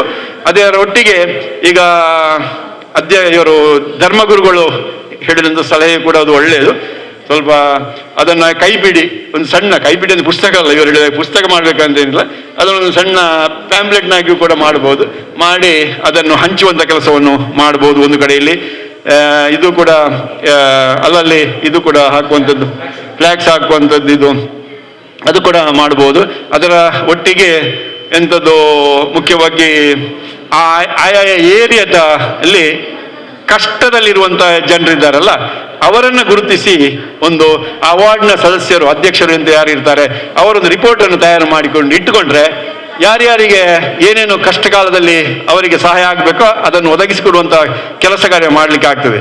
ಈಗ ಇವರು ಹೇಳಿದ ಹಾಗೆ ದಾನಿಗಳು ಇರ್ತಾರೆ, ಶಕ್ತಿವಂತರಿರ್ತಾರೆ, ಅವರ ಹತ್ರ ನಾವು ಹೋಗಿ ಅವರಲ್ಲಿ ನಾವು ರಿಕ್ವೆಸ್ಟ್ ಮಾಡಿದರೆ ಕೂಡಲೇ ಇಂಥ ಕೆಲಸಗಳಿಗೆಲ್ಲ ಖಂಡಿತ ಎಲ್ಲರೂ ಕೂಡ ಸಹಾಯ ಮಾಡ್ತಾರೆ. ಇದೇನು ದೊಡ್ಡ ಕೆಲಸ ಅಲ್ಲ. ಸಾಮಾನ್ಯ ಹಣ ಇದ್ದವರು, ಶಕ್ತಿವಂತರು ಇಂತಹ ಕೆಲಸಗಳಿಗೆಲ್ಲ ಸಹಾಯ ಮಾಡ್ತಾರೆ. ಅದು ಮಾನವೀಯತೆ. ಆದ ಕಾರಣ ಅಂಥ ಕೆಲಸವನ್ನೆಲ್ಲ ನಾವು ಮಾಡಿಕೊಂಡು ಹರೇಕಳದಲ್ಲಿ ಒಂದು ಕೇಸು ಕೂಡ ಇಲ್ಲ ಅಂತ ಆಗಿ ಬಿಟ್ರೆ ಖಂಡಿತ ಆಗ್ತದೆ, ಏನು ತೊಂದರೆ ಇಲ್ಲ. ಅದು ನಮ್ಮ ಕೈಯಲ್ಲಿ ಉಂಟು, ಅದು ಆಗ್ತದೆ. ಆದರೆ ಇದು ಹರೇಕಳ ಗ್ರಾಮದಲ್ಲಿ ಮಾತ್ರ ಅಲ್ಲ, ಈ ರಾಜ್ಯದ ಎಲ್ಲ ಗ್ರಾಮಗಳಲ್ಲಿಯೂ ಕೂಡ ಇಂಥ ಕೆಲಸ ಕಾರ್ಯಗಳು. ಆದರೆ ಕೊರೋನಾ 6 ವರ್ಷವೇ ಬೇಡ ಮಾಸ್ಟೇ, ಈ ವರ್ಷವೇ ಅದು ನಮ್ಮಲ್ಲಿಂದ ದೂರ ಹೋಗ್ತದೆ ಅಂತ ಹೇಳುತ್ತಾ ಅಂತಹ ಒಂದು ಪರಿಸ್ಥಿತಿ ಇಲ್ಲಿ ಉಂಟಾಗಲಿ ಅಂತ, ವಾತಾವರಣ ನಿರ್ಮಾಣ ಆಗಲಿ ಅಂತ ನಾನು ಸಂದರ್ಭದಲ್ಲಿ ಹಾರೈಸಿ ನನ್ನ ಮಾತನ್ನು ನಿಲ್ಲಿಸ್ತೇನೆ. ಅದರೊಂದಿಗೆ ನಮ್ಮ ಅಧ್ಯಕ್ಷರಿಗೆ ಕೃತಜ್ಞತೆಯನ್ನು ಕೂಡ ಇಂಥ ಒಂದು ಒಳ್ಳೆಯ ಕೆಲಸವನ್ನು ಮಾಡಿದ್ದಕ್ಕಾಗಿ, ಇಂಥ ಒಂದು ಒಳ್ಳೆಯ ಕಾರ್ಯವನ್ನು ಅವರು ಪ್ರಾರಂಭಿಸಿದ್ದಕ್ಕಾಗಿ ಅವರಿಗೆ ನಾನು ಕೃತಜ್ಞತೆಯನ್ನು ಸಲ್ಲಿಸ್ತೇನೆ. ಯಾಕೆಂದರೆ ಯಾವುದೇ ಒಂದು ಒಳ್ಳೆಯ ಕೆಲಸವನ್ನು ಮಾಡಿದಾಗ ಸಂತೋಷ ಪಡುವವರು ಇಬ್ಬರಂತೆ. ಒಬ್ಬರು ಜನ್ಮ ಕೊಟ್ಟಂತಹ ತಂದೆ ತಾಯಿಗಳು, ಮತ್ತೊಂದು ವಿದ್ಯೆ ಕೊಟ್ಟಂತಹ ಗುರುಗಳು. ಆದ ಕಾರಣ ಇಂಥ ಒಂದು ಒಳ್ಳೆಯ ಕೆಲಸವನ್ನು ನೀವು ಮಾಡ್ತಾ ಇದ್ದೀರಿ ಎಲ್ಲರೂ. ಬದ್ರುದ್ದೀನ್ ಮಾತ್ರ ಅಲ್ಲ, ಇಲ್ಲೆಲ್ಲ ಸದಸ್ಯರುಗಳು ನೀವೆಲ್ಲ ನಮ್ಮ ಸ್ಟೂಡೆಂಟ್ಸ್ಗಳೇ. ಆದ ಕಾರಣ ನೀವೆಲ್ಲರೂ ಇಂಥ ಒಳ್ಳೆಯ ಕೆಲಸ ಮಾಡಿದ್ದೀರಿ. ನಿಮಗೆ ಖಂಡಿತವಾಗಿ ದೈವಾನುಗ್ರಹ ಖಂಡಿತ ಇದೆ. ನಿಮ್ಮ ಆ ಕೆಲಸಕ್ಕೆ ಒಳ್ಳೆಯ ಫಲ ಖಂಡಿತ ಸಿಗ್ತದೆ ಅಂತ ನಾನು ಸಂದರ್ಭದಲ್ಲಿ ಹೇಳುತ್ತಾ ಈ ಶುಭ ಹಾರೈಸಿ ನಾನು ಮಾತನಾಡಿಸ್ತೇನೆ. ನಮಸ್ಕಾರ. ಕೋವಿಡ್-19 ವೈರಸ್ ಅನ್ನು ತಡೆಗಟ್ಟುವ ಹಾಗೆ ಮುಂಜಾಗ್ರತಾ ಕ್ರಮವನ್ನು ವಹಿಸಲು ಇವತ್ತು ನಾವು ವಿವಿಧ ಸಂಘಟನೆಗಳ ಮುಖಂಡರನ್ನು ಕರೆದಿದ್ದು ಅವರಿಂದ ಮಾಹಿತಿಯನ್ನು ಪಡೆದುಕೊಂಡಿದ್ದೇವೆ. ಈ ಸಭೆಯ ಅಧ್ಯಕ್ಷತೆಯನ್ನು ಗ್ರಾಮ ಪಂಚಾಯತ್ ಅಧ್ಯಕ್ಷರಾದ ಶ್ರೀಯುತ ಬದ್ರುದ್ದೀನ್ ಅವರು ವಹಿಸಿಕೊಂಡಿದ್ದು ಅವರಿಗೆ ತುಂಬ ಧನ್ಯವಾದ ಅರ್ಪಿಸ್ತಾ ಇದ್ದೇನೆ. ಅದೇ ರೀತಿ ವೇದಿಕೆಯಲ್ಲಿದ್ದ ಎಲ್ಲ ಗಣ್ಯರಿಗೂ ಕೂಡ ನಾನು ತುಂಬ ಧನ್ಯವಾದ ಅರ್ಪಿಸಿದ್ದೇನೆ. ಹಾಗೂ ವಿವಿಧ ಸಂಘಟನೆಯ ಮುಖಂಡರು ಹಾಗೂ ಗ್ರಾಮಸ್ಥರು ಮತ್ತು ಆಶಾ ಕಾರ್ಯಕರ್ತರು ಹಾಗೂ ಅಂಗನವಾಡಿ ಕಾರ್ಯಕರ್ತರಿಗೆ ಕೂಡ ನಾನು ಪಂಚಾಯತ್ ಪರವಾಗಿ ತುಂಬ ಧನ್ಯವಾದ ಅರ್ಪಿಸ್ತಾ ಈ ಕಾರ್ಯಕ್ರಮವನ್ನು ಮುಗಿಸ್ತಾ ಇದ್ದೀನಿ.